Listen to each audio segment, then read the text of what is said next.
office, The Conjuring Last Rites easily won. Grabbed the number one spot in the debut weekend with a haul of $83 million, and that gives it the third highest opening ever for a horror movie. So technically, they're positioning this one as the last in the Conjuring film series, Preston, but this box office makes it likely they're going to have another one. Yeah. Figure it out. Second place was taken by the theatrical release of the filmed version of Lin-Manuel Miranda's Hamilton Broadway musical with a take of $10 million. Meanwhile, horror movie Weapons continues to impress, falling to third place in its fifth week out with a gross of $5.4 million, enough to push it movie globally above $250 million. Freakier Friday was in fourth, and then you had Caught Stealing rounding out the top five. It made $3.2 million. The MTV Video Music Awards were yesterday. LL Cool J hosted. Ariana Grande won Video of the Year for Brighter Days Ahead. Lady Gaga won Artist of the Year. Rosé and Bruno Mars won Song of the Year. And Lady Gaga and Bruno Mars, meanwhile, won Best Collab for their song Die With a Smile. Alex Warren, known for their song Ordinary, won Best New Artist. So, I'm the guy who'll end up watching the award shows. That's kind of the bullet I take for the show. I jumped in once or twice. I couldn't. I just couldn't. Couldn't do it, huh? No. I couldn't. And you like LL. I do. Yeah. I do. And how did he do? He's always good. Okay. He's smooth, Ladies love him.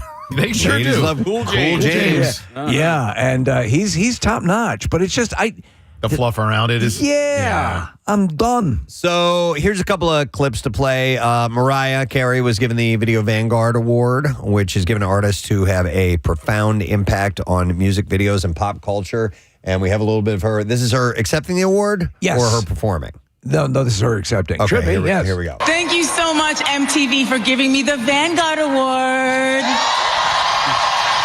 I can't believe I'm getting my first VMA tonight. I just have one question. What in the Sam Hill were you waiting for? I'm kidding. I love you, MTV. I love you. Wow. But I don't really love you at all. Clearly, listen, I love Mariah Carey. I never was wowed by her videos, right? This is a video music award show. This is not a music award show. She says in that acceptance speech, this is my first award. Yeah. So why would you get a Vanguard Award if you never even won an award to begin with? Because I'm going to peel back a curtain a little bit. There's a little bit of politics involved with this. Gotcha. So that's how it works. Well, yeah, and they look for somebody who's got a body of work that's been impressive over the years. And it doesn't mean that you win an award because you won all these other awards for your videos. Yeah, I get Otherwise, Rat would be accepting the Vanguard Award. So Ricky Martin was given the first ever Latin Icon Award, and Busta Rhymes was given the MTV VMA Rock the Bells Visionary Award. Whatever the hell that means. I have no idea what Rock the Bells means. So honored to be winning the, what is it again? Rock the Bells. So Line? we have another Was clip. that? We have another clip to play. Youngblood, Nuno Bettencourt, Joe Perry, and Steven Tyler all took the stage to pay tribute to the Prince of Darkness, Ozzy Osbourne, and Youngblood performed Crazy Train and Changes. Then he and Tyler sang Mama, I'm Coming Home with Joe Perry playing guitar. Youngblood closed out the segment shouting, Ozzy forever, man. And we have a clip of them playing the tribute. Here we go.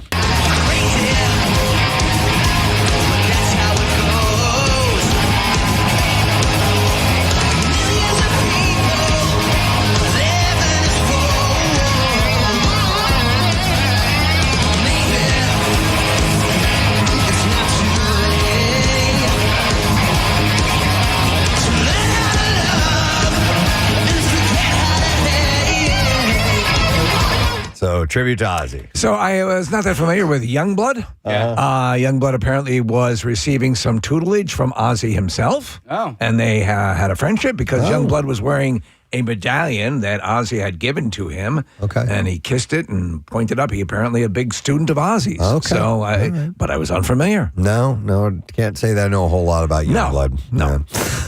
Mariah did perform. She went through a medley of her hits, and Ariana Grande gave her that Video Vanguard Award, by the way. She's the one that presented it to her, and Ariana ended up winning Video of the Year. Vocally, she is a dynamo. She's a powerhouse. Yeah. It was kind of a cool moment, too, Preston, when Lady Gaga got her award. She was actually performing at Madison Square Garden. Oh. So she actually and she said, thank you. I've got to go do my concert now. So, yeah, she got Artist of the Year. Right. Lady Gaga did. And Song of the Year went to Rosé and Bruno Mars for Apt. Yeah, I guess that's what that is. Apt. Dude, I don't know. I don't know. I turn to you. You know more about popular music than I do. Yeah, so when I'm like, and I don't know who Rosé is, but I love Bruno Mars, and I'm unaware of that song. So Okay. Is it after Apartment? What's that? Is it after Apartment? Well, that's what I don't know. I don't and either. you know what? I'm not going to take the time to find out. And why should you? And I turn around and look Why at you guys and I should say you? something and I'm like, is that right? Yeah. Are Listen, we right? I don't we know. don't care. Yeah, thank you. I don't get The news that doesn't care. Yeah. And then Tom Brokaw, and I don't give a rat's ass. There's so much goddamn news. I'm checking out. I don't have the full list of all the breakdowns of the formats of the winners. I have the rock category. I will give you that. Okay. Hey, well, there you go. hey, I got a little insight on Rock the Bells, by the way. Rock the Bells apparently was the name of LL Cool J's first hit song. And so the award is given to rap pioneers. All right. Okay. Thank you, Craig Ligons. Steve, Rosé is a K-pop artist. So okay. the collab Now, that she did with Bruno Mars is K-pop plus Bruno Mars. I'm pretty into K-pop, and I'm unfamiliar with Rosé. We're looking at the video. She's really cute, as you might imagine. And they look like they're having fun dancing and doing some goofy things. I understand she gave like a 58-minute acceptance speech. Really? Yeah. And I like Bruno Mars a lot, too. He's a super talented musician. So, all right, well, anyhow, Coldplay won Best Rock with All My Love. They were up against Evanescence with Afterlife, Green Day for One-Eyed Bitch. Is that what that is? One-Eyed Bitch. One-Eyed Bastard. One-Eyed Bastard. Thank you. Companion song. Lenny Kravitz, Honey, Linkin Park, The Emptiness Machine, and 21 Pilots, The Contract. So the winner was Coldplay. Did you see how Taylor Momsen showed up? No. Looking very athletic. Very She's in shoulder pads on? crazy ripped Yeah. up shape right now. I mean, she's very thin, but she's become very sculpted. Yeah. She's working out hard. Yeah. I follow her on social media. So she's very happy of how her body looks and is happy to show it to So are you. we. Yeah. So, elsewhere in the world of entertainment, dating rumors are heating up for Glenn Powell and Olivia Jade Giannulli. What? The two were spotted over the weekend on a reported date night, and celebrity gossip blog Du Moi got their hands on pictures showing them along with Giannulli's mom, Lori Loughlin, and friends out on Sunday at a New York City restaurant. I was on the rowing team at my college. No, you weren't. No, you weren't. We found out you weren't. The outlet's also reporting that Powell and Giannulli then had a post-dinner outing at the Treasure Club bar. But that's not all. Sources reportedly say that this romance isn't new news. One insider claimed that Glenn and Olivia have been seeing each other for a little while now. Well, that's a shocker. Yeah. His series is debuting. Yeah.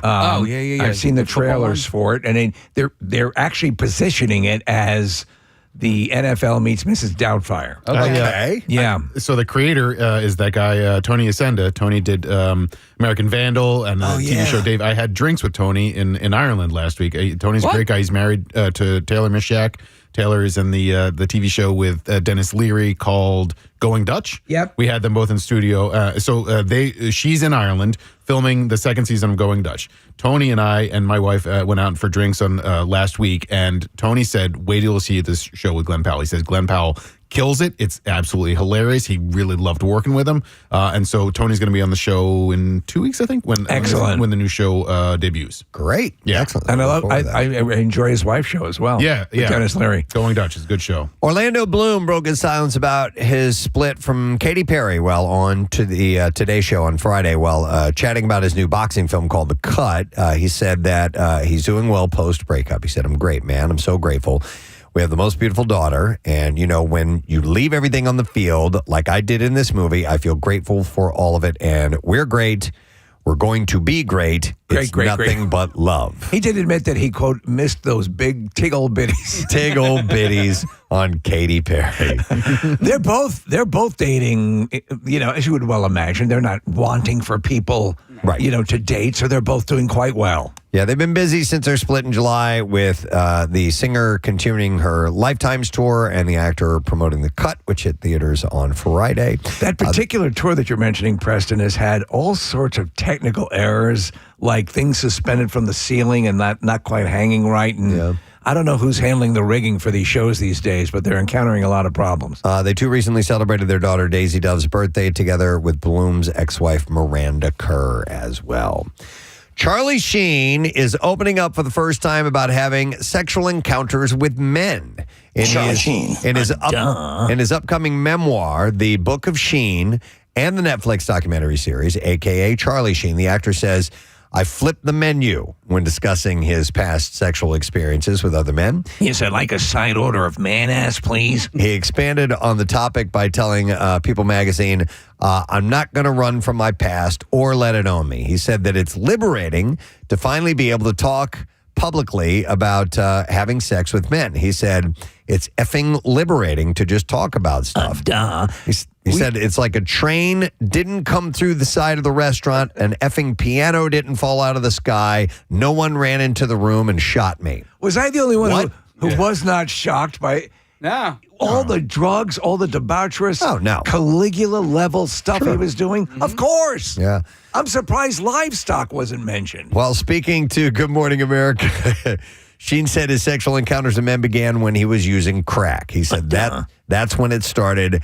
That's where it was born or sparked, he said, and in whatever chunks of time that I was off the pipe, trying to navigate that, trying to come to terms with it, where did that come from? Why did that happen? And then just finally being like, so what? So what? Some of it was weird. A lot of it was effing fun, and life goes on. Crack is fun. Sheen has been making the press rounds to support his memoir and Netflix doc. At the latter's premiere, he told Variety that his former drug dealer, Marco, had helped save his life by substituting baking soda in for various substances in order to wean Sheen off of narcotics. That's a good drug dealer. That is a good drug dealer. What do I consider a drug dealer? He said it's kind of the moon landing. I'm worried about Charlie. He said it's kind of the moon landing of a solution inside of that insanity. It's just made sense to give that a shot. Listen, I know it's going to impact my profit margin, but I really think you should meter your crack. Well, he didn't want him dead. Yeah. You want a live move. junkie, not a That's dead one. That's a good point. Yeah. Dead junkie can't buy your stuff. The Book of Sheen, published this September 9th, and Netflix's a.k.a. Charlie Sheen begins streaming September 10th, so just a couple days away. I'm all in on this, Yeah, especially if he is as candid as it seems he's going to be. Yeah, I think he is. I think he's going to open up with all of this stuff. So are Austin Butler and Emily Ratajkowski the next potential couple to keep our eye on? The two were spotted getting cozy together over drinks and food on Friday night at the Waverly Inn in New York City. Do you have chicken fingers? An insider said that they were very giggly and cute during their dinner date.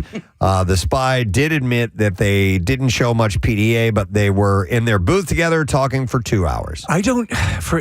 She's poised, or she's positioned as a super ultra sexy woman. I don't think so. And I was trying to distill down to why it is I believe that. She never smiles, Preston. Oh, okay. She has that dead fish modelly thing, and she never drops it. The witness did see Butler put his arm around Ratajkowski's shoulder at one point. This isn't the first time that they've been together, though. They were spotted out a couple of weeks ago after a party for the premiere date, for the New York City premiere of Caught Stealing. So they've had it out before. So Kristen Chenoweth knows a thing or two about being a showgirl, and for Taylor Swift as she enters into her The Life of a Showgirl era. And she said, I've always been in my showgirl era, honey. Chenoweth is actually a diehard Swiftie. And she also added that she's looking forward to this album being different from the Tortured Poets department. She said, I wanted to be so different from the last. And because she's such a good show woman, I know she's going to give it to us. She's going to give it to us in a completely different way. So she's a fan, and she's offering suggestions. Yeah. I saw her on the street in New York City a couple weeks ago. You did? Yeah. Was she in the musical Yeah, there's a new musical opening. And so they were doing some photos out front. It was her and F. Murray Abraham. And I was as close as me and Casey are right now. I walked by, I'm like, that's Kristen Chenoweth. And I'm like, oh my God, that's F. Murray Abraham. She's kind of adorable, isn't she? Yeah, she's a tiny little thing. Yeah. Itty bitty little thing. She was married to Aaron Sorkin for years. No kidding. Yeah. Wow. But it was kind of neat. That was my, oh, wow. Yeah. Moment on the street. Do you immediately process, or do you have to step back and go, who is that? You're right, Yeah, I have to, sometimes, I think that, wait, I recognize that person. Wait, who is that again? Hey, oh my God. F. Murray Abraham. Is that Kristen Chenoweth? Yeah, I should have walked up. I literally thought about, now they were surrounded by people and people were talking to them. I was going to go over to Murray. That's what Rob Mack calls him, because the F. Murray was his stage name, essentially. But anyhow, I was going to go over to him and say, hey, I just want to say, I know Rob, and he just has nothing but great things to say about you anytime we've brought him up. So I was just going to say something real quick like that, but it was here, a little too busy. I will tell you that wouldn't work, but if you mention anything about Wetzel's Pretzels, you're in, man. He's going to go crazy. From dear Lord. Yes, from experience. I love those pretzels. Yeah.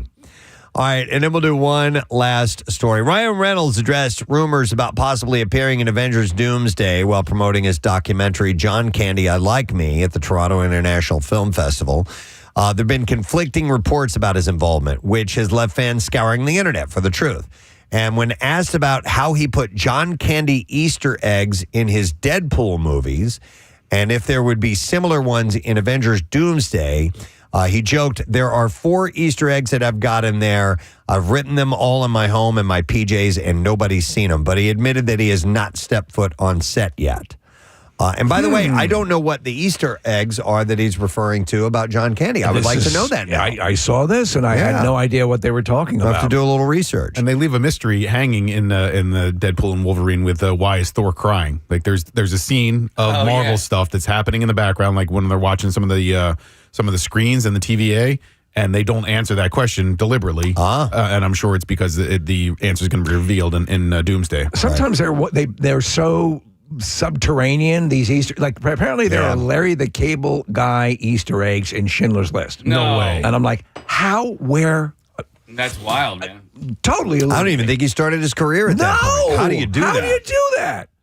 So he said, apparently his comments follow a post that he made in August that featured an Avengers logo with a spray painted A, hinting at Deadpool's involvement. But Avengers Doomsday will connect the Avengers and X-Men universes, set to hit theaters December 18th of 2026. So we're still a ways away from that. So the word is, while they are encouraged by the Fantastic Four movie, it was a little less than they were hoping for.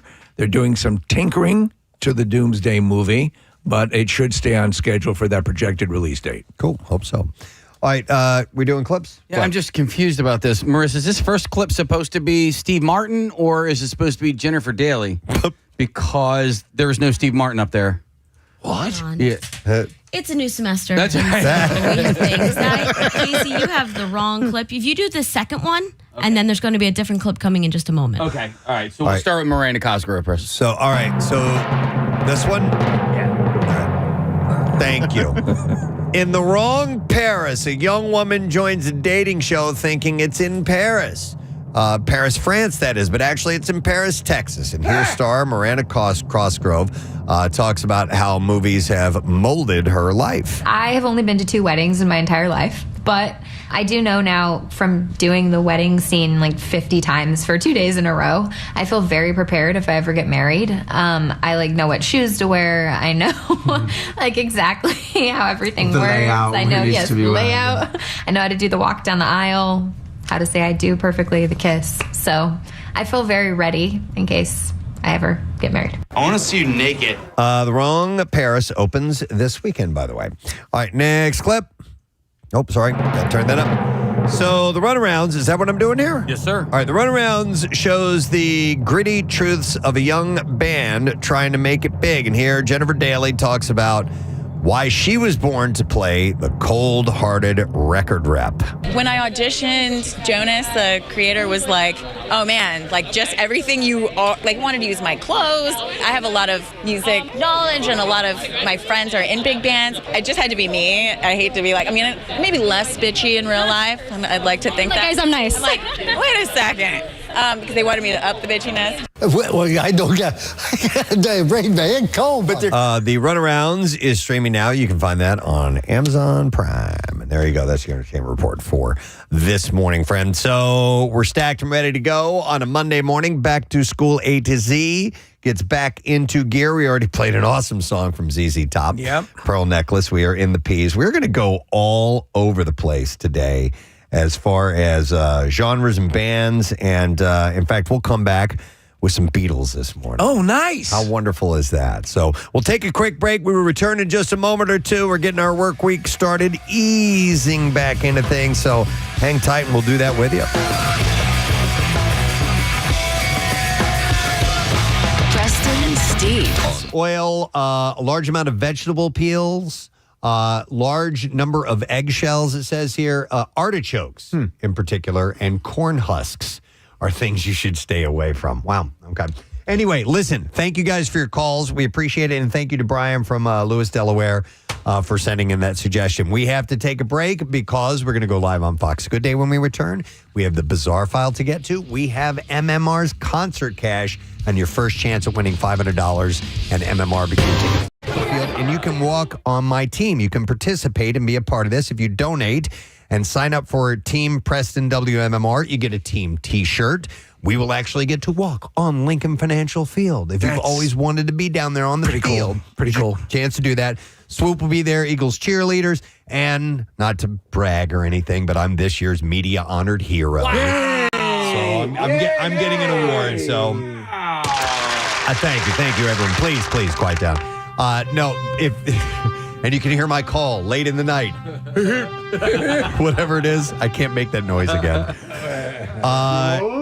And that's me.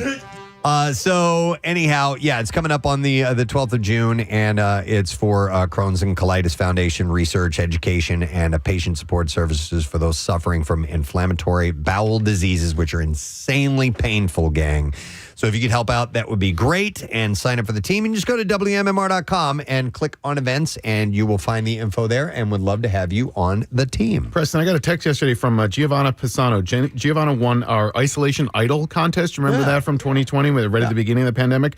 Her band, Dinah, is going to be playing at your event. So she's and she saw the information on the website, and she's like, oh my God, I get to see Preston. She was on our show via Zoom, but never got to meet us. Yeah. So Giovanna and her band are going to be there at that event on June 12th, which is really cool. They always have several bands in different parts of the concourse playing as you're walking along, and there's usually, like superheroes and things. It's really cool. But it's cool. So you've had to do it in a more mitigated way over the past couple of years, and this is sort of a return to what everyone loved about the event. All these upcoming events are finally going to be what they once were, which is great. So participate you am them. If you can. We am them.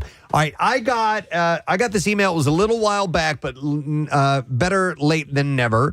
I thought this was an interesting question to pose to people. So I got this email from Brian, who lives in, is it Lewis, Delaware? Is that how you say that? Yeah. Lewis, Delaware, yeah. L-A-W-E-S, Lewis, Delaware.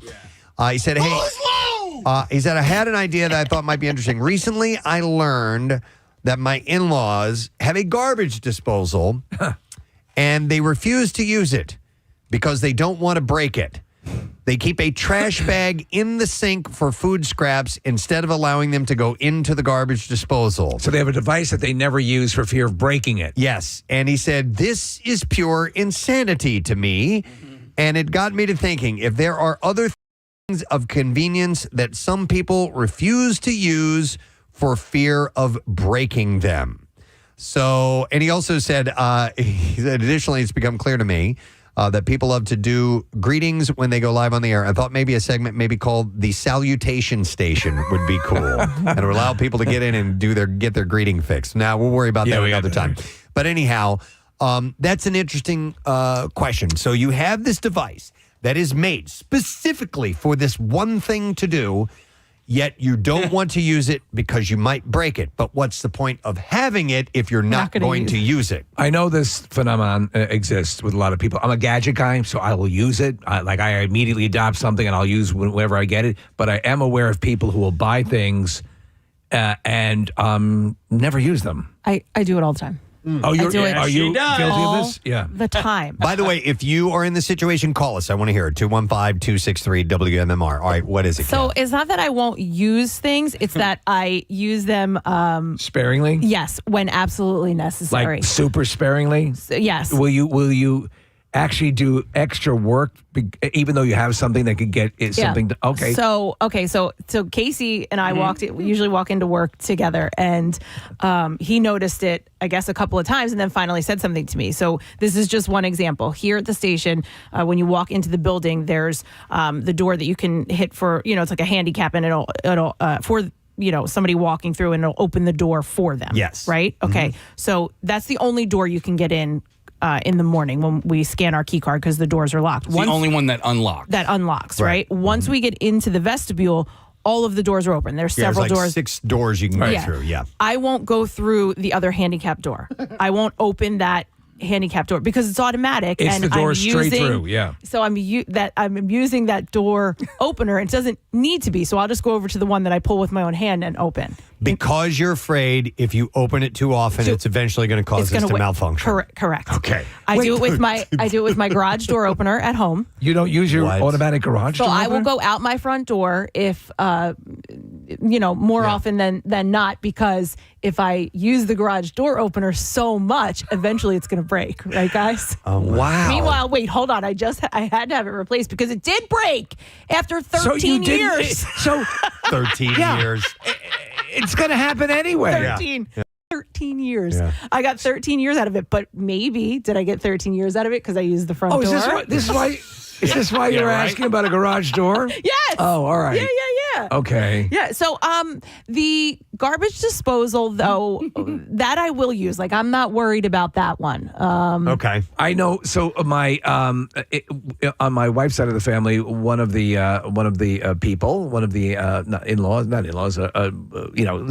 forget who it is. Anyway, yeah, I'm trying to figure out how you classify this person, but dishwasher doesn't use it.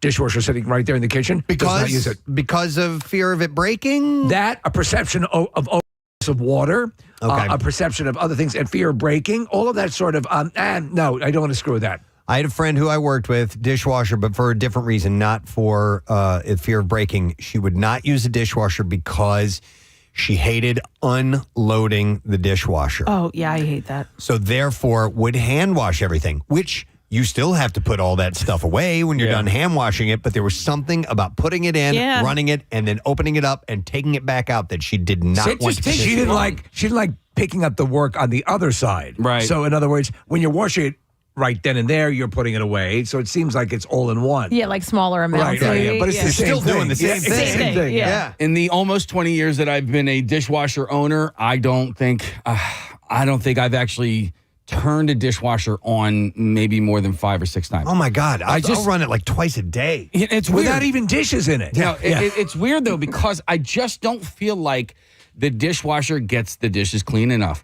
And it doesn't, and I think it's just because the way my kids load it, it just gets overloaded, or they won't rinse things out. They'll like listen, the commercials lie. You can't put a full-on spaghetti dinner into the dishwasher, and the dishwasher's going to clean it up. It just doesn't work that way. So, as far as I'm concerned, the dishwashers, I can do a better job and in less time. So here's the deal. If you're basically halfway there, cleaning off the dishes, may as well go ahead and finish it. Just finish it. Yeah. Right? By the way, here's a text that says, my friend's mom got a brand new $10,000 lawnmower. No. What? It better be a riding lawnmower. I'll buy it from you. For Christmas, and refuses to use it. Uses the old one still because the new one looks too pretty and doesn't want to mess it up. Listen, I get that. I'll do that. I'll use the older item until so here's one, a hair dryer, right? I bought a new hair dryer and they're fairly expensive, but I still have I still have a little bit of use out of my old hair dryer. So I'm trying to get until that completely dies, and then I'll start with the new Get rid of it. Yeah. But I understand that reasoning, because when you see like a nice brand new work truck, Yeah. Do you know what I mean? Like from guys that actually like use it. It's not like a glamour truck. Like some of these guys This is are my like glamour truck. Well, Yeah, I know what you're listen, saying, yeah. you have these trucks that just look nice and they never put anything in the bed or whatever. But then you have these other guys that actually, really work for a living and they put everything. It's so funny. It's because I have like at home case. I have this Amazon. It's a collection of tools and everything's in this place and it's all very clean. And all the contractors that I know, all their equipment is all effed up and banged up because they're using it. Well, yeah, my friend Bill, he just got this beautiful brand new truck. He showed it to me last year. He's like, "Oh, look at this." You open the door, the little the stool comes out. Little things you step on. Step stool, yeah. Yeah, I'm like, "Oh, this is gorgeous." But how long until it's just all dented and scratched? Yeah. Here's a text says, my father refused to use the AC in the car when I was a kid and still to this day because he doesn't want to fix it if something goes wrong with it. No matter how hot and humid it is outside. But wow. But you're not using it. It may as well not work now if you're never going. I'm at work. Stop calling me. Sorry to bother you, Joanna. What's up?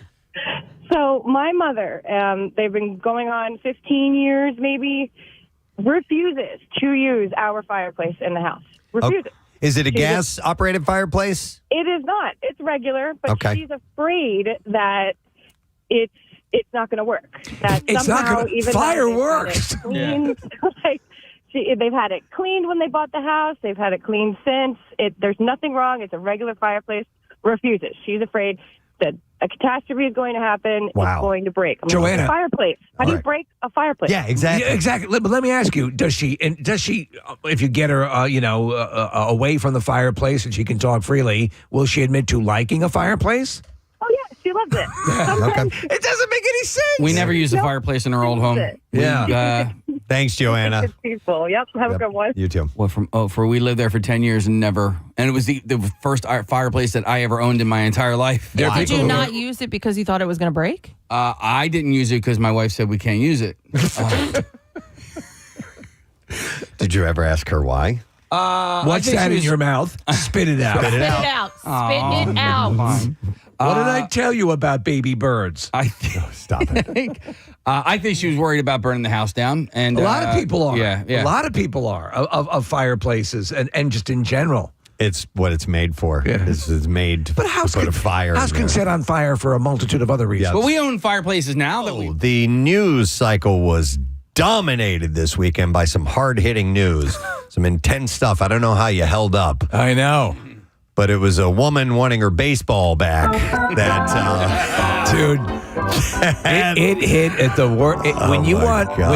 When you're the person who's involved with this, and we'll talk about her and all the stuff that went down. Yeah. The last thing you want is for a slow news weekend, and that's what this person got because it dominated. I mean, when you first saw the footage, you couldn't deny the fact that, like, what the hell was this woman thinking? And I shared it. Like, I sent it to friends. I'm like, didn't you expect, okay, it'll be forgotten mid-Saturday? Moving on to the next thing. Well, because it doesn't seem like, in the grand scheme of things, it doesn't seem like that big of a deal. No. But also, at the same time, it's an easy thing to have an opinion on. Yeah. And Yes, it is. And so You're when right. I saw it, I immediately sent it to my brother and these guys that I go to the Eagles games with. I was like, look at this. Were you watching the game when it happened, Case? No. Okay. No. I had no idea. It just showed up in my social media. I'm like, I can't believe it. But I had to watch it a couple of times before I decided to share it because I just needed to make sure that she was not in the right. Yeah, you could see it during the game, and then then they just kind of cut away, and then Steve, to your point, like after the game was over, it started blowing up on local sports blogs or whatever, and then it didn't go away all weekend. Initially all weekend. Yeah, it got worse. National news this morning. This morning. It's Monday. It happened on Friday. And then, Nick, what exacerbated the issue, and it's totally wonderful that they did it, all of these extra, hey, here's a basket. The Marlins You're stepped meeting up. a player. Oh, yeah. It was the kids coming. Yeah, the Marlins stepped up. The Harrison Bader, who hit the home run, he stepped up after the game, gave the kid a bat. And then the father did some press with the kid and his daughter, his son and his daughter. But the thing I was going to say was, like, initially, this lady's the villain. She's a total bitch. And then as the weekend went on, I was like, man, this is awful for her. And she is in the wrong. Everything that she did, I think is abhorrent. But she does not have to have her life destroyed because she was an a-hole in a short span of time. Do you know what happens is that in these fixed moments, the person, and you cannot dismiss the fact that she has probably in her life done a good deed for someone or done some, but she becomes the focal point, the fixed point at which people. Well, listen, people can go, you stink. Well, people are doxing her, and I think that sucks because she didn't do anything illegal, right? Like, it's not like, and Nick, Preston, we were all talking earlier about how we actually kind of feel bad for this lady. You can't help it. And one of the first things I said to you this morning, Steve, was I feel bad for her because clearly she doesn't know the rules of baseball. As far as being a fan, just because you touch the ball first doesn't make it yours, and she didn't understand that. And there are people like that. I remember my brother got a ball, and he and this woman were going for it at the same time. He got to it first, and she's like, "You big fat jerk!" Right? And so that was like the line for the rest of the weekend. So calling him a big fat jerk all weekend. It's like just because it ricocheted off of your hands doesn't make it yours. So let's break down the protocol here. So a bunch of hands go up. Mm-hmm. I think the rule, to my understanding, is whoever gets it, if it falls down to the ground, whoever picks it up, that's the owner. Yeah. It doesn't matter how many hands it bounced off of. If you have full possession of it, then it's your ball. That's your ball. That's what I've always thought too. Yes, it can't. If it bounces out of someone's hand, then it's up to that person who picks it up to go. Yeah, they can make a judgment at that point and go, hey, it was headed to you, that you can have this, but. And you can't wrestle it out of someone's hand. No. You can't do that. And the problem, Preston, for this woman is that there happens to have been a number of videos of people catching a ball or picking it up and tossing it to a kid. Sure. Yeah. And doing it. Yeah. Oh, isn't that great? Yeah. Oh, isn't that great? Yeah. And she's in the direct antithesis of that. Yeah. I actually got into a tug match with a woman at a Sixers game, and this was really. I need a judgment call on this one. Okay. They would drop T-shirts with parachutes. Oh yeah, from the remember that. ceiling. Yeah. Okay. Oh right. Okay. That's fun. Yeah. I caught the parachute. The woman in front of me caught the T-shirt. So now we both have possession of this thing. And you get the parachute, she gets the T-shirt. That's what we ended up doing, right? Right. Because she's like, because I was like, oh, I want to give the parachute to my son or my daughter or whatever, and so we had come to this agreement, but we came to it pretty quickly, and I don't know. People get so rabid about those things, man. They go crazy. Well, her entire argument for claiming the ball was that it landed in her seats, right? Which is a total BS argument. Totally. It just it's up for grabs. Yeah. And that guy certainly had the claim to it, and then he gives it to his kid, and then I understand why he gave it back to her. Because he just didn't want to have the fight, and he took the high ground. Listen, you see in the video, he comes over, he gives it to his kid, and then he wraps his arms around him behind him, and he's giving him a hug, and he looks really happy, and his eyes are closed, and he's having this really cool, special, serene father moment.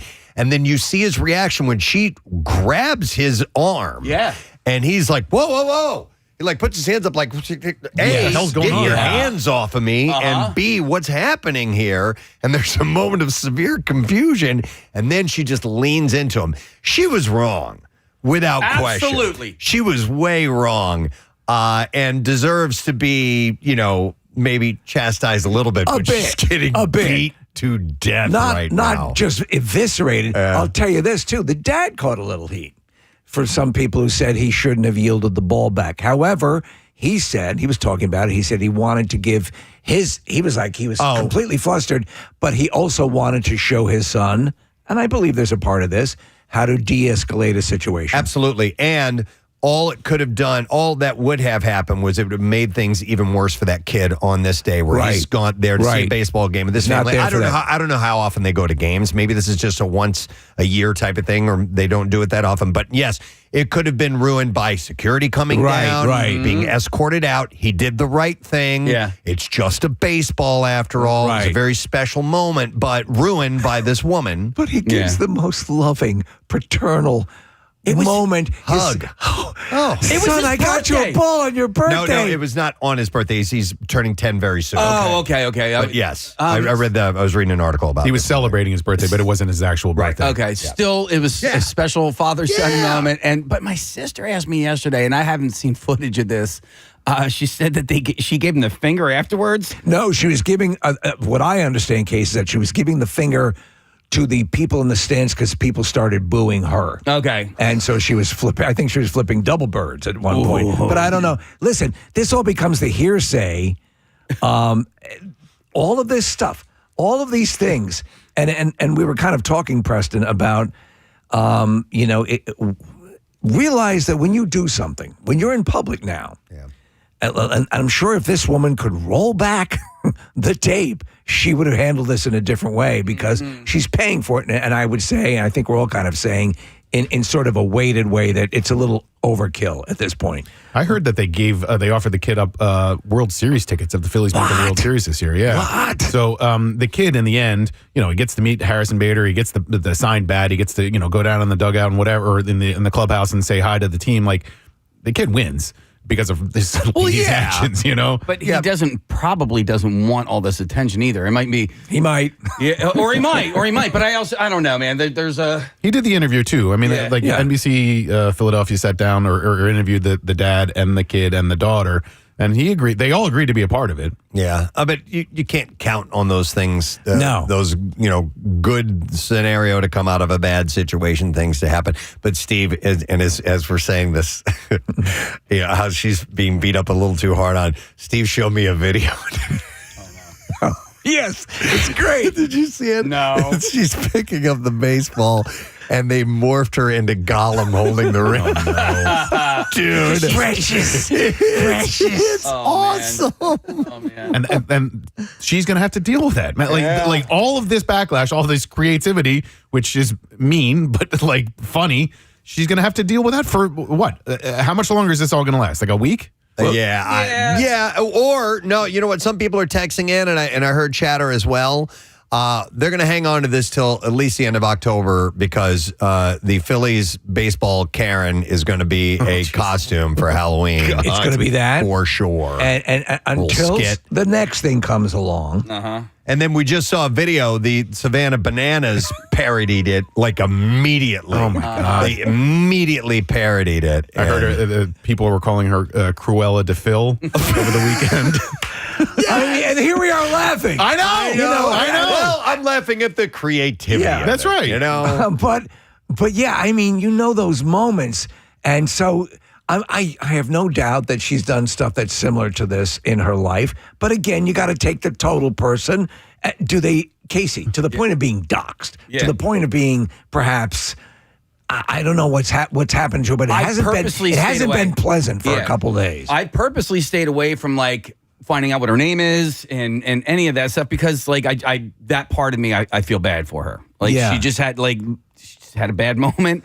You know what I mean? A weak moment. But it was a real douchey. It was a real douchey moment. But Steve was about to present something in that, if this woman could take it back, she would, obviously. But are we now aware of our actions and a lot of in what seems to be a quote unquote safe environment where everybody's just doing their own thing, and you may or may not be aware of the fact that there are video eyes upon you almost all the time, and that you should probably be aware of your actions and maybe live life as if you are being filmed all the time. And I recently had this, and that's why I mentioned it, Preston, because that crossed my mind. How would this play? And I'll tell you the encounter. I'm pulling into CVS, Lincoln, by Mount Airy, Lincoln Drive.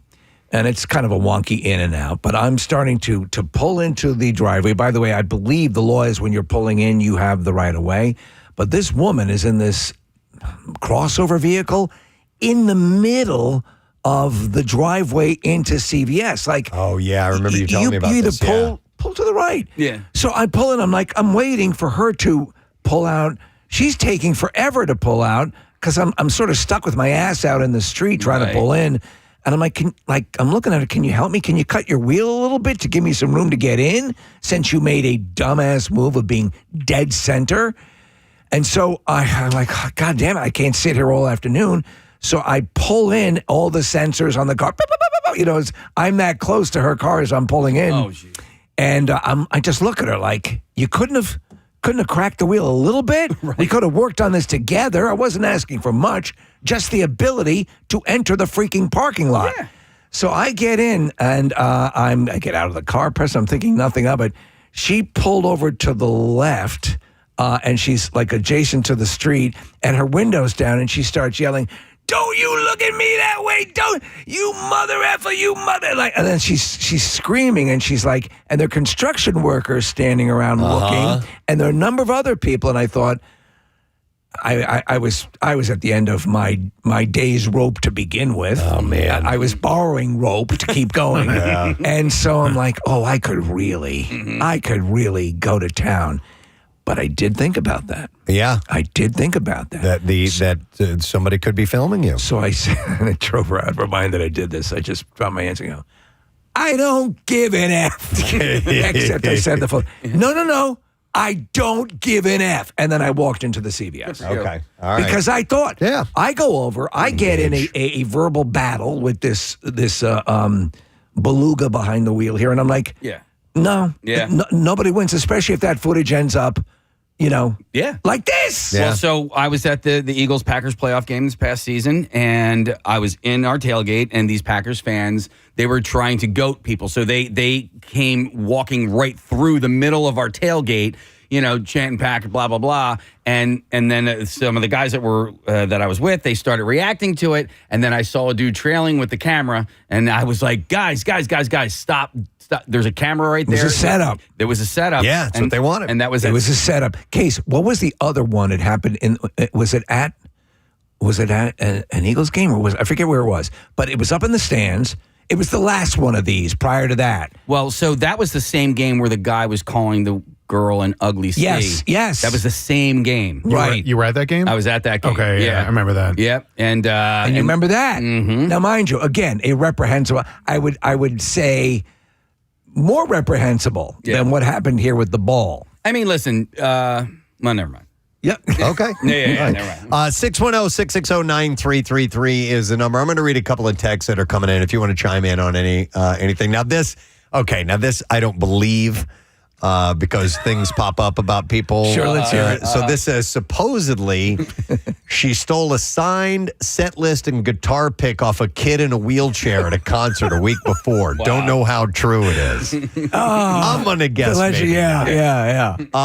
And then there was another one about, somebody had texted in and said, in so many words, she got what she wanted and it pisses me off. And meaning she got the ball. Yeah. And I totally understand that. If you were to sit her down now and say, was it worth it? Was it worth it? Yeah. I guarantee her answer would be no. Now, this is one of my favorite things I saw from the weekend.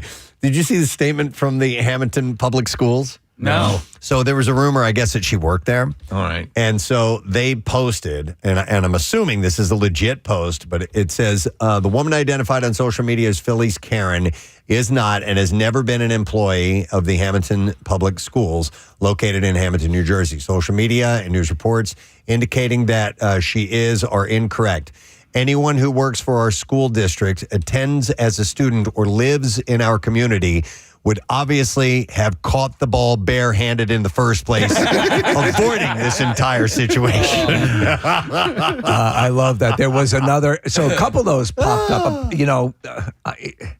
Some woman who looked a lot like this woman had to pop up. Oh, man. It's not me. And she, I forget what she said, but something to that effect. So you got it. That's what you have to sort of look out for, is in the mad rush to identify these people, you might have some collateral damage taking place. This person is a good perspective. It says, this is a text, says, your worst action shouldn't define you, but that doesn't mean that you shouldn't learn your actions have consequences. So exactly. Yeah. There is a scale, though, when you're talking about what is sufficient to help someone learn their lesson. Yep. And I would say that and Preston, again, national news this morning. Yeah. You guys remember this the scene in this past season of The Bear, maybe it was 2 seasons ago, where Oliver Platt's talking to Jeremy Allen White, and he's talking about Alex Gonzalez, who was the Cub that misfielded the ball, and really, in essence, ruin the game for the Cubs. But everybody remembers Steve Bartman hitting, trying to catch that foul ball, and Steve Bartman becomes the villain in Chicago and gets run out of the town, and literally like was he the fan in the seats? Yeah, he has the headphones on and the glasses on, and he goes to catch the ball, and Moises Alou is standing up there looking at him, and then the Cubs go on to lose that game and don't make it to the World Series. Like people like finding a villain, and this lady is the villain right now. And she became the focus. She became the focus for all of it, and a lot of that is deserved. Her actions were not kind actions, but how much punishment does she deserve? That's the question, and I would say at this point, and I can unabashedly say it, that I think. We can stop it now. We're here talking about it. Right. So it's a thing that if you could lay out the confluence of events, it's the loving hug that the dad gives on video. Yeah. The fact that all the teams step up with this, we're going to make this right. Yeah. And all of these, everything led to this. Like, it's like Christmas Story. Yeah. The firemen, the police are here. It's like it just keeps building and building. But you know what? You go back to something the president initially said. One of the texters, the kid didn't get the ball. Like, you know what I mean? Like, so that part kind of still bugs me because it was his. It was his ball, rightfully so, and he didn't get it. So he got all this other great stuff. But he didn't get the Harrison Bader home run ball. Again, we're clarifying that if it goes into a group of people, mitts up, hands up, ball bounces around, touches 11 different hands, doesn't matter because if it hits the ground, the first person to pick it up, that is the owner of that ball. Yeah, it's finders keepers. Yeah, totally. If you guys are the dad, you do the same thing that he did? I don't know. I don't know. I'm a little more raw nerve in a situation like that I don't think I would have enough clarity to go, maybe I should just let this settle. I might stick to my guns and make a big deal about it. And Falcon punch? I don't know if I'd Falcon punch her or not, but I get the point across. But Nick, I'm trying to think of me in the heat of the moment. Yeah. I think my first instinct would be to snap back immediately. Yeah. And then I'm invested. Then I'm in, I just like his surprise is how I would react too. Like he's completely shocked. Yeah. Like you've said a couple of times. He's hugging his son. He's having a great moment. The way that like her aggression would have completely surprised the crap out of me and thrown me off. But I don't know how I would ultimately react. But I get his shock. By the way, the nickname, which has been circulating, Karen Ball Snatcher, is goddamn brilliant.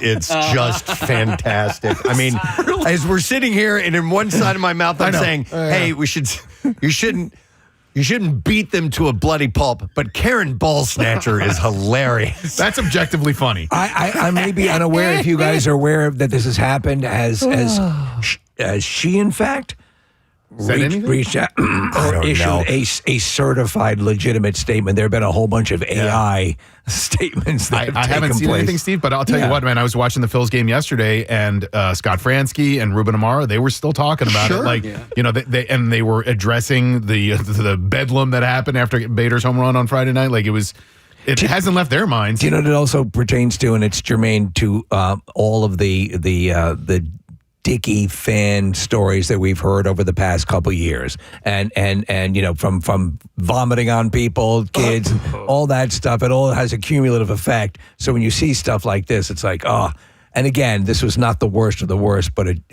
you would have thought it was, man. Yeah. The reaction has just been crazy. What were we talking about on Friday when there was another the fan spitting thing or?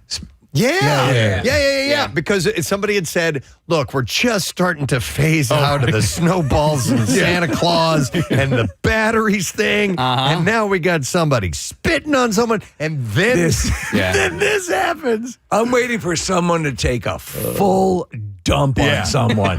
Like lean over the outfield wall and crap on one of the opposing players. Don't do it. Please don't do it. Well, I mean, listen, there was an incident after the Bills-Ravens game last night where the Ravens players were walking off the field and some Bills fan thought it would be a good idea to like smack them on the head. And then Lamar Jackson, who was, like an MVP caliber player, and he shoved the player. And then he had to apologize for his actions. And I'm like, but somebody laid their hands on you. You know what I mean? They're not supposed to be doing that. With all this going on, and with the father saying he wanted to at least in some way show how to de-escalate the situation, do you think that was a more respectable reaction from the dad? No doubt. I mean, I think he did the only thing he could do in that situation. I would have been. I would be a weaker person. I think I would have reacted in a much more video. Yeah, me too. I think I would have done it, especially if it's my son. And I don't have one, but he helps me buy a lot of toys. He's who I use when I want to buy things for my son. As you can imagine, there are a number of texts that are coming in that are like she's getting what she deserved. Okay, and I can see that. I can see that. It also depends on how many times you've seen something like that or seen somebody, and you're just tired of it. You're tired of people, bullying or feeling entitled or whatever it is. What you need to know though is like when you dox someone, you're putting their information there. I mean, it can. A lot of times, we may be unaware of this. It could manifest in death threats and things like that because people get so off the charts crazy that it becomes something far more than originally intended. Yep. Hang on a second. I'm going to go to a couple calls here. We have Ryan who's joining us. Ryan, you're on the air. Morning, bud. Hey, Gadzooks, guys. Gadzooks, my man. What's up? So I was probably 8 or 10 or something like that, and I was down at a Phillies game, and I had a foul ball from Barry Bonds go right into my glove and pop out and went back on the field. And even at that age, I knew. I was like, oh, no, I'm not getting it back. Yeah. But luckily, the person on the sideline walked it back and, placed it in my glove. Dude, that is phenomenal. But you did know. You did know when you lost it. You're like, I missed my chance. That was, yeah. Yeah. Yeah, of course, yep.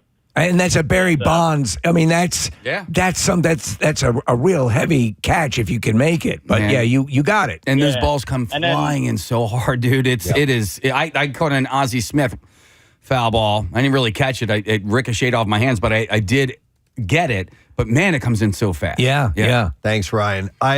We went to a ball game recently. I took Caleb and had never been to a ball game before, and one of the coaches was down playing catch with the players. I'm like, hey, first baseball game, and he kind of gave me a signal. He's like, I'll come back in a little bit and I'll throw a ball up to you, which he did. And before that was happening, I'm like, okay, I better catch this damn thing. And he throws it up there. Okay. Yeah. But I had also in my mind, I'm like, if he throws it up here, even though he's throwing it to us, and it pops out of my hands and it rolls around in the stands, if some other kid gets it, it's their ball. Yeah. I just, that's the way I would perceive the way it it. is, you know? And you're hoping that another person will go, oh, here, he was throwing it to you. Right. You have one of two options. Either you successfully catch it or you successfully pick it up off the ground. Yeah. That's it.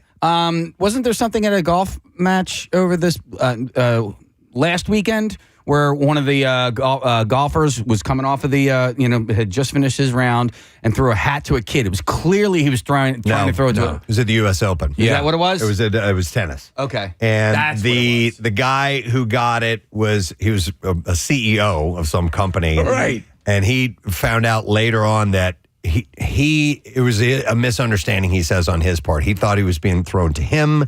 It was for a kid, and he eventually gave it back to the kid. So I think... But you don't know whether it's true or not. I'm going to give him the benefit of the doubt. Yeah, it could go either way. But he jumped on it immediately. Yeah. And he publicly apologized? Yeah. Okay. All right, what if this woman did all of that stuff, got back to her seat, finally came to her senses and went, oh my God, what the hell was I thinking? And then went over and brought the ball back to the kid. Would everything all be forgiven at that point? I think it so. would have, yeah. I mean, but from what I'm hearing, I'm reading this, she strangled a Make-A-Wish kid. Oh, no! I heard, yeah. Why? And that wasn't their wish. Wasn't their wish at all. No, why would you wish for that anyway? Well, because he was handed an ice cream cone for free, and she strangled him to death and then ate the ice cream cone. Wow. And then she took a dump on him.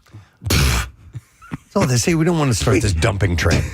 We're watching the video of this kid get the hat taken away. Yeah, I mean, the guy just reached out and snagged it. Yeah, I find it hard to believe he didn't realize the intent was to give it to this kid, but he jumped on it and did.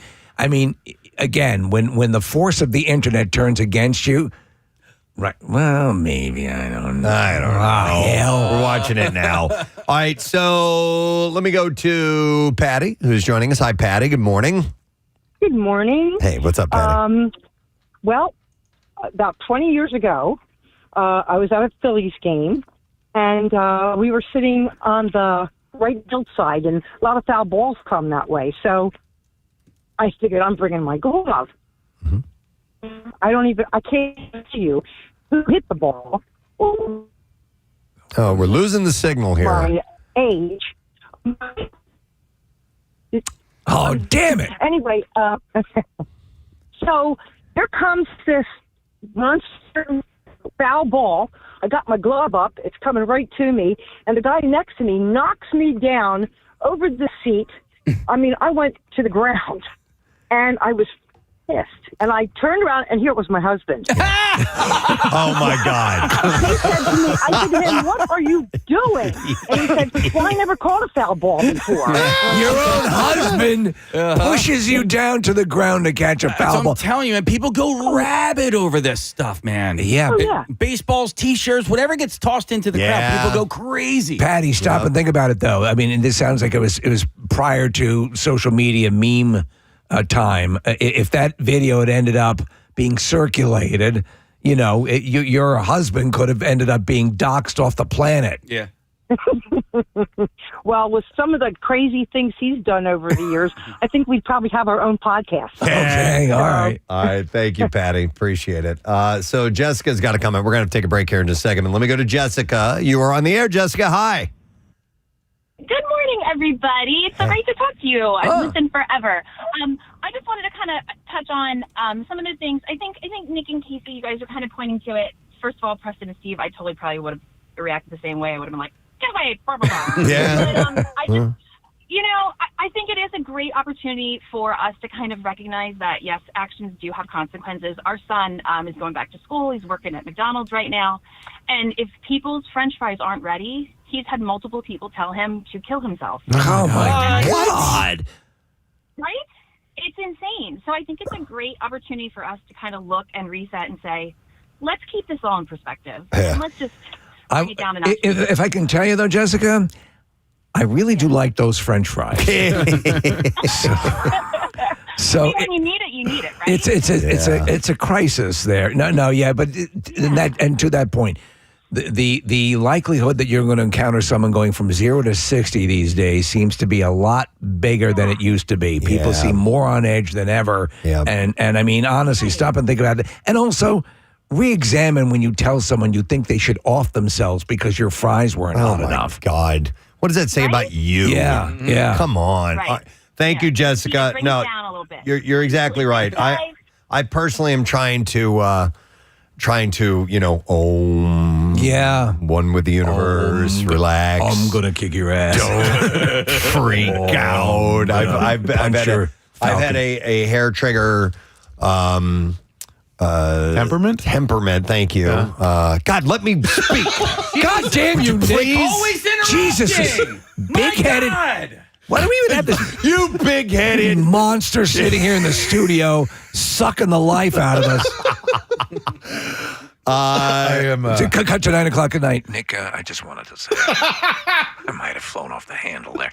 No, but listen, so you do have a perfect example of here's a woman who goes from 0 to 60, like you were saying, Steve, boom, immediately weeks out, goes over to this guy who could just have easily fired right back and turned into this big, ugly confrontation. He took the higher road and had the presence of mind to go, not worth it. Yep. You know what I mean? Yeah. And look, they're kind of being rewarded in a sense for that. Very much so. And you made the point earlier, which I believe is a salient one, which is, do you want the kid to sit there having a wonderful afternoon with his dad, and put him through the paces of this verbal fight and confrontation with this woman? Yeah, it wasn't worth it. It's already the kid has already had a negative happen, and is a bit of a bummer.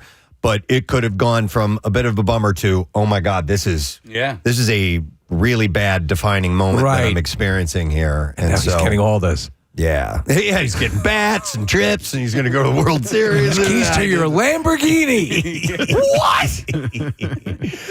I don't know, man, but it's a weird balance, and I felt weird about it over the weekend because I had the whole weekend to take it in. It was just circulating everywhere, and I was like, oh man, I'm like, I went through the range of emotions. What a bitch! What's wrong with you? Yeah. And then I saw all the memes and all the videos and things are popping. I'm like, whoa, this woman's headed down a bad path. And part of me is like, well, yeah, you deserve that. And then another part of me is like, okay, what she deserves, she's gotten enough of already. It's enough. It's enough. enough. What I mean? Because you also know there are people who live on social media for the very purpose of predating on this is what they live for. And not to dive too much philosophically into this, but I saw way worse things on my social media and news that I'm searching and going, well, this is much worse, and this person's not getting as berated as badly as this woman has. Right? So I was at a Korn concert, and I was pleasuring myself. And apparently you're not supposed to do it. You're not. And then this video starts circulating. Wow. It's funny, people stopped talking about the Jalen Carter spitting incident. Oh, yeah. Killed that one, didn't it? Yeah, so he should send the kid a thank you note, too. Talk about a ravenous news cycle. I know. Ravenous. Somebody pointed out there used to be years in this country where people would go for half the year or even longer not knowing what the president was up to or right. I mean, because the news, we didn't have a bombardment of stuff and conjecture and supposition. Watch the news of the world, man. Right. You waited till the guy came into town and read to the town. The town would collect in a room, and that would be it. Yep. So, well, here we are, and now we do have Karen Ball Snatcher. So, I mean, come on. That's a good name. That's a great name. It's very funny. Wow. All right, anyhow, thanks for your contributions, folks. We're going to take a quick break. We'll come back in a moment. We've got the bizarre file, but before that, we have 2 minutes of awesome with our back to school A to Z. We're in the letter P, so we'll come back with our next song. Stay with us. Okay. Yeah. All right. So they're just outside. Let me. You brought those fires home and then you put them in the fire. Yeah. Hi, Terry. You're on the air. Good Fire morning. to go, please. Hey. Hey, what's up, Terry? Well, so my husband inherited a really nice and big snowblower from his dad about 7 years ago and refuses to use it. He always has an excuse. There's not enough snow, or the snow might be too heavy, or I can't get it out of the garage. And I just don't understand why he won't use the damn snowblower. And he'll just go out and shovel it instead. Yeah. He'll just go out and shovel it, and I don't understand. Terry, given the data on how many people have heart attack shoveling, and try to convince him that way. Because right? I'm trying. Yeah, but I know people who will do that with the snowblowers as well. Not enough to snow blow. Yeah. But it's what made for. All right, thank you, Terry. Here's one that says, my grandmother would turn off her blinker stuck at traffic lights to save the bulb. The blinker bulb. You're supposed to leave that light on. Oh my God, that's great. And same with windshield wipers. I love it. Said it was more of a cheap thing. Oh my God. So you didn't want the wipers to wear out. Yeah. That's funny. God. Here's one of the things I noticed way too late in life was that if you have with products, let's say like a vacuum cleaner, or something along those lines, and after you go through a couple of them and they fall apart, if you realize that you do the recommended regular maintenance, cleaning things, taking it apart, some of those things will last freaking ever, man. You just have to do these cleaning steps every now and then, and it'll last. That's another thing. You bring up the vacuum cleaner that I do with its charging, the handheld vacs, computers, phones, all of that. Like, I don't like to leave it plugged in and charging constantly. You can actually, in some cases, you can damage the battery. Well, I don't know if that's still true or not. But for the most part, no, it'll be fine. So I use vacuum until it dies, and then I plug it in, and then when I check it throughout the day. If the charge is done, I unplug it. I wonder how the battery is. Yeah, seriously, because I don't want to ruin the battery. Dennis, check the battery on the Shark. We have these. I'm sorry, Nick. No, we have these tools, power tools, that use batteries, and the batteries can be used for various tools. A drill for this one, it's lithium batteries. Yeah, so you move them from one product to another. So I mounted these chargers on the wall, stick them up there, leave them charged all the time because you never know when you're going to need to do a project and you have it ready to go. Well, I don't know who was doing it, but every now and then someone would unplug the charger, and I would go and need to use the It battery. was me. I was coming over and unplugging your. You turn it on and go, and I'm like, what? I mounted this thing to the wall and plugged it in. So I have a whole bank of, I use the iWorks, the gardening equipment from the leaf blower to the lawnmower. They're all electric. And I go in and I have them, Preston, just like you, the bank all along. They're ready to go. Boom, boom, boom. And I go in and I go, what is that? And I'm because there's a button you can check to see how charged the batteries are. And they're all powered down. I'm like, what? They were all connected into a power strip. Somebody turned it off. Power strip on. Real quick, Steve, do you keep those in the garage or in the house? In the garage. Now, I've heard that when it gets brutally cold. Somebody told me this too. I brought all that stuff inside for that very reason. And hot or cold. You're told they'll blow up if I know. I keep. What all do those, you do? Yeah, I keep them in the kitchen for whatever. Like there's one cabinet in the kitchen that's not used. So if my mom's come over, she's like, "Where do you keep the glasses?" Like that's actually where the batteries are. The glasses are in the garage. Yeah. But Preston, real quick, I know you're not a big kitchen gadget guy, but when I get a new knife, I hold on. I don't use it right away, and I think it's because I want to keep it pristine. You want to keep it super sharp. Yeah, and really clean and just perfect. Do you ever do that with new kitchen items? Do you you dive in right away. Made to be used. Okay. Yes, Well, wait a second. In my mind. This also goes to another conversation, which is how quickly do you... I do like things to look nice and pristine. So there are things like ice. After a while, we were talking yesterday about hiking shoes and stuff like that. I'm like, if they get too scuffed up, that'll be an extravagance. There's a crossing point. Sorry. It's not up to my standard. It doesn't look right. Nick, I have 19 pairs of scissors because I use the old scissors to cut things like opening boxes or something that's thicker, and then the newer, sharper scissors are for the things that need a nice, clean finer cut. Yeah. It's like And you need 19 of them? Oh, you can find scissors all over my house in every room. Hey, this is the crafts queen, right? Steve, I have 3 pairs of these sneakers that I'm wearing right now, and they have I have used them in stages. In fact, I drew a letter on the tongue of the shoe, so I didn't use them for what they weren't intended for. So the oldest version of those... I do the sneaker phase. I'm with you. Okay, I'm so following you. The oldest version were my cycling shoes, and then the newest version I only wore them to jog, and then... Are they identical? Identical. And that's why you have to mark them. I had to mark them. So I had jogging, cycling, and then everyday shoes. So I go left to right. So the pair of shoe that's the furthest left, it's like in people jumping out of an airplane, skydiving.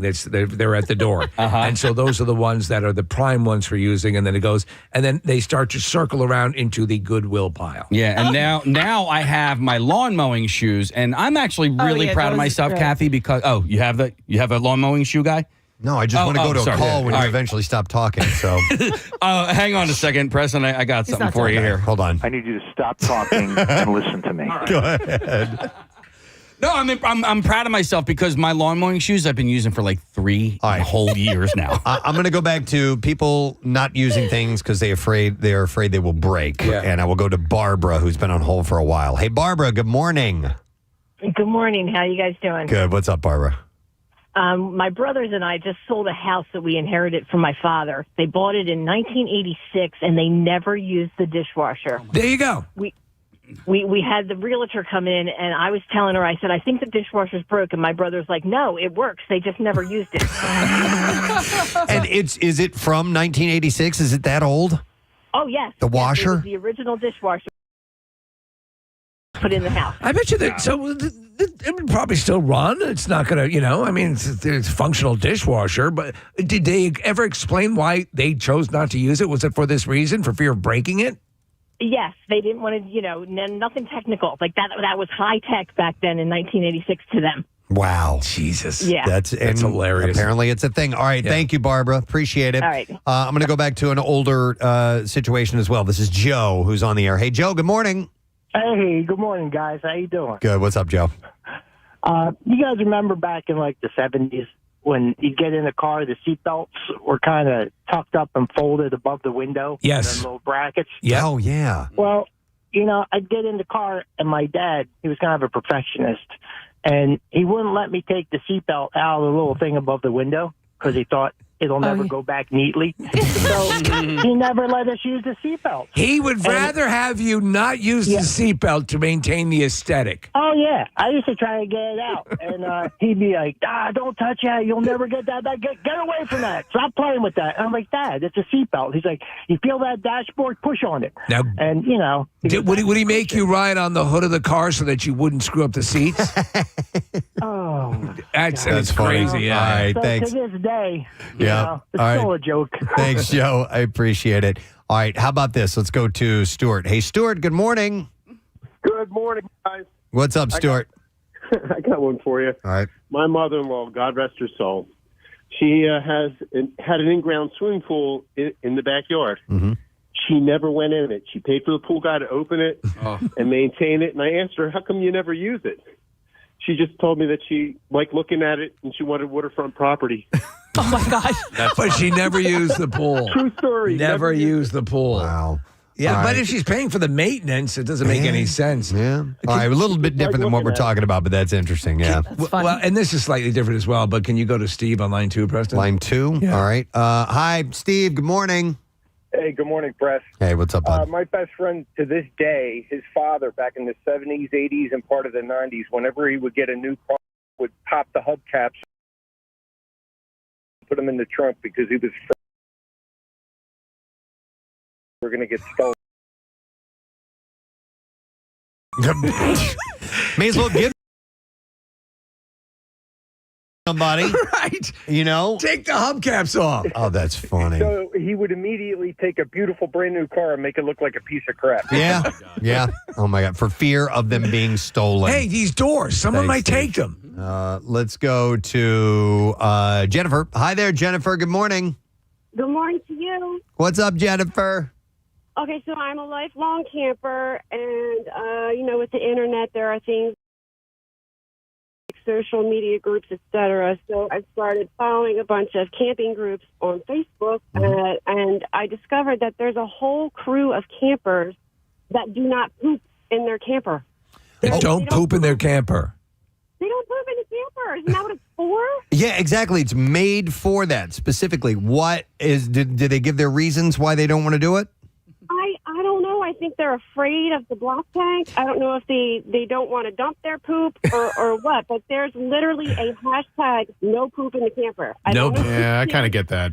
Yeah, I mean, well, you guys know, like when you're at Camp Out for Hunger and you have the RV, and like it's not that you, if you have to, it's fine. That's what it's there for. But if like there is the alternative to go elsewhere, like for example, Ulta, when we used to do Plymouth meeting, like you would prefer Ulta to the RV pooper. And so I understand that mentality. It's there for a reason. If you got to go, you got to go. But like if you can find an alternative, find the alternative. I might see that. I don't see refusing to do it. Though, Correct. You know what I mean? Listen, push comes to shove, no pun intended. We'll use that camper pooper. Yeah. Here's some text. Says, my dad refused to buy trash bags because you were buying them to throw them away. What did you do? He would make special bizarre. WMMR presents Preston and Steve's Bizarre File. Brought to you by Pro Team Collision. If you find yourself in an accident, trust the pros at Pro Team Collision, your trusted auto body repair shop located in King of Prussia. Go to proteamcollision.com. This is a follow-up story. Told you about this guy before, a UK surgeon who did numerous interviews in which he claimed that his legs were amputated following a battle with sepsis, will now spend more than 2 years in jail after the truth behind his surgery was revealed, as well as his collection of extreme pornography. Yeah. Neil Hopper of Cornwall has dubbed himself the bionic surgeon on Instagram after he had 2 below-the-knee amputations in 2019. A number of TV appearances, including a 2023 documentary. Hopper claimed that he developed a mysterious illness and sepsis, leading to the tough decision to amputate both his legs. As his story gained more attention, he also got more prosthetics and attempted to become an astronaut. But on Thursday, Hopper pleaded guilty to 2 counts of fraud by false representation, admitting that he lied when he told insurers his injuries were the results of sepsis and were not self-inflicted, and collected more than $600,000. So he's got that freaky fetish. In reality, he had actually used dry ice to freeze his legs to the point that they needed to be cut off. Oh, man. Is that wild? Hopper also pleaded guilty to 3 charges of possessing extreme pornographic images, which connected him to a website called The Eunuch Maker, where a man named Marius Theodore Gustafsson reportedly advertised extreme body modification services, including castration and penis removal. Hopper was identified after a previous investigation into Gustafsson, who was jailed for life, by the way, back in 2024. In court, Hopper was accused of having a sexual interest in amputation, with the judge claiming the level of harm in the footage was exceptionally high. The videos, which reportedly did not include children, but did show men having their genitals removed, seemingly consenting to the procedure. Hopper also allegedly messaged extensively with Gustafsson about his amputations, even providing details on the dry ice he had used. So essentially, it's fraud that this guy is going up for. And the fact that he got all the money. It's but crazy, though. That it's wild. Freezing your legs for amputation. Yep, I just spank it. It's an extreme fetish. Some people, it just doesn't do it for anymore. It works for me. Yeah.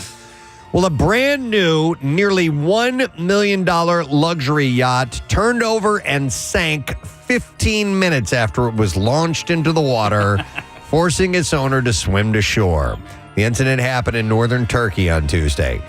Footage shows the yacht tipping onto its side and sinking into the sea as those on board jump overboard in panic. A man believed to be the owner can be seen standing on the side of the vessel as it begins to sink before he plunged into the sea and began to hurriedly swim to shore. So, Preston, you watched the video of this? I did. Does it look like the lamest launch facility you've ever seen? Yeah, it looks like it's just out in the middle of nowhere. Really low rent. Yeah. So the boat captain and 2 crew members are also understood to have jumped overboard. No injuries were reported. The vessel, named Dolce Vento, was between 24 and 30 meters long and had been completed at the Med Yilmaz shipyard in about 5 months before being delivered to the owner from Istanbul.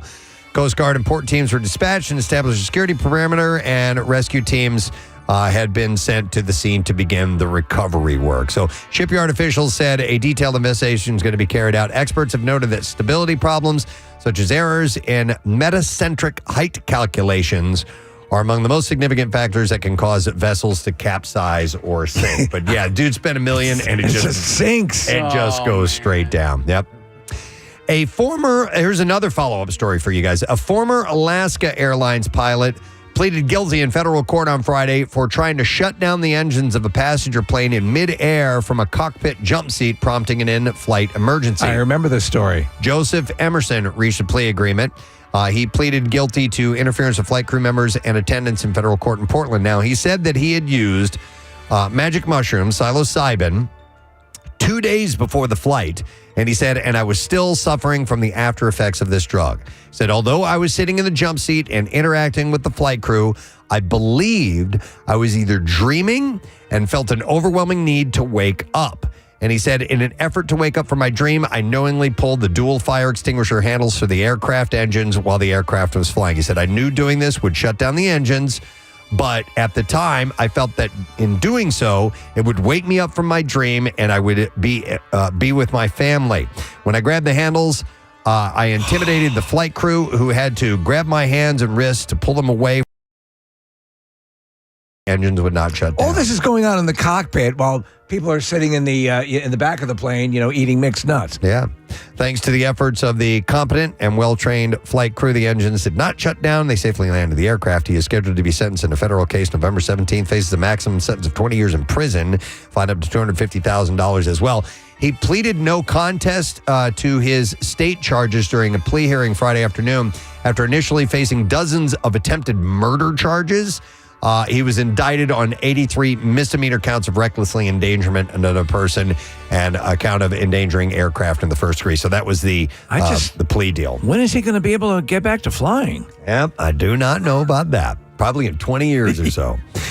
In Florida, what was supposed to be a relaxing evening turned into a living room full of shattered glass and a surprise 300-pound guest for one Lehigh Acres man. Edward Wells was doing a puzzle on his iPad in his quiet neighborhood when his dog Bailey came charging into the house trailing blood. Moments later, Wells experienced something he never imagined possible. He said, suddenly there was an explosion. It was louder than a shotgun, and I thought maybe we'd been bombed, but then suddenly this huge black thing was right there. That thing was a wild boar that had run straight into his sliding glass door and shattered it and went inside the house. Yeah, that just happened. Wells tried to approach the animal with his walker, but the boar turned and tried to attack him. The massive animal then stood in his living room for about 45 minutes, and they can easily kill a human being. Absolutely.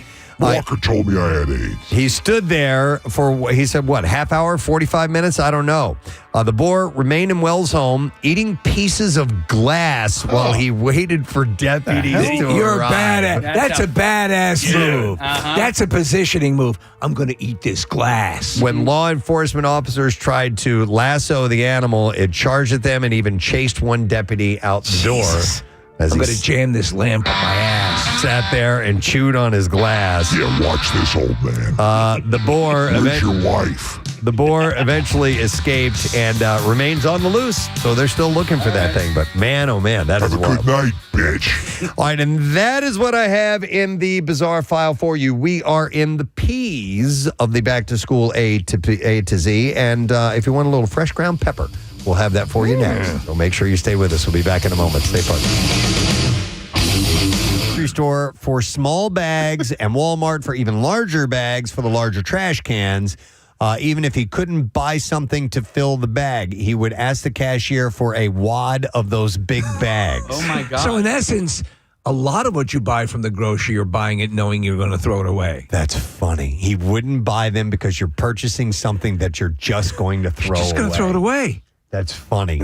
But it has a purpose. Yeah. Right. You know? Why get a toilet? You're just going to flush that stuff. All right, here we go. What is this, Nick? It Well, says, I'm confused by the details at the end. all right, shall I read the last part first? Just or- what the grandparents do. My grandparents lived. It says, my grandparents lived until they were in their late 90s, and they used their dishwasher all the time. They even had a little magnet that would say clean or unclean with a little piggy on it that they would rotate to say what condition the dish is. We had that when I was a You kid. did? Yeah, clean or dirty. And there was a little pig. Not a piggy, Oh, but all right. we had this thing, and you would. It had it was a magnet. It had it said dishes are, and then it had a little chain to another piece underneath it that you could flip over that would say clean or dirty. That's cool. Like that. And that way you wouldn't have to guess when you were standing at the I sink. could have used that makes yesterday because I loaded dirty dishes into a clean dishwasher. Yeah, that sucks. Hey, how often do you change your bath towel? Like, do you use the same bath towel over and over again? Yeah, I do. Yeah. Like a week. Yeah. maybe. Oh, dear God. Something January like that. 1st is what Yeah, I do. I do the same thing only because it's clean. I'm drying myself with clean water on a clean body, and so I don't feel like it's as dirty, and I don't feel like loading the hamper with laundry that is I'm that unnecessary. way. Okay. You're not a barbarian. No, You're not I am alone. not. You're not alone. Kathy thinks it's disgusting, Yeah. but Not just sometimes you have to be careful of the smell and mildew growing. oh sure, yeah. Yeah. I mean, I hang it up to dry, Yeah. to air dry, so like line dry. Over the after that. TV. Yeah. Are you once a week? Right. How often you wash them? No, like probably every other day. Oh, man, that's a lot. Yeah. Let's Sorry. see. Let me go to. I use the washer. I have no problem using that. I have Frank on the line. Hey, Frank. Good morning. Gadzooks. Gadzooks. Frank, what's up, man? So my car came with 2 remote starts, and one of them broke. So I have a second one that works perfectly fine, but like I don't want to go through that loss again, so I just don't use it, and I'd rather just walk out to my car, start in the morning, and then go back in the house, being like, "Gosh, I wish I still had 2 remote starts." You don't want to risk it because you're down to just one. What if that breaks? You had a backup. Yeah.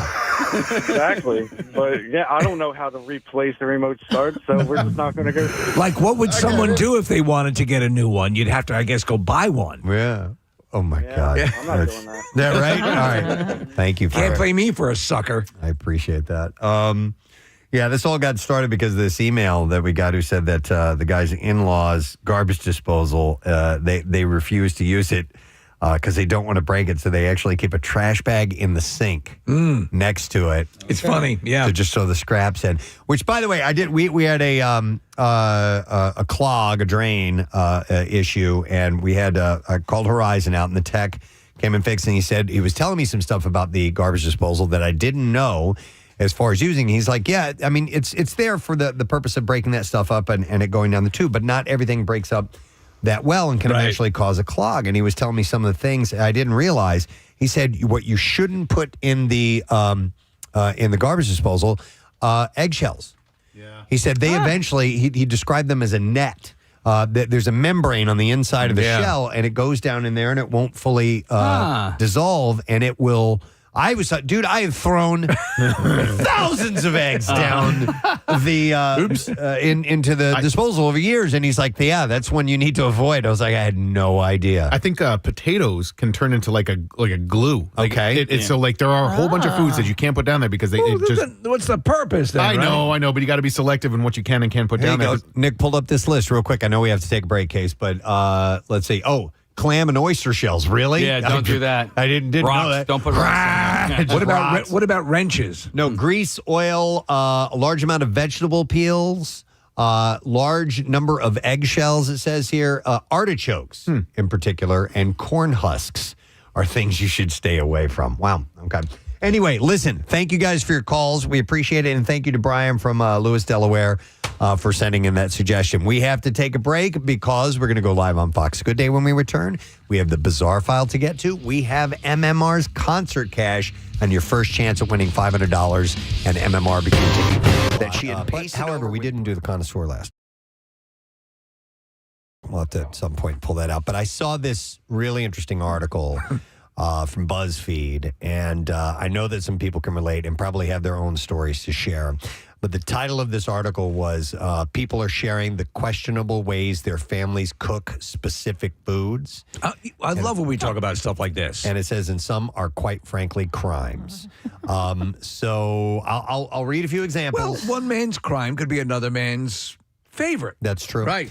And feel free to share if you guys have anything to contribute. Our number is what is our number? 215. No, 215-263 WMMR. 1-800-232. You can call that one if you want. Yeah. I'm not going to get you anywhere. Yeah. All right, Who is this? Yeah. All right, so I'll start with this one. It says, my stepdad's mom took a stick of butter and used it like a crayon to smear butter all over a raw turkey, and then she put the rest of the stick on the table for rolls. Oh, yeah, no, So I've That'll actually kill seen. ya. No. I've actually seen a device that is like a I don't have like a clamp for butter. It doesn't have to require a lot of pressure, but the basic gist is you put the stick of butter in it and you slide it around on waffles and pancakes. Yeah, we have one. It's called a ButterBot. Oh, okay. And and it looks like a little robot. Yeah. And you stick it inside there, and you take off his little R2D2 head. Yeah. And the butter sticks out the end there, and it's actually curved a bit so it fits on corn on the cob. This is not the butter you're looking for. And it's really great for corn on the cob. Casey, this would be perfect for your issue, your problem of getting butter in each square of a waffle. No, it wouldn't. Why? Because I think it would. Right? Especially if you heat it up a little bit. This is not what we're looking at. No, If I you're know looking that. at a video, that's not These what are it not is. your butter dispensers. Yeah. So anyhow, but using that on raw poultry No. and And then then putting serving it it out? to No. family, No. You could get deathly ill. you get very, very sick. All right, here's another one. This says, my mom once had a meltdown in her kitchen when she saw me cooking an egg in a skillet. She likes to cook her eggs in the microwave until they're rubbery and tinged with gray, and she insists that this is the only way to do it. She's a lunatic. I actually didn't even know you could cook an egg in Oh a yeah, microwave. you can do it, but it turns out It's gross, right? Yeah, you don't get a soft center on the yolk. You get a kind of hard, almost a boiled type of thing. I mean, even I can do an egg in a skillet. Come on. Hang on a second here. This one says, not exactly cooking. This is a text. It says, not exactly cooking, but my mom cuts pizza with scissors. Oh, I've heard no, that. I've heard I that have too. heard of that. Yes. I've seen it too. I worked for a family who owned a pizza shop. They owned a very successful, still successful pizza shop down the shore. And when their kids were little, they would bring the pizza home for dinner and they would cut it up into like little pieces for a baby, but they would do it with the scissors. Okay. Do you do the same thing we do? So with our deli meat, we'll use hole punches and put them into a binder. A 3-ring binder? I haven't tried that, but that's awfully efficient. Saves some Where's the liverwurst book? Marissa? I feel like the scissor things comes from Italy. Like when you're in Rome, they have these long pizzas and they cut them with scissors. Okay. Do you So think that's maybe where that comes I from. don't know. on that note, do you think that pizza tastes slightly different if you eat it with a knife and a fork than It's not as Tastes good. different? No. Yeah. I mean, it's a different eating experience, but I don't think it tastes different. I think but, psychologically- like the bite and the. Do you know what I'm saying? I do. I don't. Preston's probably right. No, it's not No, going to taste different. there can't be any change to the taste, but yet I perceive one. It kind of feels like it is. Yeah. So a few more examples. We'll go to some phone calls if you guys have them. Let's have. How about this one? I love this. One of my relatives deep fries things and then puts them in the air fryer to make them, quote, less oily. Wait. That is absolutely ridiculous. Then they go on and say, and then there's my aunt who buys takeaway fried chicken, fries it again at home just before serving it to her guests. She says the outside is too dry and not oily enough. Oh my God. Okay. So she refries fried chicken. Did everyone have a heart attack? Is everybody good? Oh, that is the best. This one says, once we watched my wife's grandma dice an onion by slicing rounds with the peel still on, like you do for burgers. She would peel each slice one by one and then finally chop it all with a steak knife. Huh. So that's way off. I watch people dicing onions. I need help. And I sip. Oh, Casey, I'll give you the full Please do. tutorial. It is so easy to do. I do not know how to cut an onion. Really? Not properly. There's a process. Well, can you give us a quick verbal tutorial? I would. Okay, so you cut off the base, the bulb end, and then you cut off the top. You turn it sideways, lie it on one of the flat ends. You cut it in half. You take the peel, the outside layer off. Then you flip it back over on the flat edge like this. Where round and on the flat side. On the flat edge Yeah, where it yeah, lies now. And then, Casey, so here's the onion. It's like an arc this way, okay? Correct. Then you slice it 3 times this way. Okay. And you slice it 3 times this way. And then you go boom, boom, boom, boom, boom, and it's all chopped up. Are you a fan of chopping devices? No. A lot of chefs say no to those, right? No, you don't need. It takes up room in the kitchen, and all you need is a knife. But what you do need to know are the proper techniques, and all you have to do is learn them once, and you got them. So at some point, I'd seen a YouTube video that described how to cut a pineapple, Preston, and we had a fresh pineapple in the house. I think I misremembered how to cut that pineapple. Oh, really? Because it's that main part in the middle, the stem, the core of it. And I cut that off. Yeah. And I cut the outer layer, the prickly part off. And I was cutting what I thought was correct, and yet that part of the core. Do you do still core? solid? Still Yeah, hard? still solid. Or was that just me not cut? Was that me cutting I didn't it too cut soon? it all out. All I right. mean, you need to cut it into quarters and then just slice the. There'll be like a wedge, and that sharp part of the wedge is the core, and then you just cut it off that. I way. effed it up. Then you're good to go. Steve, I hate to bring it back to this, but no. A listener texted this in, so thank you, random listener. Apparently, in the movie Cobra, starring Sylvester Stallone, We're watching the video. He uses scissors to cut pizza. He's eating cold pizza. Hey, pizza. And he cuts it with scissors. You're the pizza, I'm the scissors. That's where that whole thing with that cult. They were scissor. They were pizza. They cut their pizza with scissors. No, they cut theirs with axes. If you remember. Clang, clang. But Casey, I'll. You know what? I could bring in an onion. Maybe you know what? Maybe we'll do a demo day for the connoisseur sometime. Thank you for calling Cobra's Pizza. We'll show you a couple things. He's got a pizza shop now. Slices. Would that be like a version of show and tell? All of the drivers wear mirror shades and have a matchstick in their mouth. Yeah. You hungry or what? Yeah. And actually, the pizza is put in a barber's chair, Preston, and then he walks around. All right, here's some other things that people do, interesting ways they cook things at their home, questionable ways.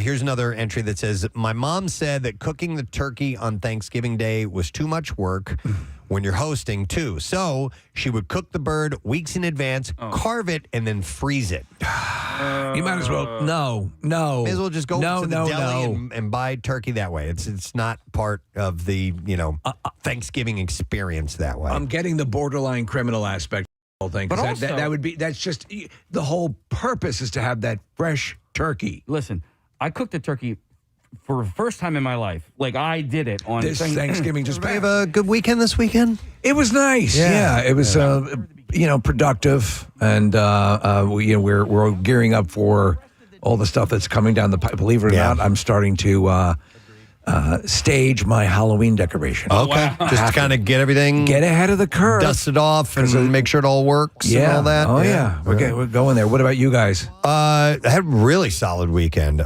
Went down to the shore and... Oh, the air show. September is the most beautiful. I hesitate to tell everyone to go to the shore during September, but it's amazing. Is it the best of the year? The best month I of the think year? so. Yeah. I mean, it's just a smidge cool sometimes, like it was this past weekend, but you get fewer people are staying at the hotels, and it's a little less congested. You have a little more space here and there. It's a little more serene, but it was just beautiful. And they had the Thunder Over the Waves air show this past weekend in Wildwood. How many is this the banner event for air shows It's the down there? first one they've done. Oh, really? Yeah, it's the first one they've ever done. Yeah, it used to be know that. It was in Atlantic City, and then I guess it wasn't there last year at all.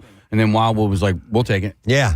Oh, okay. So you were right on it. Yeah, and Casey came down to our area that we hang out in because we're a little closer to where this was going on. The center viewing was right by the Maury's Adventure Pier, which is where they have like the Barefoot music festival and all that stuff. And so that's if you wanted to be right where they were doing the aerial maneuvers for the audience, would be right there. But they went above and beyond that area specifically. So we just walked down like maybe, I don't know, like a half mile, not that far at all, like a little 10-minute walk down the beach, and we were just in the perfect spot. Perfect spot. I mean, the very first planes that flew, basically, they're coming from the Cape May Airport, and they had to fly right over us. That's awesome. Yeah. So was it predominantly, what were the kinds of aircraft that were being? Mainly vintage aircraft. So they didn't have any big demo teams like Blue Angels or the Thunderbirds or anything like that. Not the big, but it was mainly vintage stuff. But it was really cool to see it out there. So they had a very cool P-51 Mustang tribute. That thing. I built that model many times. Right? Yeah, it's one of my all-time favorite planes. They did. They had they also did a first generation jet engine fighter jet called a Vampire. Oh yes! So it's quite literally from when they very first invented jet engines. That was really cool. So Dr. Mike, he's a big RC plane guy, and so he's getting me into it. I guarantee he has one of those. They're very cool looking. And they had the T-33 jet trainer, which was pretty amazing. And then in between that, they had stunt performers. What are you doing? Stunt flying up there? They had one was really cool. There was a 74-year-old pilot. The guy had only started learning to fly when he was in his mid-40s. Wow. And he was in an open cockpit aircraft up there doing, barrel rolls and hammerheads and all kinds of snaps and stuff. It was really, really cool. And then, so they had a few, they had a 9-plane demo team, and these were all prop planes. So that was pretty cool. And they're streaming smoke all over. And then they had one guy who had a really high performance, just stunt plane, who was just, doing cartwheels all that over. stuff, like killing engine and stuff like that. Yeah, they did just tons of really cool, exciting aerobatics. And then the end, the finale was these MiG-17 aircraft. So they're like a Korean War era. Yeah. So these were all older aircraft for the most part that they were displaying. But I get a kick out of seeing that stuff. And they were supersonic jets. They had, afterburners and all that stuff. So they were doing really cool. I mean, you guys were in the prime position. We were in a great spot. And did a lot of people turn out? Because there were projections of like 200,000 people. Well, I weren't don't there? know exactly how many. I was texting with Kyle Morey from Morey's Piers. I just texted him and said, "Man, Jack would have loved this," because Jack Morey, who passed away this past year, He was a pilot, right? He was a pilot. Yeah. You would see him doing, he had this like little biplane, and you would see him doing loop the loops and all sorts of like barrel rolls and stuff like that. So I know that Jack would have loved this. But so Kyle was like, "Yeah, there's more people showed up than they had anticipated," which made me really happy. The only thing that kind of was a bummer, the wind was whistling.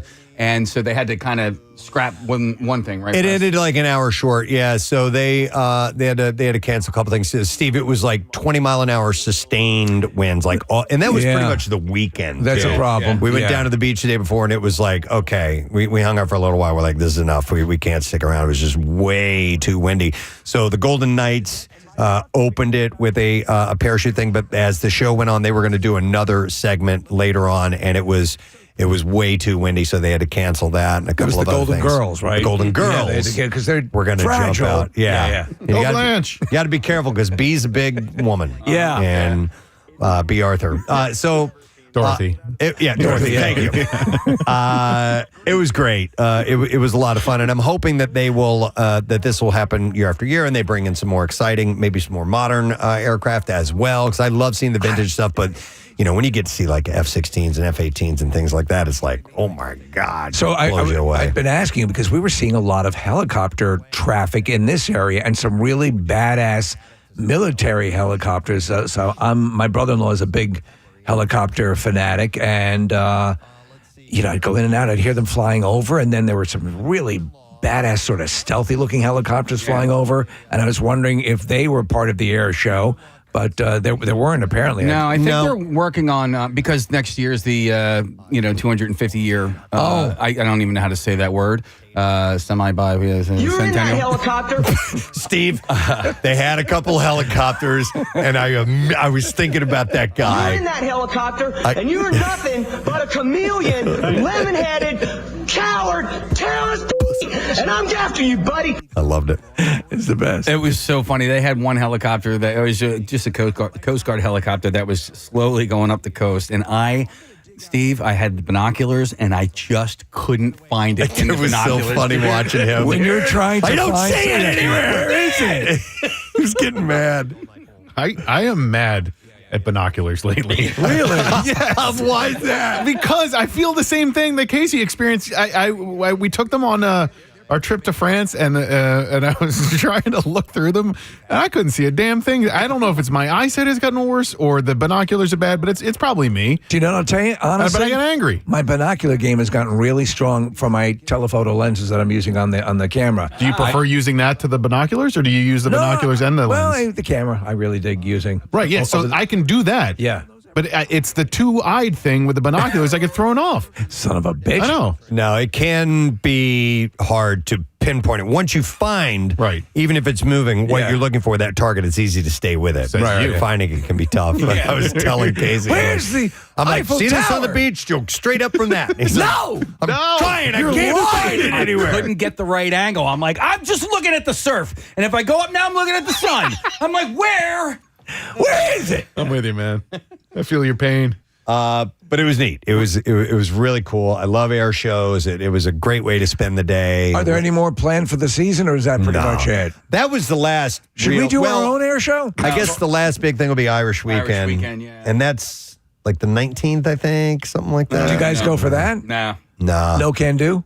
No can do. No, that'll be the last party. I was talking to one of the lifeguards, and I think they're going to stop guarding beaches. Yesterday was the last day, and then they'll come back Irish Weekend, and they'll guard the beaches that weekend, and then they'll be done for the full season. So. I'll tell you what, the beach in the colder months, in autumn and in the winter, nice. love it. Yeah, don't get down much. Hang on a second. I'm going to go to. We have Steve, who works for the air show. He's a ground boss. Who launches the jets and stuff. Hey, Steve, how you doing, man? Good. How you guys doing? Wonderful. So you were you at the Atlantic City Airport while this was going on? So I was working out of Millville. Atlantic. I'm sorry. Runways.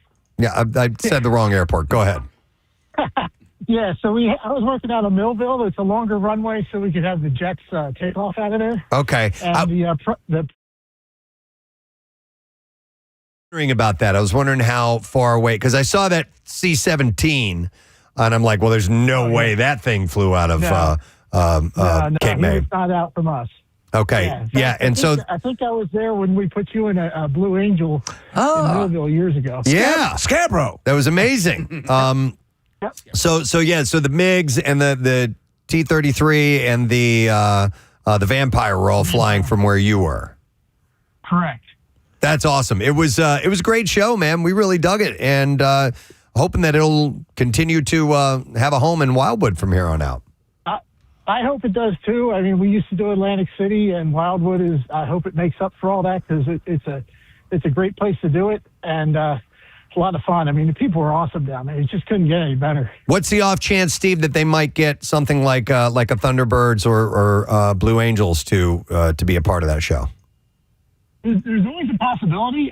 This year, this show was actually they pulled the trigger on planning it in January, and we crammed in a lot for 8 months of planning. And the Blues and the Thunderbirds, they schedule out. They have a 2-year rotational schedule. Right. Yeah.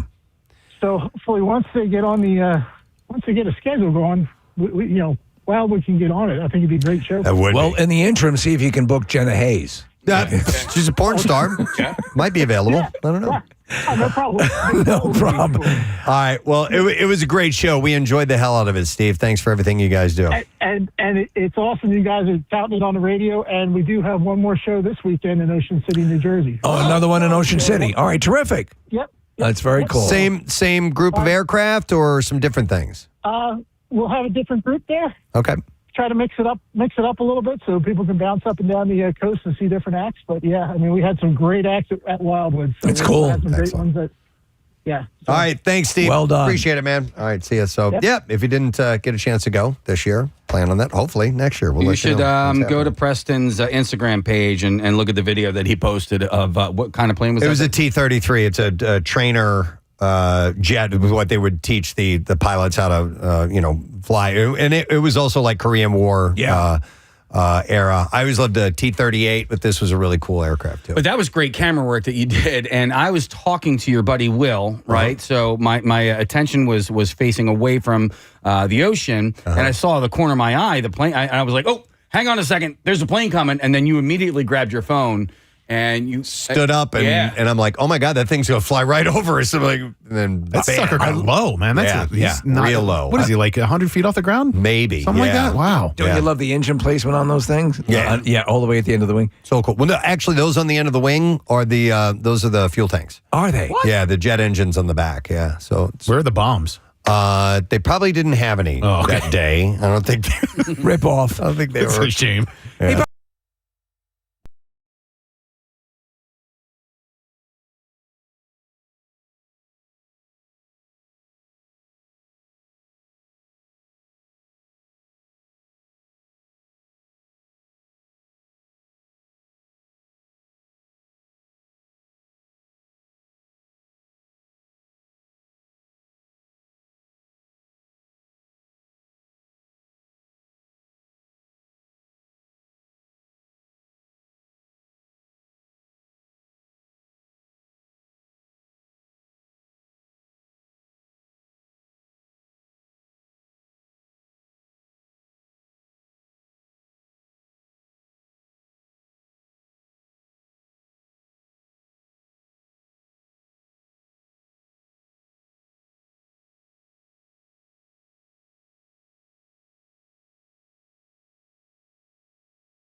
which raises some suspicion. Very much so. Yeah. I agree.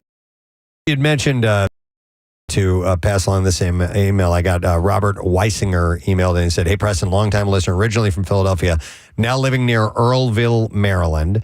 And we are 30 minutes from Middletown, Delaware, and had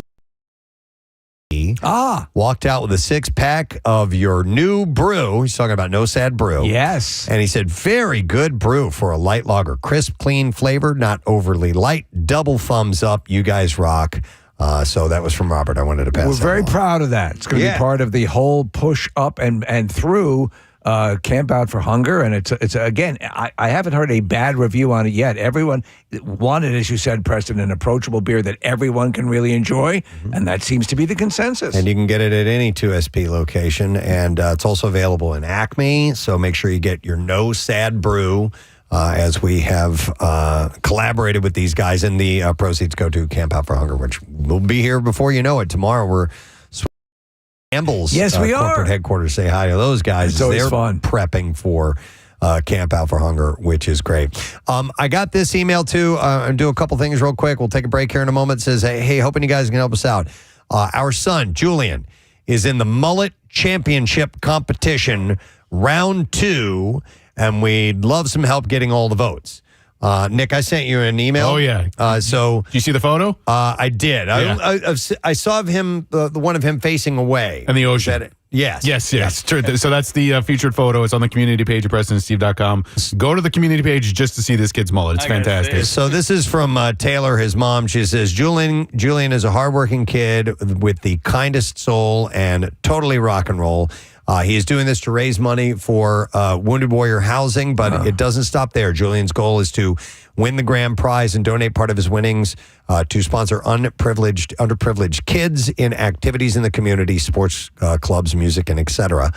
To get there, he needs all the votes that he can get and would love all the local support. And we would love if MMR could help spread the word and help get him to the top. Thanks for your consideration, your support. Your longtime listener, Taylor Moore. Well, that's a hell of a mullet. We're looking at the picture of him facing the ocean, and I don't know who the hell can top that. Nope. So you can go to PrestonandSteve.com and you'll find a link to the mullet. Is that him? That's him, yeah. Oh, my God. There's better pictures than the ocean one. Yeah. And there was one with him holding, what was it, a tuba? Or no, baritone horn. Yeah. Oh, my God. He's a cute kid. He is a cute kid. That mullet is top notch.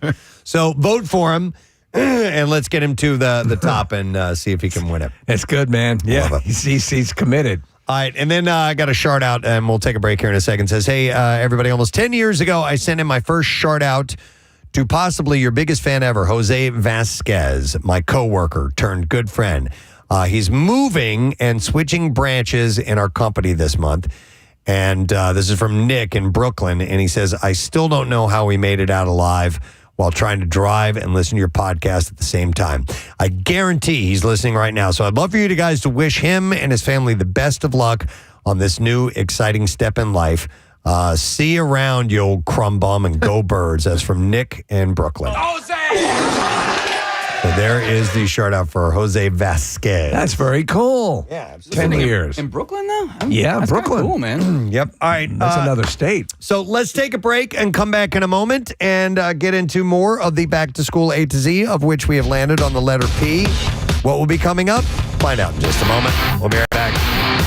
I'm not really sure if they need to be sharpened or not. Here's another one. It says, my stepfather's an absolute toddler about food. A literal 60-year-old man who still throws tantrums when my mom doesn't make him what he wants for dinner. One of his normal practices is to eat slices of white American cheese straight from the packages. Sometimes he just takes slices out of the package and stuffs them in his mouth. And I think these are the individually wrapped ones. Yes. Because he goes on to say he spent all of last summer insisting that every pack of cheese that my mom got was bad, but they were all totally fine. Our conclusion, we think that for the first time in his life, he actually smelled the cheese before inhaling it. So if it wasn't wrapped tightly in that package, because those, like the Kraft ones, like they barely have any scent to them at all. And you get a real cheese, it's going to have a really strong scent to it. All right, Tony has a crazy way of making soup. We're going to go to Tony. Good morning, Tony. Good morning. How are you? Great. What's up? All right. So someone else was talking about making soup separately. Yes. I have a texture thing, so I don't like I like the taste of the soup greens, like celery and onions and things like that, but I can't stand the texture. So I boil them in the broth, and then I strain them out, and then I kind of pulverize them into their own soup, and then I add it back into the broth, and then I boil the noodles, and then I add the chicken. Okay. So you don't like texture of vegetables, so you just kind of puree them and make them into a liquid. Yeah. Yeah. Okay. Huh. You're still going to get the flavor. That's interesting. That's probably a Bill Weston way, right? Yeah. So you know what? In fact, here's this same one. It says, my dad hates the texture and taste of most vegetables. He passed this down to my brother and me. So my mom always made us this awesome salsa that was completely pureed. Yeah. I was very confused by chunky salsa when I was old enough to notice it at other people's homes. Huh. I didn't know people didn't like the texture. Well, I guess, yeah, like Rochelle. Texture's a big thing. The reason she doesn't like mushrooms is the texture of them. Me too. She can handle the flavor. She can get mushroom flavored stuff, but if she gets the pieces, It's like I've been on that roller coaster with avocados. So I like avocados I initially liked. And then I did not like them. I did not the texture, and now I kind of like the taste, so I can handle. I think I'm coming back as the pendulum swings. But man, yeah, there was a period like I couldn't stand the feel of it in my mouth.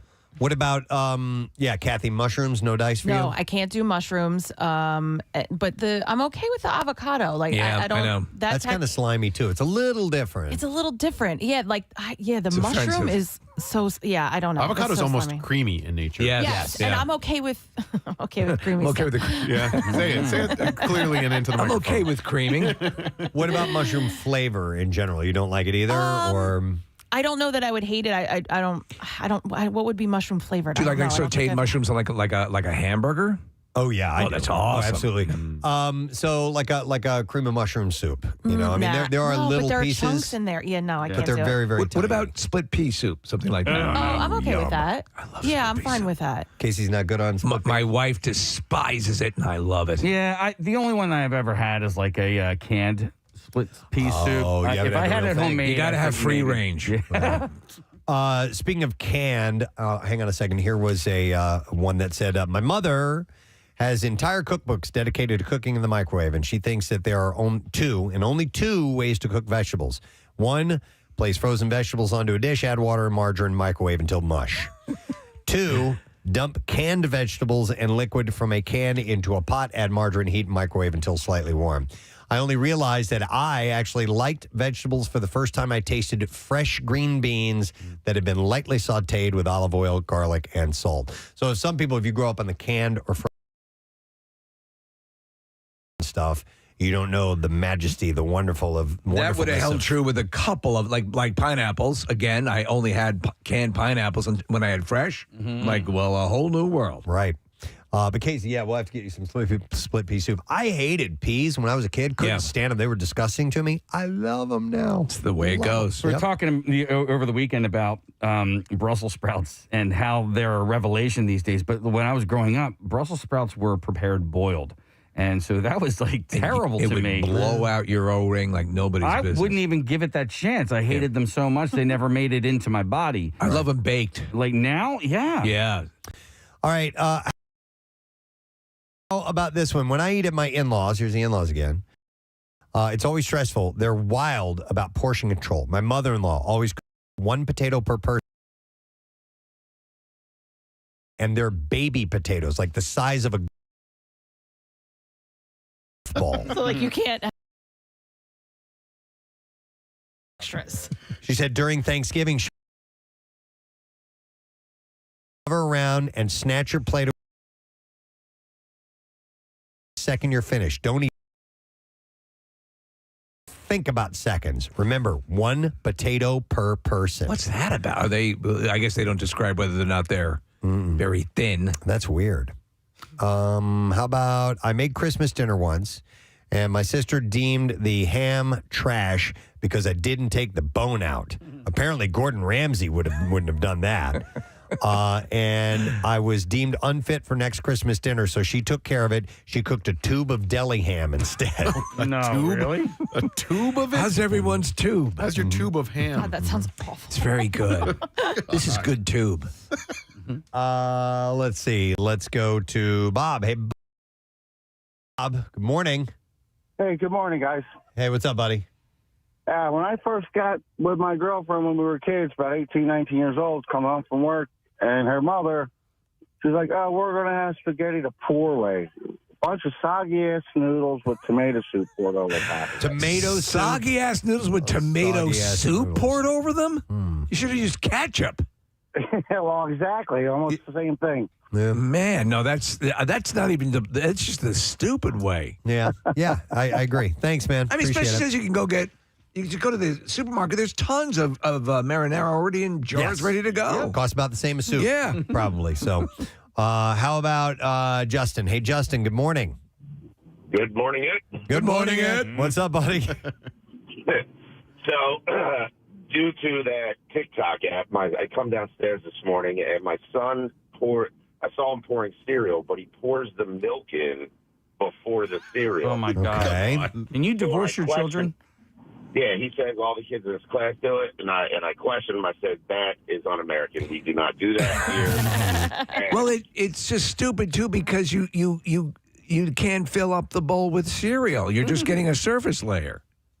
Well, yeah, so apparently this video says that it helps so the cereal doesn't overflow over the bowl.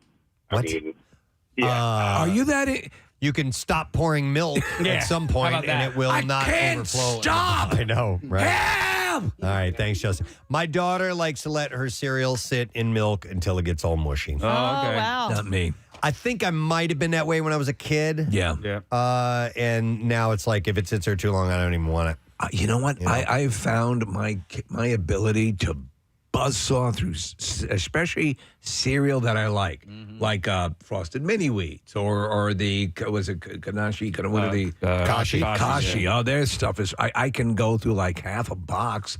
And like nobody's business. It's just crazy. All right, one last That's one. why I can't do it. One last one, and then we got to take a break. This one says, honestly, I'm amazed that my grandfather never got food poisoning. He would frequently leave soup out on the stove for days on end, just heating it back up when he was hungry and letting it cool down for hours or even days before heating it up again. What was that? You just leave it there. What was that story? It might have been debunked at a certain point, but it was the Chinese food that had been left out on a counter.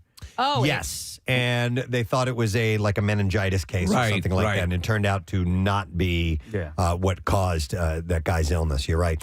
And then this person goes on to say, in the winter, he would store food outside instead of the refrigerator since it was, quote, free to cool it down. Except he continued to do this until it was in the 50s. Yeah. No, you can't do that. No, you don't want to do that. Maybe the dead of winter, yes. For safety's sake, you don't want to do that. I need you to stop talking. All right, we will stop talking. Damn it. Do I need to do this one, Nick? It's just impressive.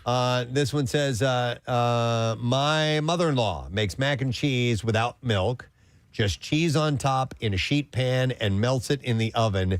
Never, is that it? Yeah, that's it. Yeah. She puts it on like a Macintosh computer? No. Anyhow, there you go. That's what I have for you in this little list. People with questionable ways that their families cook specific foods. Thank you for sharing. We appreciate that. We do have to take a break, but listen, cool thing happening tomorrow night. We have a screening of Doctor Strange in the Multiverse of Madness. Very exciting. And I have 3 pairs of tickets I can give away. So first 3 callers, 215-263-WMMR. Tomorrow night, 7 o'clock, UA King of Prussia. Movie doesn't even open until Friday. This is a big blockbuster movie. Oh, yeah. Absolutely. And let's get you into this exclusive screening. We're going to take a break. When we come back, we'll have your chance to win $500 and tickets to the MMR with the concert.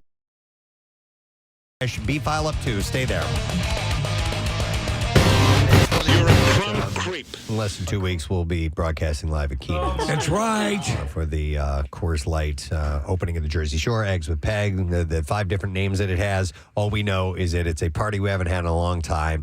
We're looking forward to it. Over the next few days, we're going to start to pitch some ideas out there to you and maybe get some participants and some contests and so on. Try to lay in as much ahead of the show work as we can. Yes. We've had a whole bunch of time off. we're trying a whole bunch of new things, it can only turn into a disaster, but the kind that we enjoy. Our kind of disaster, your kind of disaster. Right. So that's coming up. And that means MM Barbecue is this weekend, this Saturday, as mentioned just a little while ago. So just a little reality check for you there. All right. One of our favorite things is when we, as a show, are trying to figure out exactly what might be a topic of conversation. One of us goes, I have a question I want to ask on the air. Oh, okay. And that usually means I'm not going to tell you guys what it is. Right. We want to hear it. I'm just going to save it, and that's what we do because we don't like to, quote unquote, ruin something ahead of time by knowing too much about it. And we just like to head into the unknown. And today's unknown comes to us from Kathy Romano. I'm telling you, my heart is beating so fast right now because I'm so nervous. Seriously? Yeah, I'm pretty nervous. I didn't know it was that kind of thing. All right. Wait. Does it involve a boy? No. So here's how I think I want to do it. I'm going to ask a question. Yes. Okay. We're going to go around the room. Okay. I'll call your name out. Right. All right. I want Marissa to participate too. Do we need goggles? No, I'm just going to ask you a question. All I want you to say is yes or no. All right. Okay. With no follow-up. No Nothing. commentary, No no follow-up. commentary. All right. Yes Don't or even no? indicate whether you're positive or not. Just give me your answer, and then after that, we'll break out into discussion. Never heard anything like this. Intrigued now I'm nervous. Yeah. All right. Oh, Because I'm gonna go in order because there's definitely someone in this room who knows the answer, and I'm hoping that person doesn't go hard on me when they realize I didn't know the answer. Okay. All right. All right. Okay. You ready? I'm gonna start with Marissa. All right. Okay. All right. All right. So we're going in the height order. Yes, we're going height order. Yeah. Marissa, can you drive to Alaska? Yes. Casey, Yes. Preston, Yes. Steve, Yes. Nick, Yes. F. Stop it. Oh, my God, Kat. You poor thing. They're adorable, Who though. knew Alaska was attached to Canada? There's an amendment to this. Did you know that you cannot drive to the capital of Alaska? The capital of Alaska is Juneau, and it's separated. Steve, you've been there, right? Been there. So they're like, if somebody would ask the question, can you drive to the capital of Alaska? Yeah, no, I just thought the whole state. All right. I was trying to help. Kathy, the crazy thing is, there is like there is a line that connects Alaska to your driveway. I mean, it's a big line. It's a gigantic Here, line. I was in a conversation with somebody, and we were talking about a film crew, and he goes, "Yeah, they're driving to Alaska, and they're going to document the whole way, and then start the filming there." And I was like, "You mean they're going to drive through Alaska?" They were like, "No, he's driving to Alaska," and I was like, "What do you? I don't understand. What do you mean?" You adorable. But listen, so then that same night, I was out to dinner with 8 people, and at the table, I said, "Okay, I did what I did with you guys." Yeah. I said, "Give me yes or no." There was only 2 people at the table who knew the answer, and it was my dad and my mom. And my mom said, "I only said yes because I knew your father would know," and he said yes. The rest of the people, all adults, said no. What was your perception of Alaska's attachment to the continent? Here is my issue with this. It is the map of the United States. Okay? The map of the United States doesn't include Canada. Right. Now, I know that it wasn't like Hawaii and, That you'd have to cross an ocean. but I didn't think you could drive there. Okay. All right. Yes. And It is not part of, they say, the contiguous United States, right? So it's not directly connected to the borders of the mainland, as they call it in Hawaii, the mainland. Yeah. Right. So I thought you had to get on a plane to get Wow. I mean, you would prefer to get on. Yeah, And I think that's how I did. I actually. It's a long ass way. Yeah, we flew into Seattle, then flew up to Alaska. Kathy, I want to make you feel better because you admitted to peeing in the pool last week. Yeah, okay. And I love that. It was more recently than not that I saw a map and I was like, oh, that's where Hawaii is. all right. Oh, For the really? same reason. You thought it was in the Atlantic? No, because maps that we've seen. The Mexico A to Z is trying to guess what will come next, and somebody texting in there wondering if we're going to have the Perjanger song next. With the It's a good Ps. song. It's a really good guess, but Yeah. no, we're Suzi actually Quatro. we're going to be going to some Ozzy Osbourne next. But that's one of the things that I do try to do because we don't have access to the full list when we're on the other side of the radio. And when I am listening to it, I'm like, okay, we're at, this, and I never get it right. Never ever do I nail it, knowing what song's going to be up next, unless it's a cover of the song that was just played. Then the odds are pretty good. Yeah, what, 3,100 songs plus or something like that? Something in that range. But we're gonna get some Ozzy. We're gonna get some Depeche Mode and some Porno for Pyros. Love it. Yeah, man. Really cool stuff this morning. I'm loving it. All right, you know what? I think I think we did City Beat not that long ago, but I'm ready to do it again because there's some interesting things. There's been a lot of things on the beat. The City Beat. He's the meat behind the beat. He's Preston Elliott. All right, I'm going to start with the fact that the season premiere of Task has hit the HBO series. And, we had Mayor of Easttown, and this is from the same creators. Yes. And people are wondering also if they're tied together somehow or another. But they're not. Not yet, but there has been some little things floated that maybe there might be Easter egg type references to Mayor in the series. They could absolutely, positively be in the same universe. Yes. I watched the episode last night. Okay. And there was a debut last night. It was a debut and had the same sort of feel, like gritty, moody. Love it. It was actually, I think, more moody than Mayor of Easttown. But man, I'm all in. Mark Ruffalo. And by the way, like the accents, not overdone. Not overdone. But you Yeah. can hear it. You can hear it when they, and then just the references. You hear them reference Wawa, not Wawa, Acme, and Blue Root. Reading in, oh man, I forgot where I was reading. But I read a couple of descriptions that essentially this article says that the first few lines are basically a Mad Libs of regional references, and it's everything into so he offers Emily a breakfast of scrambled eggs and scrapple, asks if she wants anything from the Acme, and he said he might stop by her work later for water ice, and of course she works at Rita's. There you go. And he orders an extra large black cherry while he visits, so they dive right into the local fare. So Brad Inglesby is the writer and creator. We had him in maybe a year or so ago chatting about a few different things. I've known Brad since he was a little kid, and to see his success is really freaking awesome. He played baseball with my brother Adam in like second grade, and his brother is Martin Inglesby, and his dad is Tommy Inglesby. And so Brad is just doing really, really well for himself. He's going to be on the show in studio next week, and one of the co-stars with Mark Ruffalo is Tom Pelphrey. And Casey and I have been a fan of Tom Pelphrey since Ozark. He was so good on that show, and it's really nice to see him coming on his own. And I commented on one of Pelphrey's posts recently about Task, and gave some a shout out to Brad Inglesby, and Martha Plimpton liked my comment, which there you go. Yeah. And so, Casey, I wanted to ask you, how is she in it? She's good. She's only in maybe one or two scenes. She plays his director in the FBI. Okay. And just one episode so far, right? Just one episode so far, and so he is, and you'll find this out when you watch it. But he is kind of on like desk duty for a moment, and you'll discover why. And she basically says, "Hey, these robberies are happening. We have video and stuff, and we need you back in the field." And he reluctantly heads up this task force, and that's why it's called Task. Gotcha. I have a question. I was gonna start watching it, after it had premiered, and was gonna watch it on Max or whatever the hell they call it now, HBO Max. And then it was late, and I know I'm gonna fall asleep, and there's no way I want to miss something.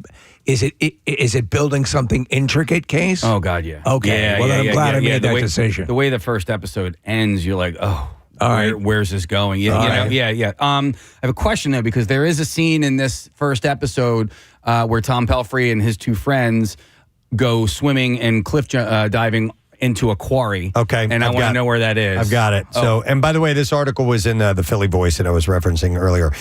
Casey, they end up at a place called Bangor Quarry, Bangor, like Maine. Oh, okay. And I don't know where exactly that is, Casey. So it says Robbie, who is Tom, Cliff and Peaches head here for a post-robbery swim. And by the way, a little spoiler alerts here, okay? It says, on a real-life note, you should not do the same. Not only is it dangerous, but it's also trespassing according to the Bangor Borough Police Department. So the Inquirer had, and it was a couple of different sources, Preston. They had if you want, They have an online active map that shows you where all of the locations for each episode. I guess they're going to do it as an ongoing thing. If you want to visit the locations featured in the show and task, they have this animation running, which is annoying to copy, but it's there available for you. So, Prez, it looks like there is a Bangor, Pennsylvania, that is just south of Stroudsburg. And I'm looking. Okay. Yeah, it looks That's got to be where it is. This must be the Bangor Quarry. Okay. By the way, in that Philly Voice article, they asked a question as to whether or not fans of Mayor of Easttown will get to see, if it's the same universe as Mayor of Easttown. And Mark Ruffalo had last year teased that Tom and Mayor might run into each other in the future. That's what they're saying. But he said that nothing was set. Mayor does not make an appearance in the season premiere, nor does anybody make any obvious references to her on the show or the show's central characters. But they're saying that doesn't mean that she might not be like standing outside, vaping outside a Wawa or something like that in one of the passing scenes, whether or not they would bring, what's her face back? Kate Winslet. Kate Winslet to do that for a bit part. I don't really know. So I love this, though. Do as much world building as you want in Delco. We're totally down with that. Yeah. So there are a couple other places that you'll see in this season premiere. The Miranda Center at Neumann University, which is cool. Yep. Yeah. Is that where his office is, or Martha Plimpton's office is? It says Tom mans a table at a job fair here. Oh, there. Okay. While temporarily working as a recruiter for the FBI, next to his station, the distinctive pillars of the center's atrium are visible. Then there is the Ritas in Collingdale, is where they go. Emily, Tom's daughter, works her part-time job here in the scene where it's shown, and Tom orders the black cherry water ice, like I said. And they also show up at the former Philadelphia Police Department headquarters. It says we get a brief glimpse of the exterior of the former Philadelphia headquarters, colloquially known as the Roundhouse.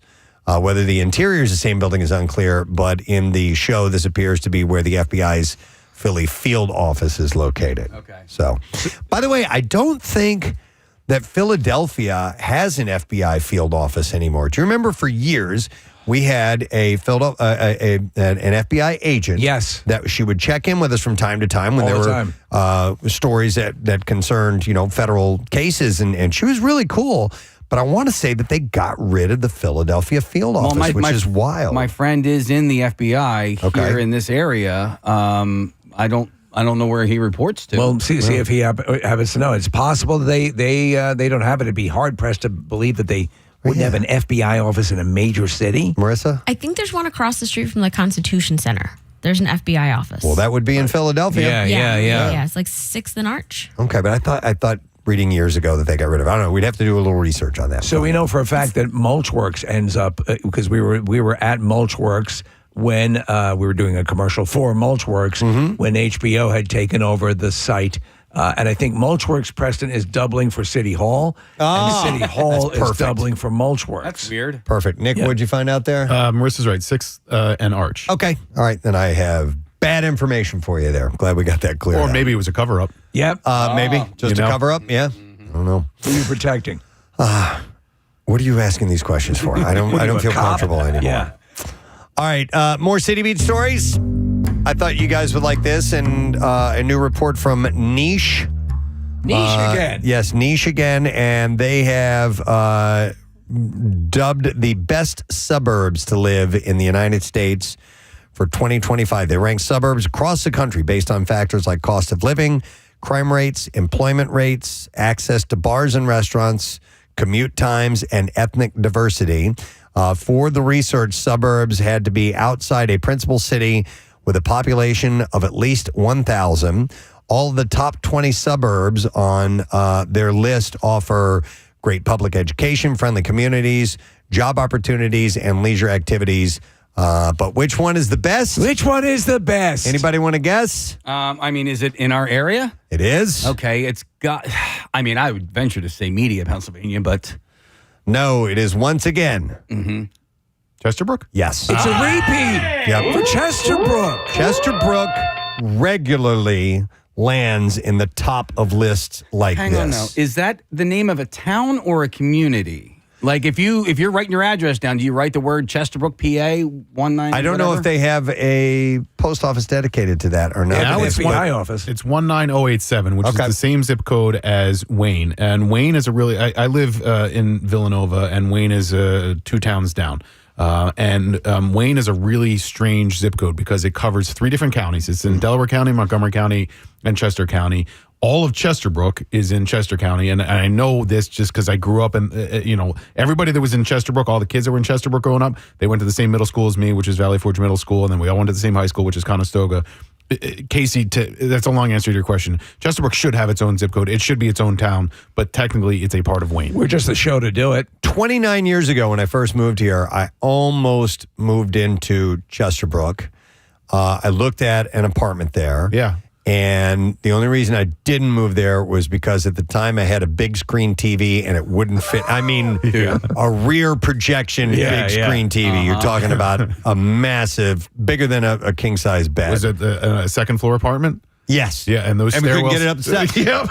Couldn't get it up the steps. I know. So I didn't move to Chesterbrook, but I knew it, Casey, like you were saying at the time, as just a kind of community, a neighborhood, not a town of sorts. Right. Yeah. By the way, we got our dining room furniture from these people in Chesterbrook. There was a doctor who moved up here from Tennessee, and the cost of living here is a little bit higher than in Tennessee. So he had to sell his table. No, so we had to move to a smaller place, and they just didn't have the room for the dining room furniture. And my brother, thank you, Foz, for helping me out because we had to carry this all down.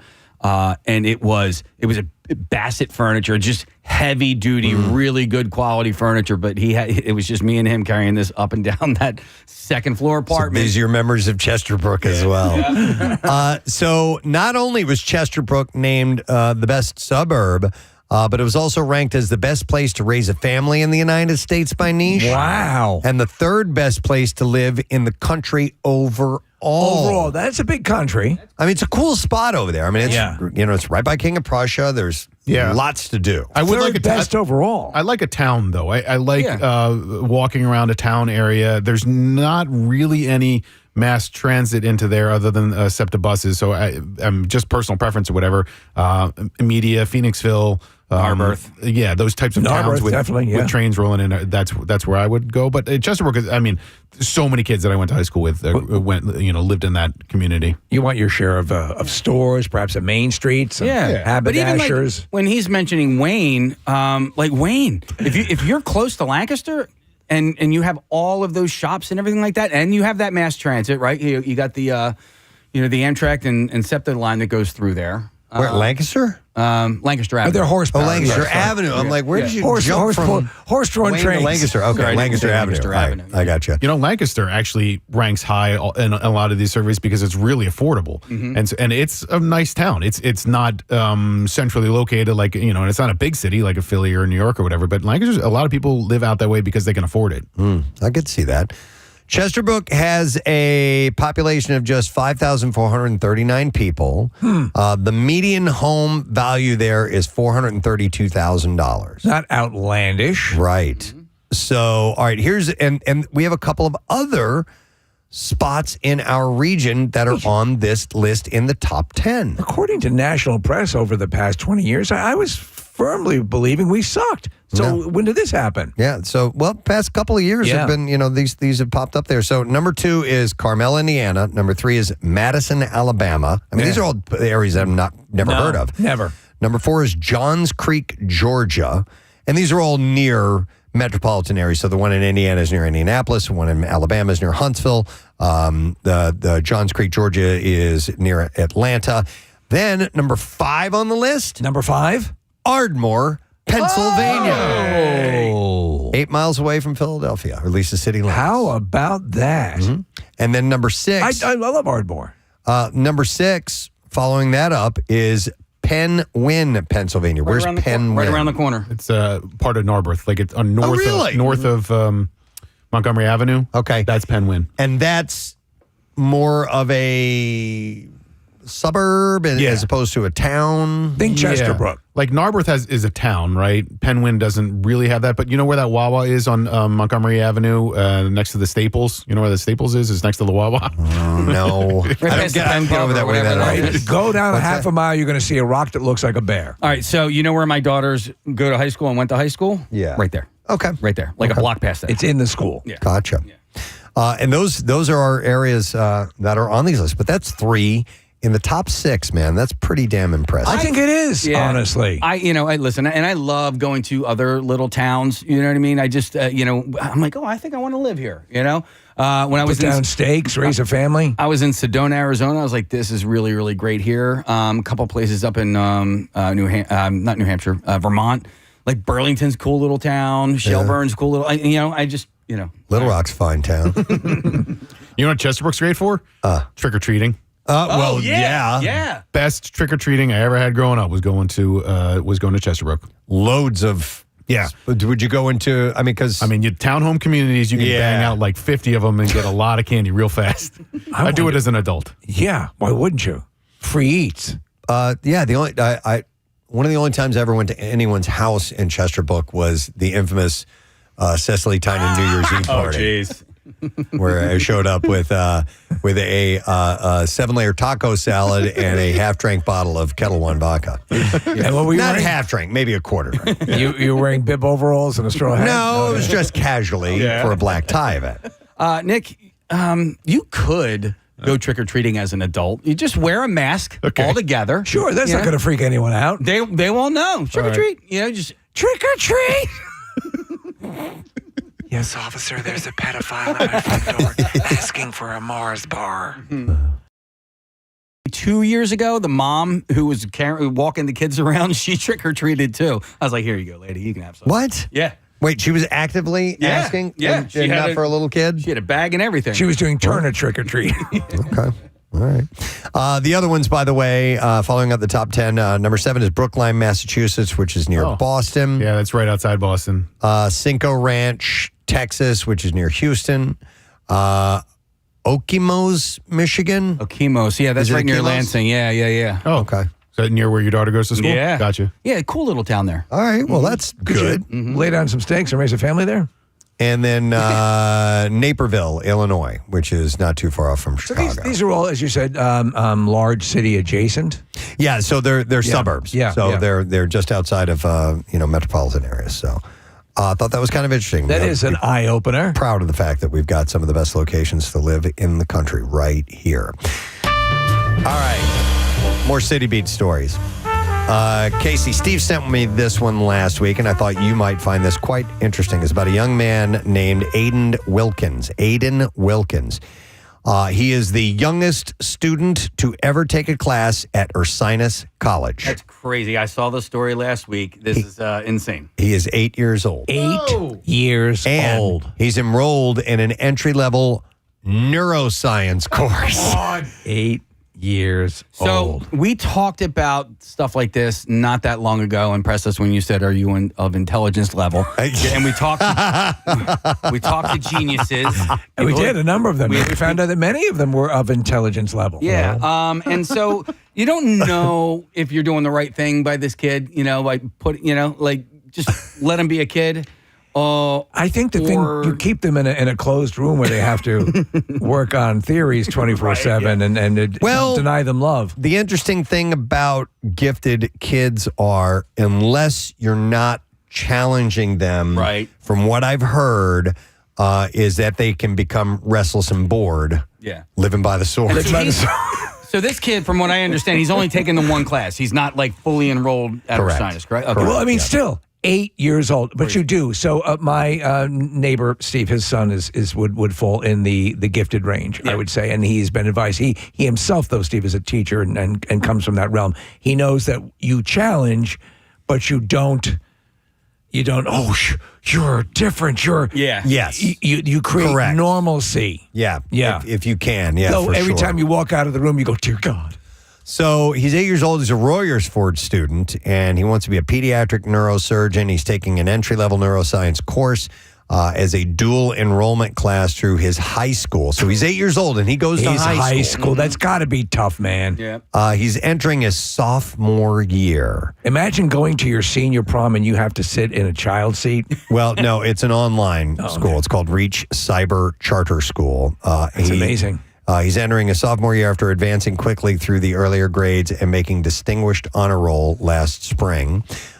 He will not be the youngest student to graduate from the Harrisburg-based Reach Charter, which enrolls about 6,100 students statewide. David Bulligan of Ben Salem finished high school there in 2023 at age 9. God. Now 12, David is a senior at the online Southern New Hampshire University studying computer science, according to his mom. He's 12 and he's a senior in college. It defies it's hard to. I'm too stupid to wrap my mind around this fact. There's actually, Nick, perhaps you know this, there's actually semen attending Bucknell. No way. No way. Yeah. Well, it's gifted semen. Yeah, it's gifted semen. So our boss, that's really young. Our boss, Chuck D'Amico, his daughter Charlie is, technically a junior in college right now at UConn. But she's advancing. She's graduating this year, and she's a double major, like neurobiology. Yeah, neurobiology, and I don't know what the other one is, but like she's banging that all out in 3 years. That's I think crazy. that's And insane. those legit, like full, whatever it is, and that's career level, and then some. Not that she's not working hard. Yeah. I'm sure she's working very hard. Yeah. But like, they just take to it. I just, some of us have to work really hard. Because we're stupid. Really hard. Yeah, she's not to like make things make sense. Yeah, she's not graduating with a C average either. You know what I mean? Like, yeah. Losers. My mom did something similar to that, Casey. She graduated from Lycoming in like 3.5 years, right? So then there's me. Yeah. Then it was 7.5 years. And then there's you had more fun. It's debatable. My mom had a good time. All right. But and there's my son. So maybe it like skips a generation or something. I don't know. There's a recessive trend. Ben's doing really well, and my mom killed it, and I was a terrible student. So who the hell knows, man? Mrs. McElwain, Nick is an idiot. No, but you're not an idiot. It's just the way I was a that bad student. You're I'm just not a an bad idiot. student. Yeah. And I think that is also part of it. Sometimes I'm an idiot. Sometimes, but I mean, also there are people who are just not that good at school. But I doesn't try- mean that they're not smart. Steve, I can't get binoculars to work, all right? There are days. Here, let me take those caps off for you. Dude, Sam, our assistant intern or assistant producer, sorry, Sam, he made me feel so old and dumb the other day. I was trying to get audio off of a YouTube video, and I couldn't get it to come out of the board. And little did I know that the video was muted on the computer, and that's never happened to me before when I was trying to lift stuff off of that. And he called me a boomer. A boomer? What? Yeah, it cut deep, Sam. It cut real deep. Because I've been doing this for a long time, and the audio's never been muted. I know how to unmute audio on the YouTube channel. You do. Yeah. It's just something you didn't consider. I did not consider that. Wow. All right. Well, this kid, Aiden, nationally, the youngest person to graduate high school was someone named Michael Carney, who is now 41. He finished California in California at age 6. 6 years old. Again, we've seen these gifted kids. They are Village of the Damnedish, and then they're old souls. They're old souls, usually, yeah. And they're usually from another planet. So Aiden is one of 4 dual enrollment students at Ursinus this semester. He's receiving an Ursinus scholarship for the course, bringing his family's tab to $500. His mother, Veronica Wilkins, an assistant vice president at Chubb Insurance Company in Philadelphia, said that she saw signs of Aiden's intelligence early. She said at 1 year he started reading words in restaurants or on buildings that Wilkins said that she hadn't taught him. Then as a toddler, he wrote an algebraic equation one day. All right. She said he picked up a cue card and he wrote something like 2x plus 10 equals 12. And he told me to solve it. I ate a bug at that age. She said that she didn't push him, not wanting to turn him off of learning. She said, I just wanted him to stay curious. Aiden had a lot of toys, but he really wasn't that interested in them, she said. She remembers that at playgrounds, he told other children that he had to stop playing so that he could, quote, do his numbers. She said he liked to ask people their age so he could instantly tell them what year they were born. So that's great. It makes it tough to relate to other kids. It is. You know, it is as something well. that's difficult. I mean, I remember by 7th grade, I was melting the end of my big pen over a Bunsen burner. Wow. So, I mean, I was doing research. So she had told him, she said, I would even tell him, hey, just enjoy being a kid. But that wasn't what his drive was. It was to do more mature adult type of things. Someone advised her to watch the show Young Sheldon. Yes. And Aiden attended preschool in person and then private Pearson Online Academy for kindergarten through 2nd grade.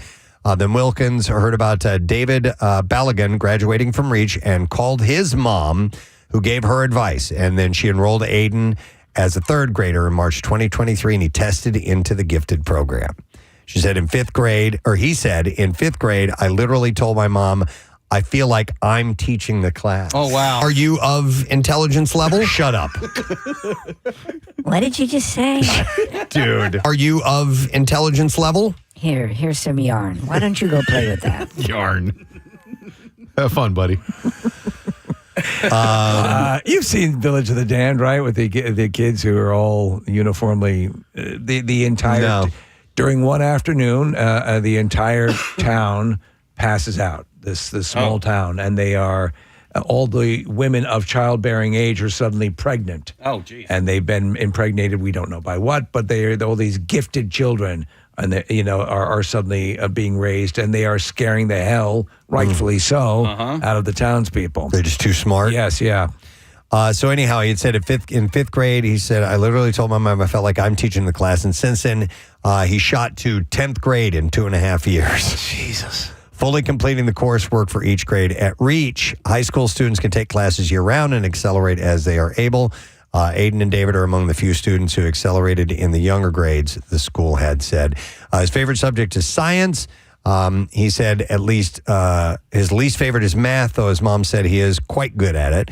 And he's already taken high school classes in medical terminology and personal finance.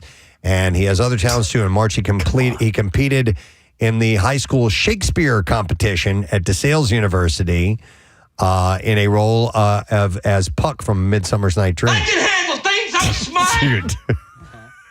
Fredo was actually gifted. He just wasn't being challenged enough. And he describes himself as a social butterfly. He enjoys basketball, soccer, bike riding, and video games. He decided that he wanted to become a pediatric neurosurgeon so that he could help other children. Similarly, he recently started a nonprofit, Fresh Start to Success, to raise money for school supplies and other supports for foster children. Wow.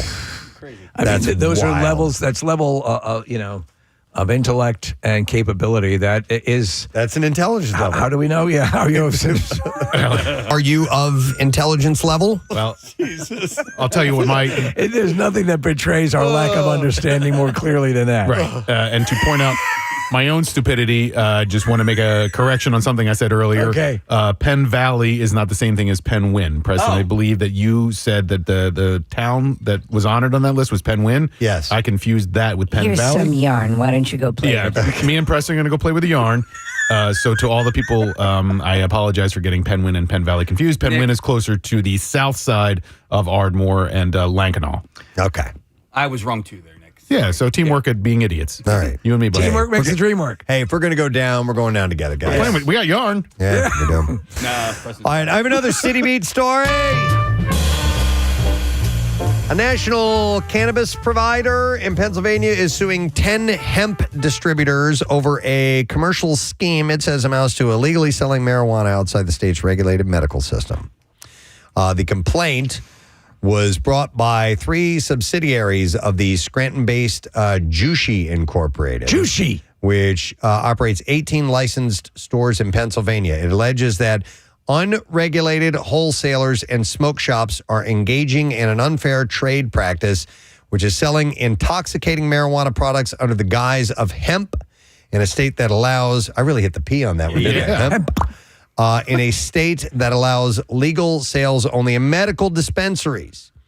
The plaintiffs wrote, the influx of these illegal products into unregulated retail channels directly undermines the Commonwealth's regulated medical marijuana program. So, which I agree. I think, did I raise this issue with this article case to you because is this, you were talking about something. Yeah, the gas station cannabis. Exactly. Yeah. Is this similar to this? Yeah, so the lawsuit cites findings from a July Inquirer investigation and illustrating that unregulated hemp-derived products sold over the counter in Pennsylvania are often illegal and full of toxins. Yes. Reporters purchased and tested 10 hemp flower samples from around the Philadelphia region, finding 9 samples were well over the legal limit for Delta-9 THC, the psychoactive ingredient that creates the drug's high.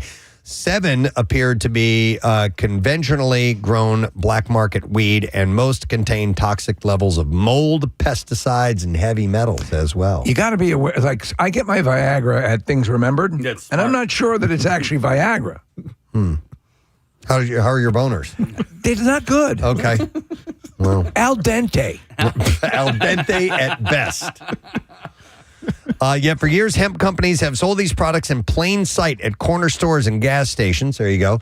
Exploiting an apparent loophole in the 2018 U.S. Farm Bill and giving rise to a multi-billion-dollar cottage industry of intoxicating hemp products. In Pennsylvania, the result is a system that resembles the over-the-counter recreational sales in states like New Jersey or California, but without the oversight that legal providers face. For 7 years, state legislators in Harrisburg have debated whether to legalize marijuana for recreational use. At this point, I mean, it looks like PA is heading towards that from what I'm reading. It seems like there's revenue to be had. Yeah, it all depends on, I don't know. I don't know how, they got to get all the politicians on board. Yeah. But, I want to ask the people in New Jersey, because it's recreational and medical there as well. Right. And they do have the gas station cannabis places as well. Is it as bad over there as it is here? Because it's only medical here. That's a good point, because if you stop and think about it, so California is pretty much wide open, right? Mm-hmm. So, but they do have a big issue with illegal pot farms and illegal sales. So they thought that it would eradicate a lot of that. It actually made it worse. You know what's really starting to take off now is the drinkable marijuana. I've heard about this. Have you dabbled? I dabbled this weekend. And how was the dabbling? Fine. Like you thought you saw an air show. I actually didn't get as high as I thought I would. I did a 25 milligram drink. Yeah. And was the drink itself tasty? Yeah, actually, it's really good. It was this orange cream drink. Tasted really good. But was it with the Delta-9 or the THCO, or was it with actual, real? It was bought in Delaware, so it's now, legal consumption. So Okay. Because that place, when we were in Florida, the bar that we had dinner at, they were selling a THC infused drink, but that was with the Delta-9 or was that the Boxer? Yeah. Okay. Yeah. So that was not that. It's my favorite. One of my favorite songs. It's a really good song. Yeah, it's a good question, but I didn't get so you measure it by milligrams. So like if I have an edible, 10 milligrams, I'm good to go. That's about my zone where I am. And this was 25 milligrams. I'm like, well, giddy up. Here we go. Let's see what happens. And I didn't get all loopy. You saw me. I was at the air show, and I was fine. You were fine. Yeah. So I don't know. But they are now becoming, so from amongst my group of friends, like an alternative to drinking alcohol. Is that okay? I will sit and sip on this and enjoy because they're, along with the buzz you get with alcohol and so on, part of it is the ritualistic drinking part of the actual physical oral fixation you get from drinking it and tasting it and all that stuff. And so marijuana started to head that way too. Hangover? No, right? What, for marijuana? With this drink? No. So that's a selling point. Hangovers don't exist in that world, I don't think. But but it remains to be seen what they're going to do, and I have not paid attention to where things are in a legislative sense as far as Pennsylvania and recreational, but I'm not holding my breath. I mean, I'm just glad the medical side exists, and New Jersey's right across the way, so yeah, it's pretty easy.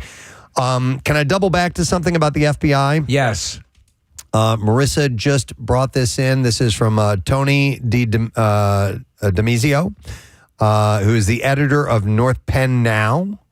Perk Valley now and Central Bucks now. He said, Preston's not wrong. It's about the FBI office. Okay. Oh. Preston's not wrong. There was a field office in Lansdale Borough across from the train station at Century Plaza that relocated. And I also remember the FBI contact. Very nice woman. Be well. So there is or is not an FBI office within Philadelphia proper? In Philadelphia, yes. I guess the Lansdale one. Yeah, there was a Lansdale Borough, an office in Lansdale. That's the one you but were that's working gone. out of. No, I was never working there.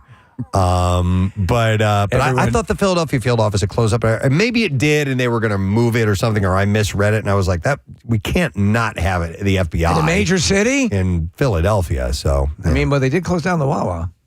What? There wasn't there the Wawa in the city that they shut down? Oh, yeah. So yeah, if they can shut down the Wawa, they can do anything. They can do anything. Yep. All right, one more thing. City Beat wise, and then we will wrap it up. This is an article. Steve actually sent me this last week from the Inquirer about the fate of the Trocadero. Yes, a beloved institution. Yeah, and it goes on to give the history of it and says, 1,200 people could fit in that place, and everybody from Sonic Youth, Radiohead, Wilco, Hole, Pearl Jam, Soundgarden, Bob Dylan, they all played the Troc. How many great memories do we have from the Troc? From Casey's funeral? Yeah. To lost viewing parties? And to, we used to do Free Movie Mondays. Free Movie Mondays? Yeah, and just going to shows. Teen Witch? In general, But it says here, zombie proms, movie nights, battles of the bands, and countless dance parties called it home over the years. Bam Margera and Ryan Dunn dived from the ornate Victorian balconies in a sea of concert goers in the early 2000s. And Hannibal Buress launched into bits on its stage that would astoundingly lead to Bill Cosby's imprisonment. But now, 2019, it came to a halt. The venue shut its doors 6 years.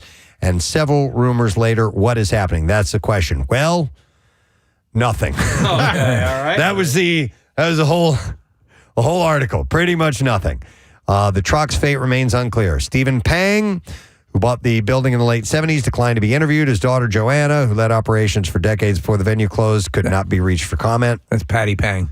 An expected return to the Troc in some form has been on the radar since 2022 because later that year it broke that the Northwest Arch LLC, the legal entity that technically owns Trocadero, secured a $2.5 million grant through Pennsylvania's Redevelopment Assistance Capital Program to revamp and potentially revive the venue. But while the Trocadero was awarded the grant, it hasn't been used. Nothing's been done. I'd love to see it back. Again, it was just one of my favorite places to go to. Yep.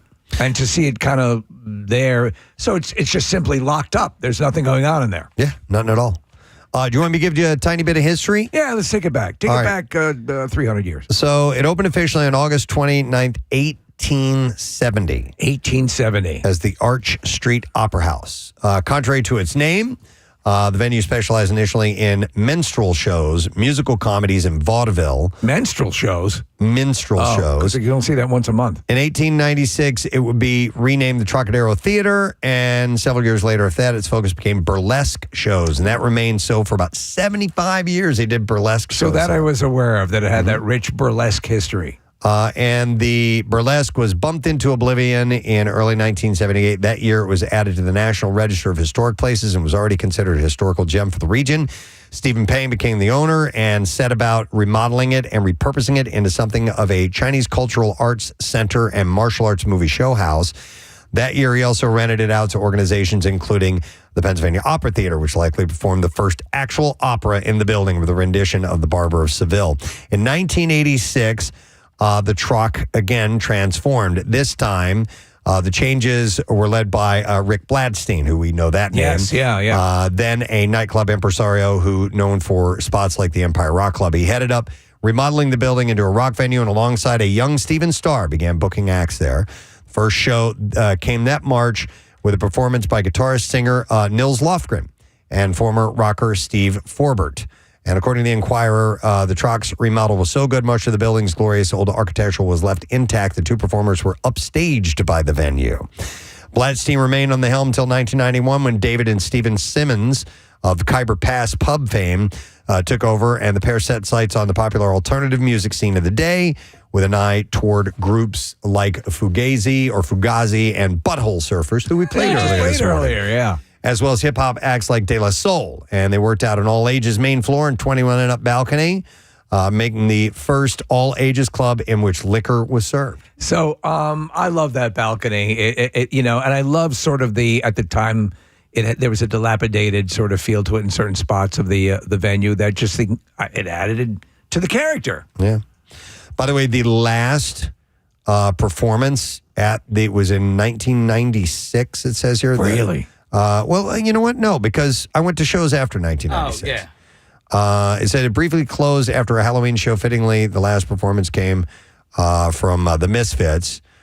At the time, David Simmons and his partner, Booker Joe Wynn, planned to relocate to the West Coast and blah, blah, blah, and so on. So you know what's only 3 blocks away from the Chalk? FBI's office. There you go. There you go. And they moved specifically, and then the Chalk closed down. Yep. So anyhow, bad news, guys. It says here the Chalk. Here you go. It says in 2011, the Chalk's leadership filed for bankruptcy. It had difficulty finding its place in the region club scene because the club scene was packed with similarly sized rooms, many with large corporate backers. They're talking about the TLA, World Cafe Live, and Union Transfer, the Keswick Theater as well. Buzz around the Trox shows it seemed to continue to fizzle as the years wore on, and in March 2019, they closed it up. Yeah, I guess places like that live and die by the availability of acts that can come in there. Yeah. And as that ebbs and flows. Yeah, I mean, in you fact, also that's a great act that appeared there, ebbs and flows. but you also had, the Electric Factory, and then most recently, you got Fillmore. Yes. The Met. Yeah. You also had to compete with the Tower. Well, and the Tower's gone, and that's still sitting there. There was another article, same thing. Yeah. It's just sitting. I'd kind of like to go into the Chalk and just walk around. Yeah. And the Tower was very cool. Yeah.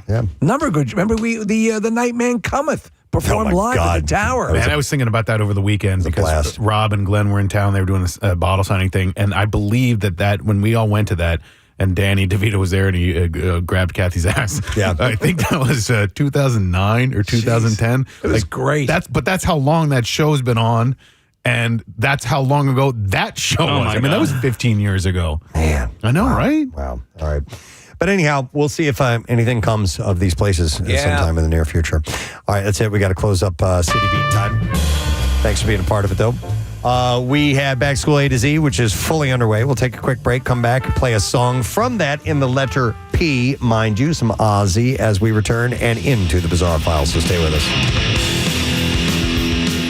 The continental U.S., and then there was just little corners. No, you're right. I have heard and read stories of people who thought that Alaska and Hawaii were actually down in this little corner Very close next to each other. Very close to each other. How does one have such wonderful tropic weather and the other one so cold? Yeah. For the record, I didn't think it was like in the Atlantic Ocean or anything like that, but I just didn't actually know like how close it was to California. And I was like, oh, that's why you stop over in California if you're flying to Hawaii. Listen, there are these things in life that elude you as far as your thinking. I remember as a family member who was studying, law and thought that the Titanic sunk in the Pacific because that's where the icebergs are. Oh, right. I remember. Yeah. And let me just say, by the way, my 10-year-old was also at this dinner, and his answer was yes. Oh, wow. By the way, do you want to hear some of the texts, Kathy? Yeah. Well, my kids are never going to Westchester.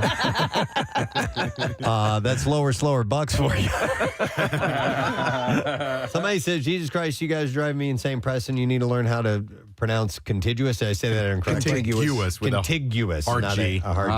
So we're all stupid here. Yeah, we're all idiots. And it's awesome because, most people have, thousands of people listening to everything that you say so that they can correct you on everything. That's all right. Yeah. This one said, it's okay, Kathy. I thought so too until about a few months ago. I'll bet you there are many people actually listening right now as well for one reason or another that weren't aware that, yes, you can indeed drive to Alaska if you need to. By the way, you may think you don't have something like this in your intellectual arsenal. I guarantee you do. You sure do. I told you guys, man, you. when we were playing this game one time with some friends of mine, it was just a driving game. It was in my fellow band members. We were driving for a few hours to play a gig and play this game where you say a state, whatever that state letter it ends with, you lead the next state with the start. And then we ran out of states, so we started doing countries. And I swore. Oh, no. That euthanasia was a country. I remember that. It is part of Asia. It's the younger part. And I dug in, man. I did not give up. Yes, it is. I saw it on a National Geographic. It's special. where the teenagers live. It's where Asian teenagers where the youth live. in Asia live. Are you stupid? It's in the name. Where do you think they go? Youth in Asia. I need to apologize to my buddy Greg. Because I just really drove that home as if I had it as fact. Listen, if you were to design a part of Asia where the younger people would go, what would you call it? Youth in Asia. In Asia, of course. Hang on, let me go to Ryan. Hey, Ryan. Good morning. Hey, good morning, baby wheel. Baby wheel. Spit it, baby. What's up, Ryan? So, kind of going off of what Marissa said.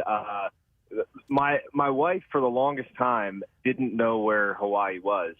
She thought it was right next to Texas because of how it fits on the map. Yeah, sure. Yeah. Yep. So I totally understand. And I had to explain to her it's in the South Pacific and how far away it is. And that's where we went on our honeymoon. But Okay. Oh, my God. So That's funny. That is pretty Thanks, funny. Ryan. Hey, by the way, I read something this morning and I tossed the story away because I didn't think it would be worth bringing up. I didn't know we were going to be talking about geography this morning. But apparently there was something that surfaced on TikTok that got some people in a bit of a tizzy. And it was about the fact that the state of Maine has more coastline than California. Oh. And the reason being is it's how coastline is defined. Right. And it's like, it's general. I have to bring up the story, but the way it's reckoned. I think I saw the same story, Preston, and it's not. Makes sense. It's exactly the way they interpret it for both sides. So the reason being is because when you look at the map of California, as you trace the coastline, you can see that there's more of it than Maine. But what you have to include are the coast of all the islands that are part of the state as well. That's all considered coastline, Which they do. and intercoastal waterways and things like that. So when you add all that up, Maine ends up having more coastline than California. So there are some things that are weird like that. But then again, it's a little different than driving to Alaska because you can clearly see that there's a way to get there. If you look at a map of the world, called if you look Canada. at a map of North America altogether. I'm trying to think of like what the last argument that I had was where I dug in deep, even though I was wrong, and like trying to determine, just being that stubborn and not willing to give up on something. Well, it happens to everybody, and I know that I've done it. Yeah. All right. Let me go to these calls. I have Courtney on the line. Hey, Courtney. Good morning. Good morning. Hey.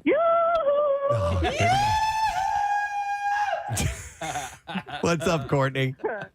So, a couple months ago, a friend and I were talking about a friend of ours that moved back home from Alaska, and I was like, wow, she had to pack all of her stuff in an airplane. That probably was like expensive.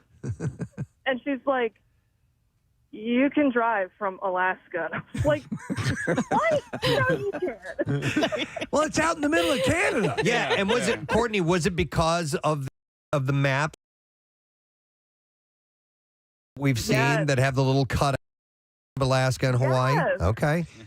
There you go. And that's what you thought. All right. Stop and think I'm about with you, Courtney. People who are like who believe that, Courtney, think, okay, well, we're going to Hawaii, but it's got to be like about a 2-hour trip, right? Yeah, right. Yeah. It's right there. It's right off Texas. Yeah. Hang on, completely different, but somebody who believed something for the longest time because of a name. I'm going to go to Mike. Hey, Mike. Good morning. Hey, Mike. Hey, guys. How are you? I love What's up, buddy? So my cousin, she was doing a project on guerrilla warfare, and she was talking to my aunt about it. And then she asked my aunt, who gave the guerrillas the guns? Oh, my God. Who gave the gorillas the guns? And she's also Westchester grad. Westchester. Oh, my God. Wait, seriously? Yeah. I love it, Mike. Thank you. When you're a kid, I could see you thinking, okay, the gorillas are fighting each other, but guerrilla warfare. I love it. It says my adult sister didn't know that New Mexico was a state. She thought there was Old Mexico and New Mexico, and therefore that it wasn't a state. So Let me go to Kenny. Hey, Kenny, good morning. Gadzooks. Gadzooks, what's up, bud? So we were driving, and it was a group of us. There was like 6 of us in a car, so it was 3 against 3. And I was team wrong that New England was a state. I was like, of course New England's a state. There's the Patriots. They have their own chowder. New England State, yes. Yeah, and it literally came down to, okay, we're going to name all the states. And we're like, and we're at 51. Okay. My bad. Oh, that's funny. That's hilarious. But you though. can see that, Yeah. you know, you make assumptions and it happens. Yeah. Hang on. Somebody who actually has driven to Alaska from Philadelphia. We're going to Sierra. Hi, Sierra. Good morning. Hey, how are you? Hey, good. What's up, Sierra? So back in 2010 or 11, I guess it was, my now husband and I, we actually drove to Alaska. We were going to move there for about a year. Wow. We drove there from Philly, and everyone that we talked to, we were in college at the time at Temple, and all of our friends were like, that's funny. Like, you can't do that. Temple too, Kathy, not just Westchester. You don't feel so bad. All college-educated people had no idea. No, I don't remember anybody that thought we could actually do it. Sierra, how long did that take? 7 days. We drove in the wintertime, and so we had to stop at night because everything would shut down, like gas stations and everything, because the roads we took were mostly used by 18-wheelers. Yeah. Because no one's driving up there.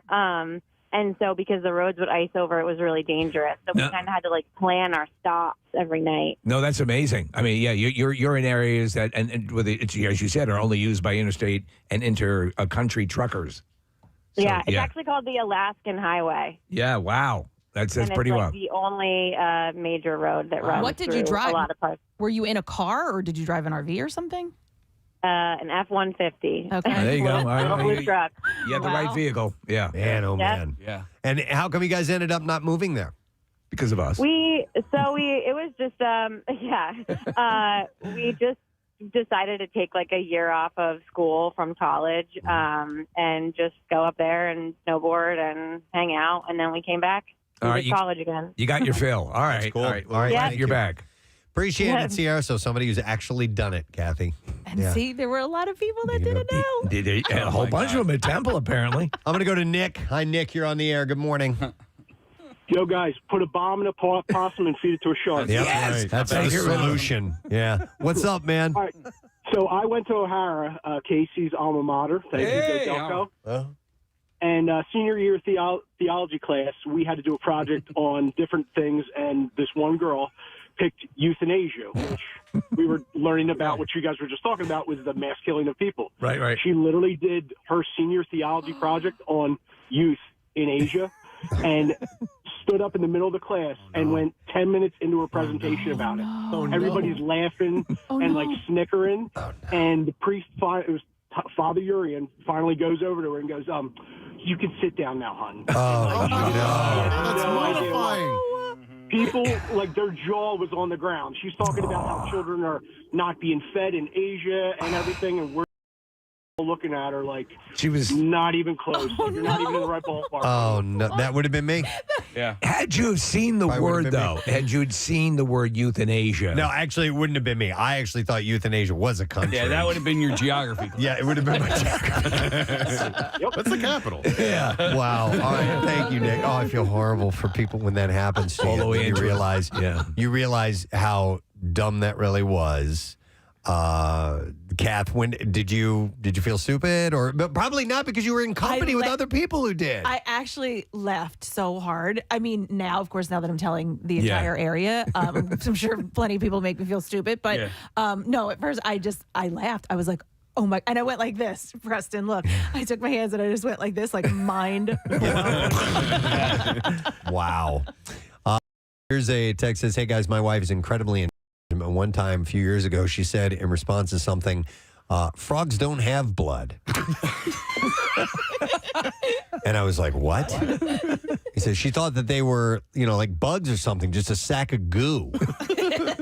And I still tease her about it because I never win arguments. So that's from Mitch Frogs don't have blood. For whatever reason, she had believed that. Wow. I think it's very easy with the amount of information you're asked to process throughout life that something will elude you, as you were saying, Nick. Something will get by you. Here, this text also says they thought that Texas was the biggest state because in those maps, sometimes Alaska is scaled down Yes. on the That's map, true. and you don't see that compare. It would take up too much space and take away from the, the contiguous United States. Contiguous. So God damn it, I'll never get it right. When they show it represented, and there are certain maps that will for the curve of the Earth, and they will show, they'll show it in relative proper size. Yeah, you want to get the real size look at the globe because Greenland is not nearly as big as it looks like on the maps. Greenland is it's a big island, but it's not as big as it looks on a normal map. So it looks like a massive continent. Yeah, if you look at a globe, you'll get the actual size. If you look at a map, you're going to get a distorted size.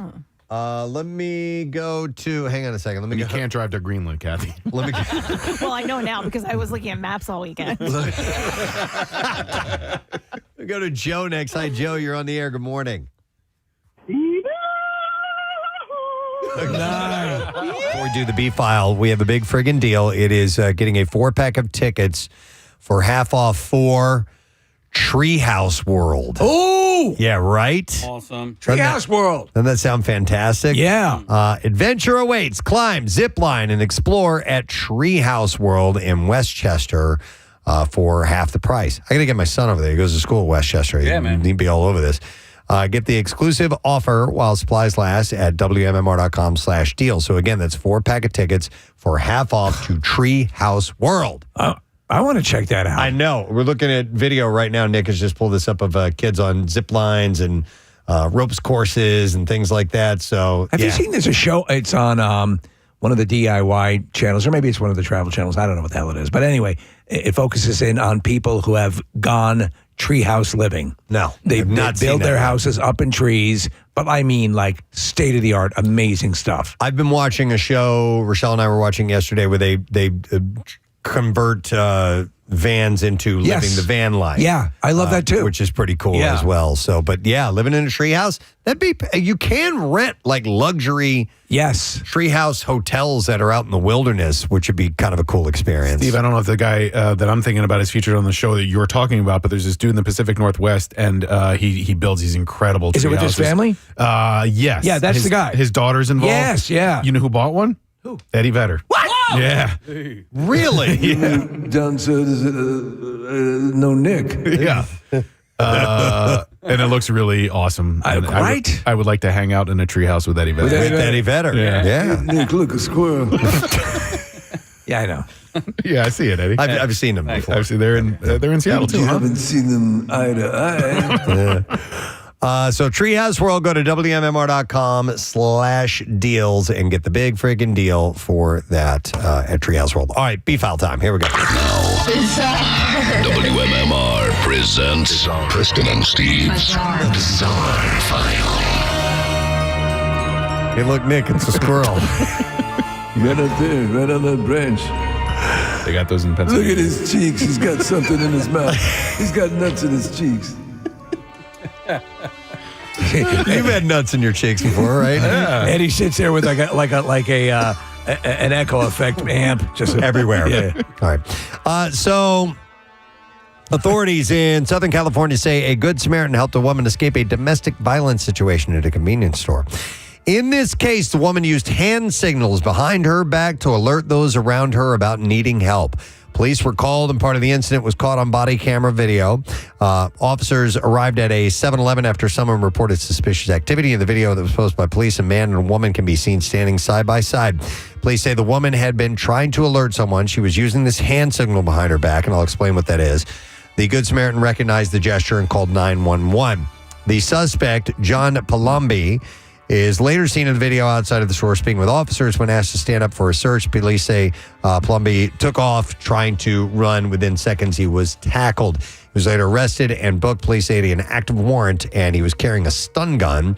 Advocates say the entire situation calls back to that initial hand signal that caught someone's attention.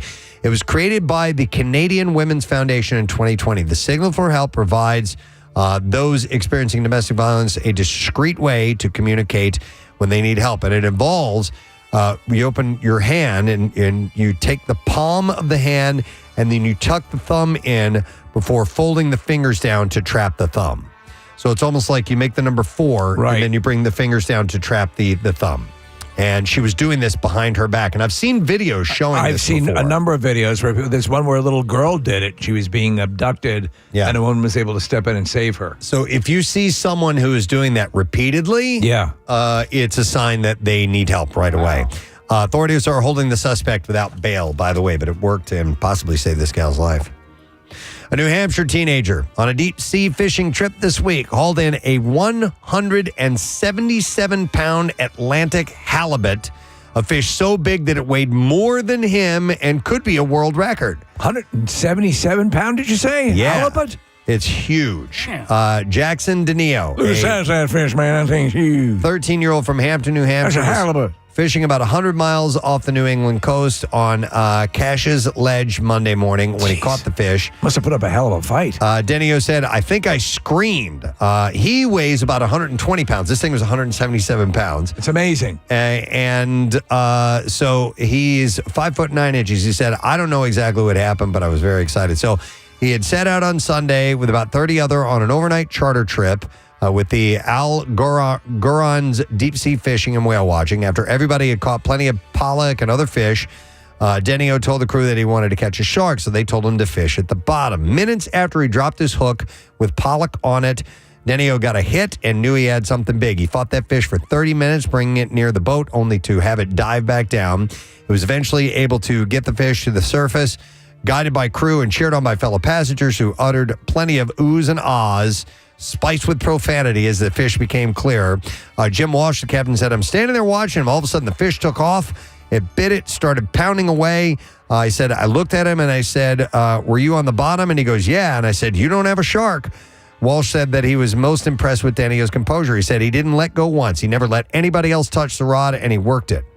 Then eventually the fish started to tire out. He said, even though he's that big, they go to tire. And then when he got it up to the surface, that's when we looked and we went, oh my God. And we were all ecstatic. So before the fish was carved up, he officially got it weighed, took photos and video of the fish, and has provided other information about his gear. They'll go into the application for a world record with the International Game Fish Association. So right after it had been hoisted up, Preston, a woman with a short haircut and a Phillies jersey came over and said she had caught it. Wow. The family plans to file an application under the junior record for Atlantic halibut and one underline class that includes all fish as well. By the way, to be that size and to fight a fish that big, that's a lot. It's impressive. Yeah. An Illinois father who, was arrested after authorities alleged he fatally shot his teenage daughter while he was trying to kill a bird. Oh, no. David A. Schultes was charged with reckless endangerment and of a reckless discharge of a firearm in connection with the death of 14-year-old Emma Schultes. A second person, Karen Schwartz, was facing 2 charges, concealing a homicide and obstruction of justice. So authorities allege that David fired a handgun in an attempt to shoot a bird that had entered a brick building. I'd read that it was like a vulture or something like that. All right, yeah. The bullet struck the bird, went through it, exited the building through a window, and ultimately hit his daughter, Emma, who was outside. Can you believe it? Oh, my God. No. The sheriff's department said Schultes inserted only his arm into the room, keeping his head outside the doorway to avoid a potential ricochet before pulling the trigger. He voluntarily surrendered to the county jail. What can you do to this guy that, he killed his own daughter? That's messed up.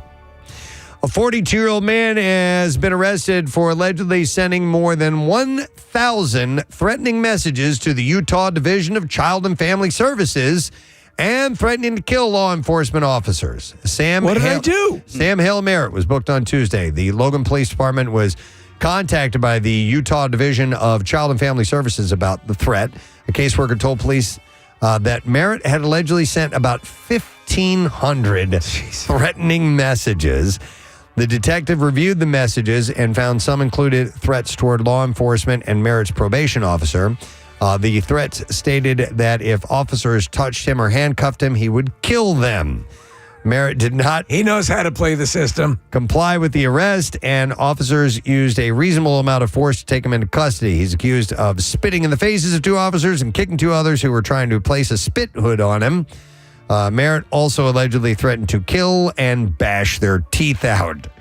He was booked into the jail, and he has previously had a conviction for assaulting a peace officer and is currently facing felony child abuse cases, too. Wow. It's conceivable he shouldn't have been released in the first place. Yep. All right, and then we'll do one more story, and then we will wrap it up. Let's end with this one in Pennsylvania. A wedding guest in Butler County faces charges after allegedly punching the bride and injuring 3 others.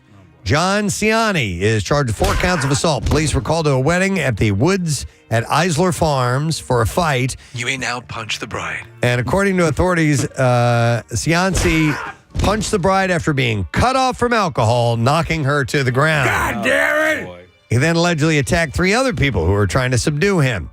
Police say, in addition to the injuries, What kind of wedding is this? Ciani's actions caused a public inconvenience, annoyance, and alarm to those attending the wedding. I didn't get any cake. He punched the bride of all people at the wedding.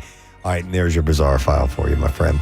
All right, we will break. We will come back in a second, and we are going to play a song you normally do not hear on WMMR as we are in the Back to School A to Z P section. Stay with us. We'll be right back. Yo. Hey, guys. Hey, so my story is this. It was back in the early 90s. I was home from Westchester University, Cap. All right, yes, go Rams. Old Rams in the house. And we were all sitting out on the front porch, my family and I, and my sisters were out there with my parents. And my parents had just came back from Canada with from a trip with my younger sisters. So we're all sitting out there on the porch, and my one older sister says to my parents, "Hey, so how was Canada?" They said, "It was great." And she said, "Well, how was the weather?" And they said, it was hot." And my sister said, "Really? Wow." The other older sister chimes in and says, "Of course it was hot. Everybody knows heat rises." Oh, no. Oh, yeah. No lie. It's like the second story of a house. Yeah, Canada's above the United States. I'm sure heat rises. Yeah, he just goes up that way. Oh, my God. That's so funny. And did you guys laugh, get a kick out of that, or what? We laughed our behinds off, but we've gotten used to my sister saying like crazy outlandish things. Like she had told my one younger sister, "Don't stand next to the microwave; you're going to get radiated." Right. Well, that used to be a lot of people had that concern in the early days. Yeah. In fact, there is. Then Go ahead. But then with radon being prevalent, she would tell the one younger sister, "Don't go in the basement. You're going to get radon." The younger sister, being so young, thought there was a guy, must have looked like the Michelin Man, who lived in the basement like Radon Man. Radon. Oh, that's funny. Ray Donovan lives in the basement. I love it. He was always making up crazy things. Thanks, Joe. Appreciate it. What is this one, Nick? It's just like a mispronunciation, but it's sort of like O-range or okay. C of E, you know? This one, yeah. This one time, me and my friends picked up a pizza, and on the top it said Italian, and I looked at it and I said, "What is Italian?" And my buddy, "It's Italian, you idiot." That is orange or fragile. Yeah. I did the same thing. My buddy was writing down in high school, and I was like, "What is Alabama?" And he was writing down Alabama. Alabama. Because that's where he wanted to go to college and play football. I was like, what is Alabama? I have Chris. Hi, Chris. Good morning.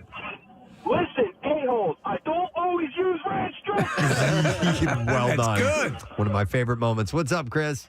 Hey, how you doing? So, if you don't mind, maybe we could play the yes or no game here on my stupidity. Mm-hmm.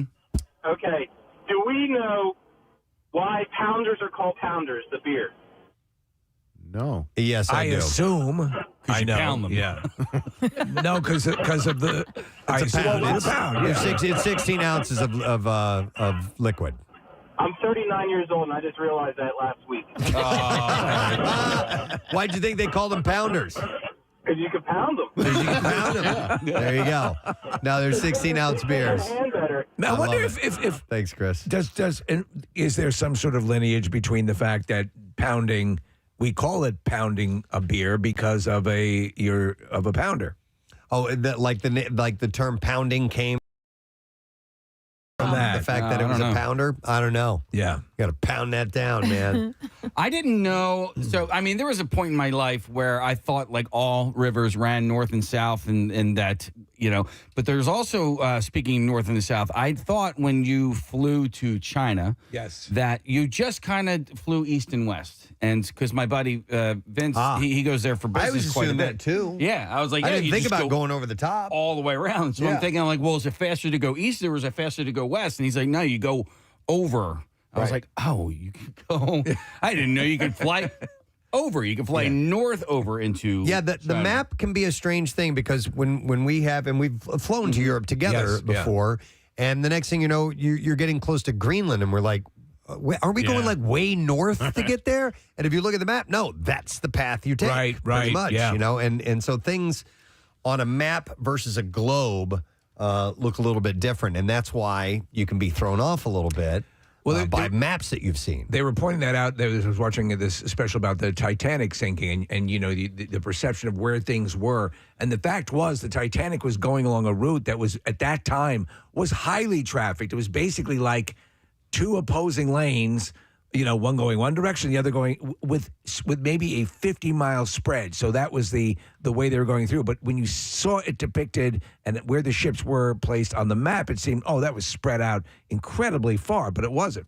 Nick just pulled up a flat map of the world, and Greenland looks gigantic, Nick. Right, and it's called the Mercator projection. I couldn't remember the term earlier, but there was the reason why maps are stretched like that is because of in order to draw them flat so that you can see them in a rectangle. Yep, you have to stretch them up in the north and the south. But yeah, Greenland's not nearly that big. Antarctica's not nearly that big as well. Wow. Here's a funny text that came in, Preston. I want to find it.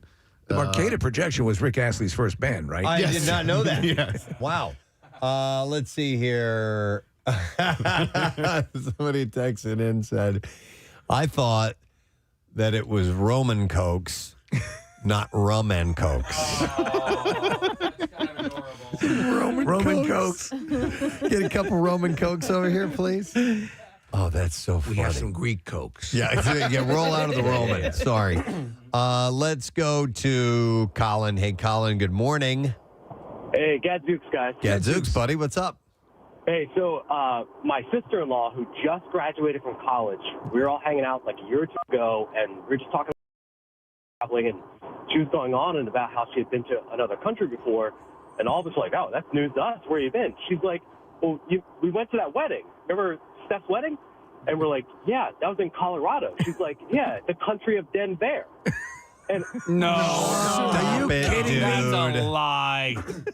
I swear. And so she was probably like 12 or 13 at the time of the wedding, but she thought because she got on a plane to go there. Oh, okay. So this had lived in her memory as a child, and yet, even though she goes on to graduate college, for some reason, she never really...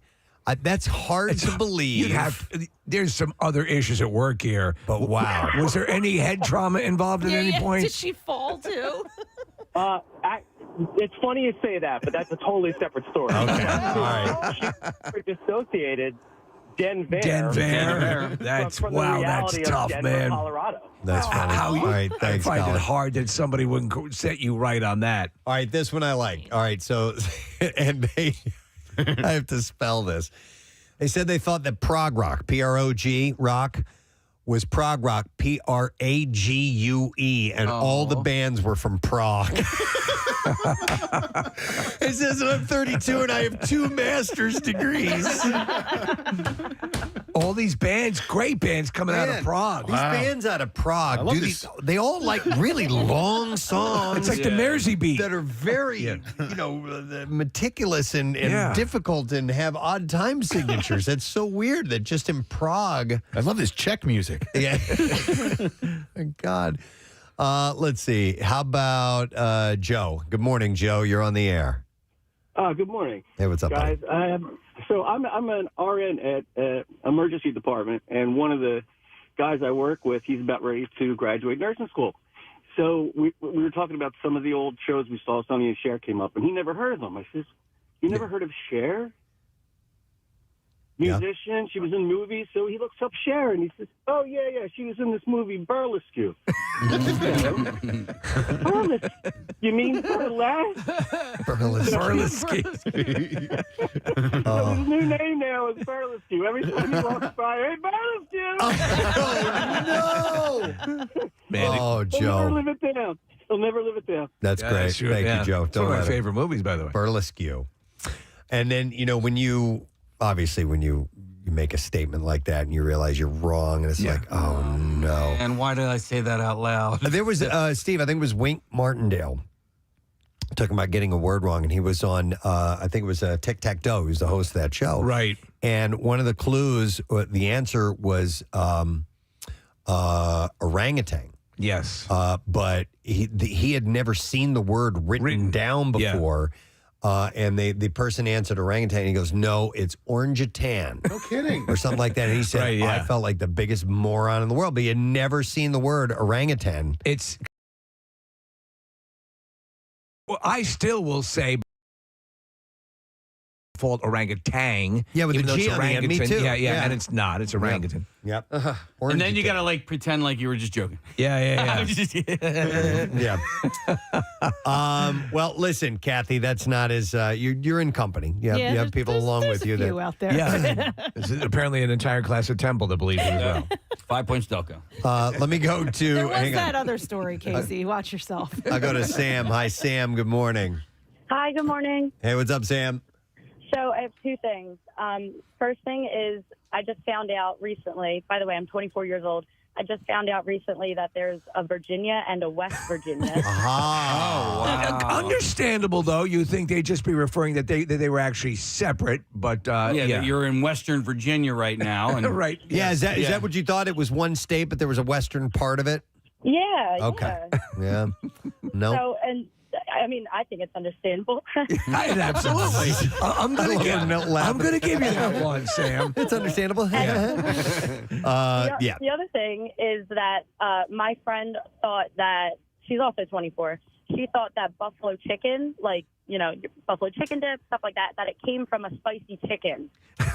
Rather than because the old one is that it came from a buffalo. Right, We yeah. learned that from No. Jessica Simpson, but they actually raise spicy chickens. Yep, that this was somehow. They feed them jalapenos, habaneros, all that stuff like that, And then when they die, they're just the tastiest, spiciest. Oh my God! Yep. Though, that's so. What's worse that the people that was it Jessica Simpson thought it was a A buffalo. to Z and Depeche Mode and Personal Jesus on 93.3 WMMR. Such a great song. And part of MMR's playlist at some point or another. I love that. I've seen them in concert a couple times. They put on a great show. 19 minutes after 10 o'clock. What else is coming up? You're going to have to stick around to find out. We're in the letter P, and there's a lot to go. And Pierre's going to have, I'm looking at this. This is a really nice selection of going all over the place formatic-wise in the letter P. So I'm enjoying this. We are going to ask a lesson question, and today we're going to give away a pair of tickets as MMR Rocks Slayer on Saturday, September 20th at Hershey Park Stadium. And let me take a look here because I was not paying attention. I was listening to the Depeche Mode and was not getting ready for the lesson question, and they've been handed to me, and I need to look at these beforehand. So, all right, after buying his Viagra at Things Remembered, Howard Steve's boners. How did he respond to that when I asked him a question, how are your boners? Yeah. After buying his Viagra at Things Remembered, how did Steve describe his boners? 610-660-9333. If you heard that call right now, and you can get some tickets to go see Slayer. While you're doing that, we'll do this. The trash business is a gold mine. 93.3 WMMR with Preston and Steve's Hollywood Trash. All right, Steve, what you got for us this morning? Well, Conor McGregor taking to the streets of Ireland to announce he is running for president. McGregor released an impassioned video in which he promises that a vote for him is a vote for your unsmashed face. Oh, my God. Tom Holland opening up about being an actor dealing with dyslexia, saying he has had to learn how to learn his lines. Regardless, Holland says he's returning as Spider-Man to prove he, quote, can spider a whatever does. And finally, Charlie Sheen admitting he has no idea why he and daughter Sammy Sheen have a strained relationship. Sheen says it was always hard to warn Sammy not to do things when he himself had done them, and usually with his pants off. That's Hollywood. All right, thank you very much, Steve. So Marissa's still going through her phone lines. We're looking for somebody who can answer the question correctly. After buying his Viagra at Things Remembered, how are Steve's boners? I asked him, we needed to find out how he responded, and we are going to go to Dennis to see if we can get a correct answer. Hey, Dennis, good morning. Good morning. Hey, Dennis, how are Steve's boners? Al dente. Al dente. That's right. Hang on, bud.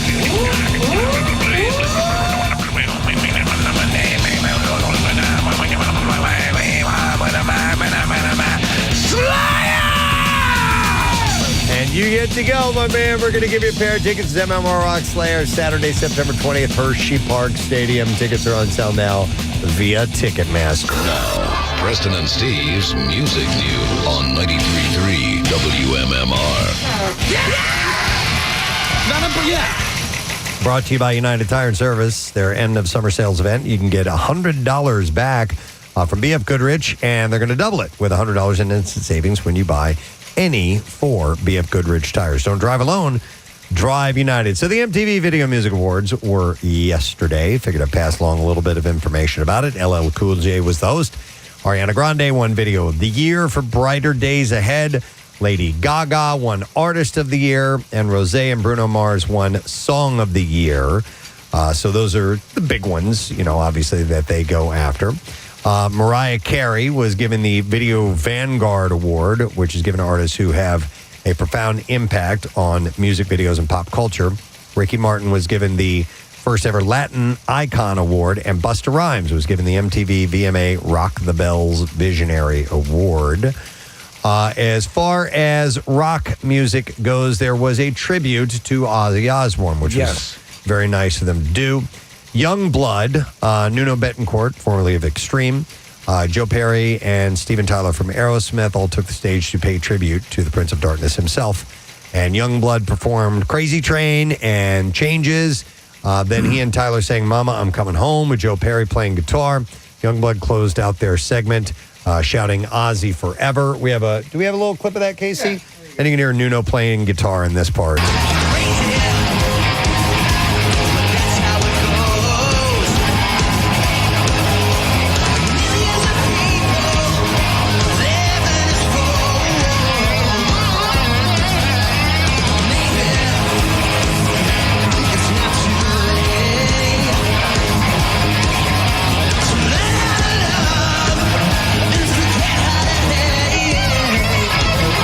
So they made sure to spend some time giving some Ozzy some love. As far as the rock MTV Video Music Award category went, Coldplay was the winner. All My Love walked away with best video in the rock category. Well, at least there was some representation. Yep. I'm curious if you were to compare, the MTV Video Awards in their heyday to the audience now.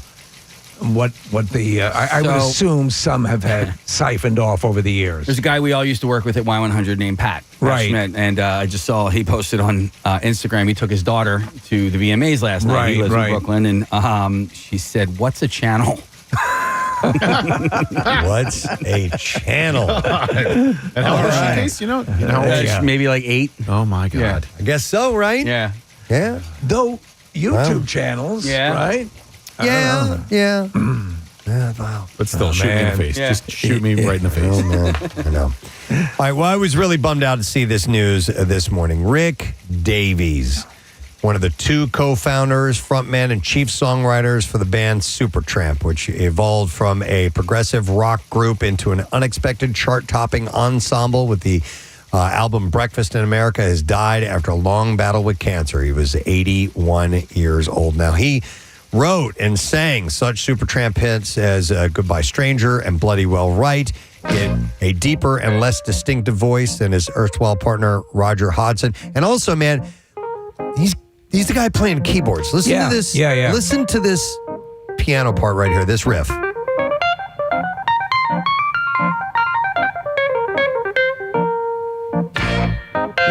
fantastic. If you haven't, and you're a huge fan, as am I. Yes. From Crisis, What Crisis, Goodbye Stranger, even in the quietest moments.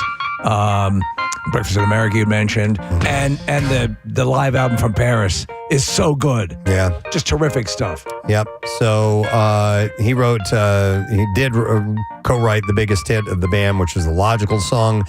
And he is the one who continued the band after Hodgson left in 1983. It was over a variety of disputes, which began with creative differences, but grew into include songwriting royalties and other matters that carried on in court as recently as last month. It's been going on for a long time. It sucked that they kind of were contentious. Yeah, there was no coming back. Yeah. Rick passed away at his home on Long Island on September 5th. And Davies was born in Swindon, England, 1944. After performing with a series of bands in 1969, he decided to form a new one. And Roger Hodgson was one of the musicians who replied to his ad. Despite dramatic differences in their voices and backgrounds, they gelled musically, and after a brief period of being called Daddy, that was the name of the band, they renamed themselves as Supertramp in January of 1970. I would say A Breakfast in America is a perfect album. Yeah. Beginning to end, every song is great. Yep. And we've talked about like songs like School and Fool's Overture, and they had these progressive elements to them. And they included, flavors of rock and jazz. The saxophone stuff is amazing. And the ability to write popular songs while pulling those genres together is no minor feat. Give a little bit. Oh, my God. What a great song. The band signed with A&M, grew in popularity with each album, making its breakthrough with the Crime of the Century album, powered by Davies' pen single, Bloody Well Right.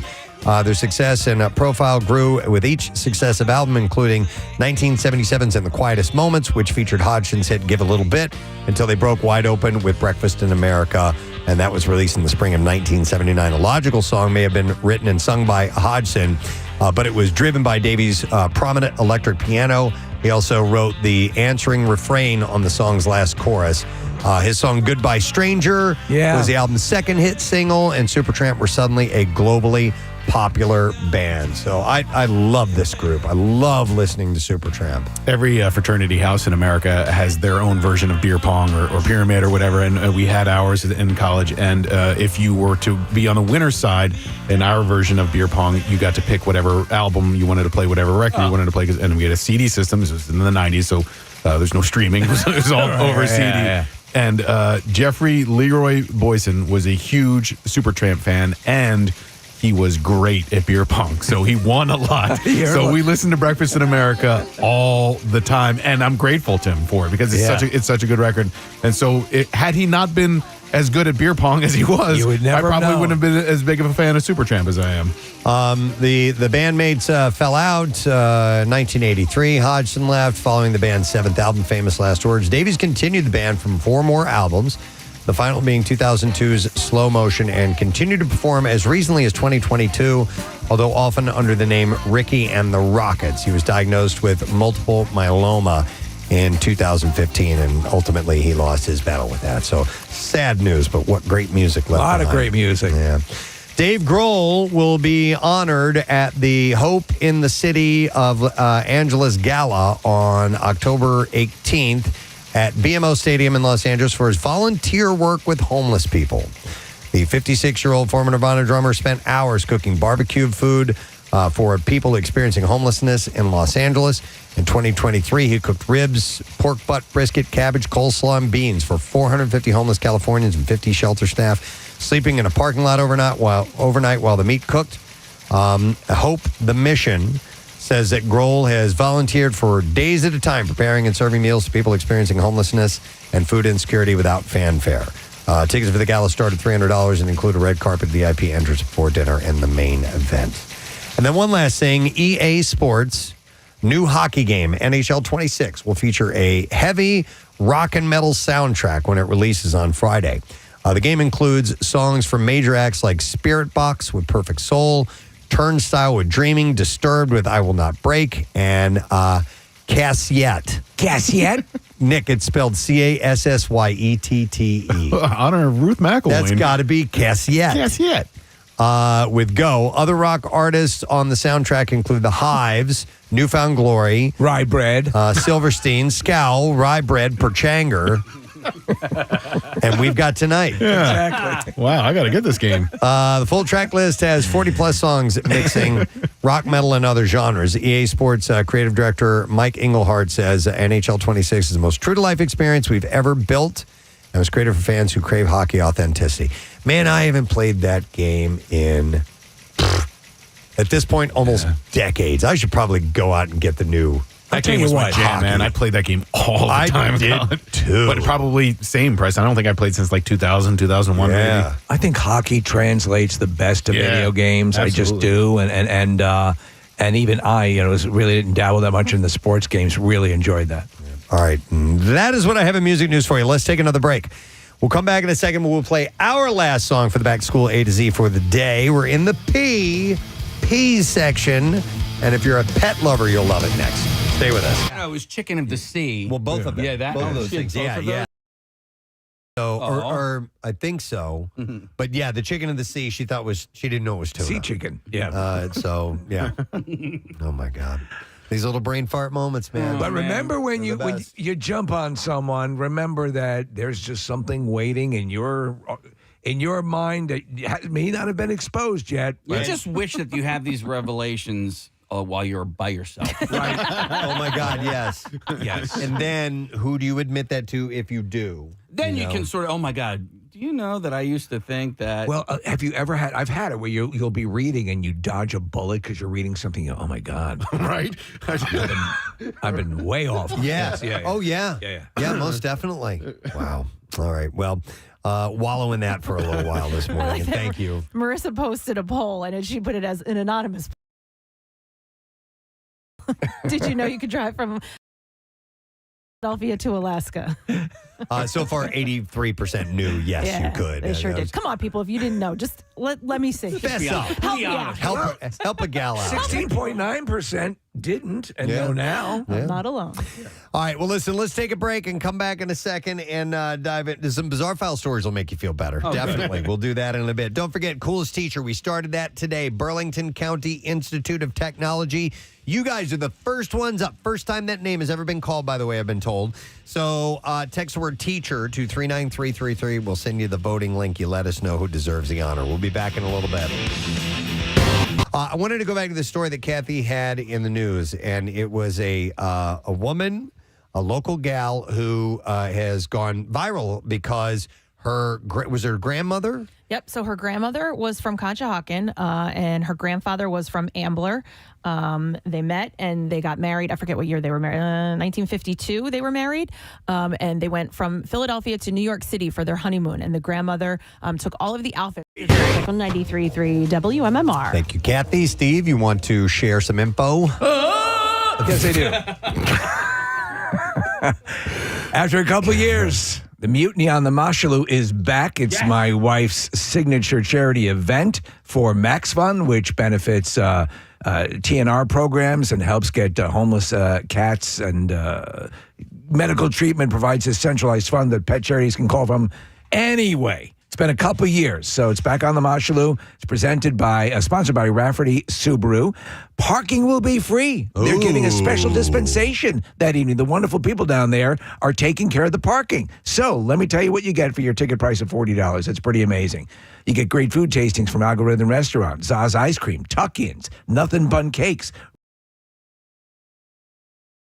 these kettle corn, Insomnia cookies, your food for the Mashalou, and more. Drink tastings from Yard's Brewery, Chadsford Winery, Clear Rum, Stateside Vodka, and more. And the cool part is, I don't know if you haven't been to one before, there are wandering entertainers while this is going on. And that DJ Perry's providing the music. Bad Entertainment will provide jugglers, giant bubble-blowing guys. Mike Palladino is a magician. Strongman Todd Jones. Tarot card readers, Reagan Tilton and Jacqueline, let me get her name correct here, Baker.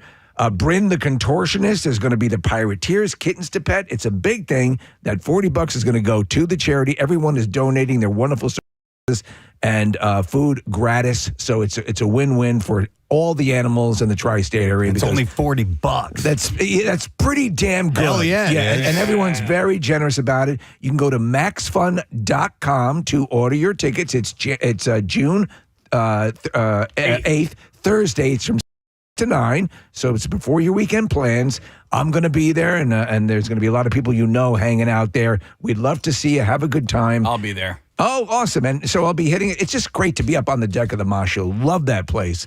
And again, the fact that you do not have to pay for the parking in that lot right there makes it super convenient. So we'd love to see you out at the event. And I have to believe this is all at PrestonandSteve.com. Yes, right? yes. Okay. And we're adding stuff. So it's actually, as people find out about it, very generous food providers and other people and entertainers are approaching me and like, yeah, let's make the party even bigger. So, awesome. And my wife Claire is doing a great job putting everything together. So it's awesome. But thank you, Preston. I just wanted to get it out. Please. We're excited about it. PrestonandSteve.com to get the info. Another thing I want to mention, just a reminder, this weekend, the movie The Machine opens up. Yes. And we want you, if you love Bert Kreischer and love our relationship with Bert, go see the movie. Yeah, go see it. Support it, and it looks hilarious. Yeah. It looks fantastic. If it gets a good, strong first week, that's all you need. That weekend, Memorial Day weekend, it'll be fantastic. I'm going to hit that a few times this week just to remind people. There's a great picture of him and Kevin Smith together. Did he come by for an interview with a podcast or something? He was on Kevin's podcast. Yeah, I watched some of it yesterday. I think they ended up talking. This might surprise you, for 2.5 hours. Oh my God! Yeah, because both of those guys are talkers and have a million stories to tell. But I watched a few of the clips yesterday, and it's cool to the guys that we love the best, and to see them in the same room at the same time is pretty nice. Opens on Friday. Go see The Machine. All right, in a little while, we are going to have a young woman by the name of Maggie Drozdowski on the program. You probably saw the story. If not, she was bit by a shark. In Stone Harbor, surfing. 6 stitches, nothing really bad, but I mean, there haven't been any shark bites in a while down that way, and her foot looks pretty gnarly. We're going to talk to her in a little while about that. And while the subject is up, I didn't think we'd have too many people that would have stories of being bitten by sharks. Yeah, I was bitten half, but I'm doing fine. But man, there are people, if you've been bitten by an animal, it's pretty freaky. And if you think about it, and I'm not talking about dogs and cats. Yeah, and obviously Scruffy on the couch. Those can be pretty bad too. But there are plenty of other animals that can bite you. And even though you, as a human being, are going to win in that competition, the other one's going to die if you wanted to. It's still pretty freaky.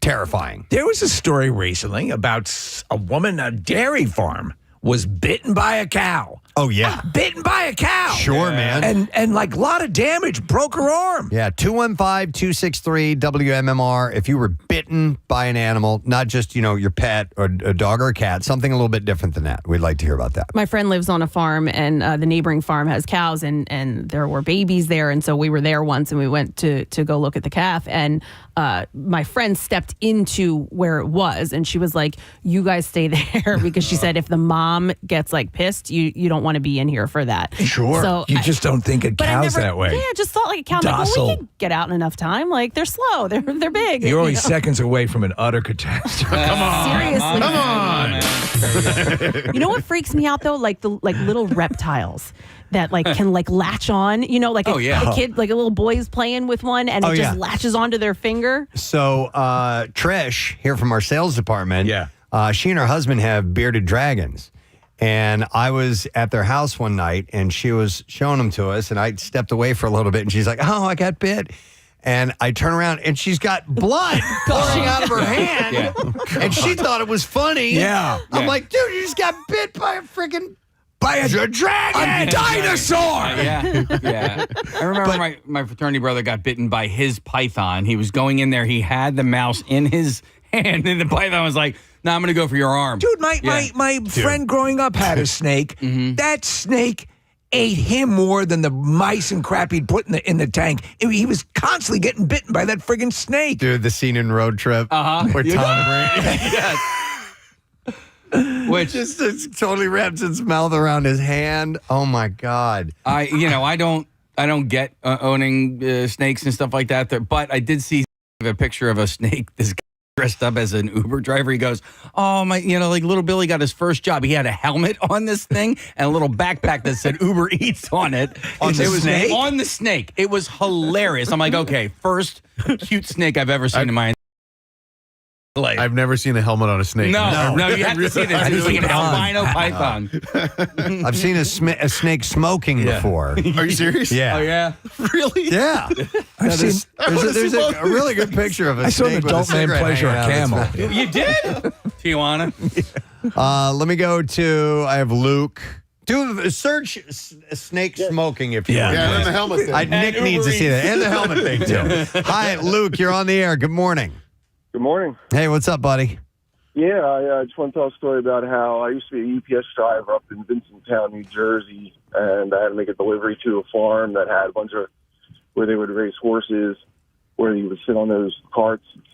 And I'm going up to go do the delivery, and then you got your driver's door open because it's so hot in the summertime, and all of a sudden I just feel this bite on my leg, and I look over and there's an ostrich. An ostrich? Come on, really? Yeah, they had it. On MMR, back to school A to Z, 1042. We're working through our way through the letter P. And in a little bit, you get a legendary song that's going to be played by Pierre Robert to begin. My mind is reeling. Of the back to school A to Z. I was hoping we could end on it today, but thus is the nature of this little trip that we take through music. We have to hand it over at times and become the listener and just enjoy it that way, which is a pretty awesome way to experience the back to school A to Z. No guests on the show today, so no thank yous other than those of you who called in, chimed in, participated with us this morning. Other than that, it was just us, the gang. How you doing, man? I'm good. How are you kids? Doing all right. You know, when you're talking about Rick Davies passing away, and Mark Volman from the Turtles. Yes, that's right. He died over the weekend, too. I think it was a couple days ago. God, I just like I hate to use that expression, dropping like flies. One of my regrets, and I've had many regrets in my life, one of them was not coming by the studio when you had Roger Hodgson in here for an interview. That was so stupid for me to not come by here. It was on the weekend, and you came here in our studio. Room, and I really wish I would have come by for that. He was so cool. Yeah. And told all the stories. But one of my favorite Supertramp things is certainly involves the music, but the album cover of Breakfast in America is one of the most brilliant. It's great. It's so good. Artwork. It's the city of New York as done in a diner with salt shakers and place settings and forks and spoons and knives. If you don't have it, I mean, it's. I still to this day encourage people to get a CD, and because they don't call them artists for nothing. It's not just. Obviously, music is 80% of it. But when you have a great package that surrounds it, Tool's a wonderful example of a band that still does that today. But when you get a package that is three-dimensional, the waitress, you open it, and they're inside this diner, and the waitress is Libby. And she's got a name tag. I mean, I asked him all about the shoot, and, she was an actress, but her name is Libby, and she looks like the classic cocktail waitress that would say, "More coffee, hon?" And, it's just one of the most brilliant album covers.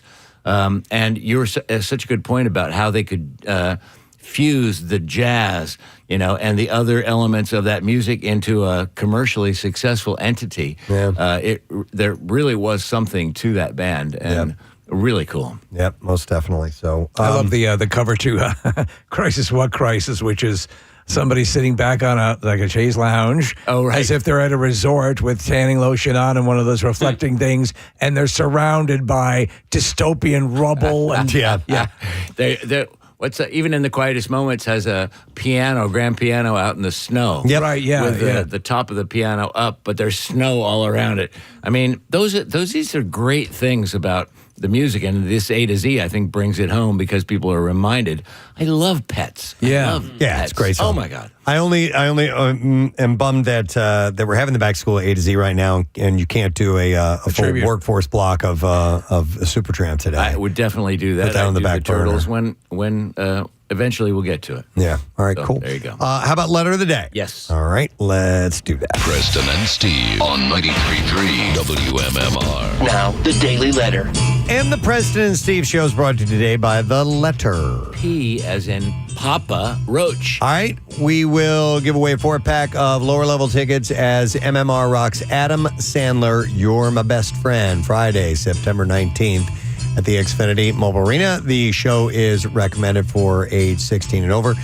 Tickets are on sale now via Ticketmaster.com. We will give that away on Friday. Speaking of Papa Roach, you got something yes, cool we've coming got up. them coming in later today. We Yeah. will record an MM archive session for future broadcast. It won't air today, but we will have 3 of the members coming in and playing acoustic in our performance That's very cool. studio. Very We've got cool. this beautiful space, and we don't have much chance to use it very often because it's complicated with the logistics to get a band to come in, first of all, at the right time, secondly of all, and to, be willing to do a little thing on that little stage in front of a small live studio audience, which we gave away all the tickets for. I was out at a ticket raid at A&T Chevy on Friday evening, and a lot of very huge Papa Roach fans. They've been around for well over 25 years. Wow. You don't think that. They have 11 albums out. 11 crazy. records. That's crazy. That's really crazy. Really prolific, so it'll be fun. And Back to School A to Z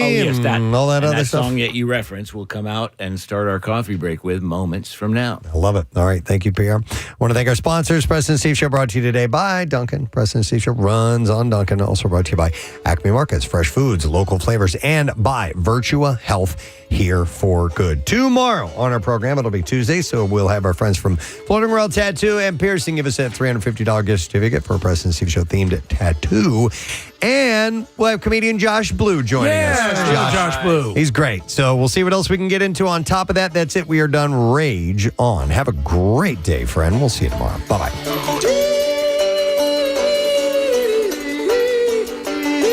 Preston and Steve on 93.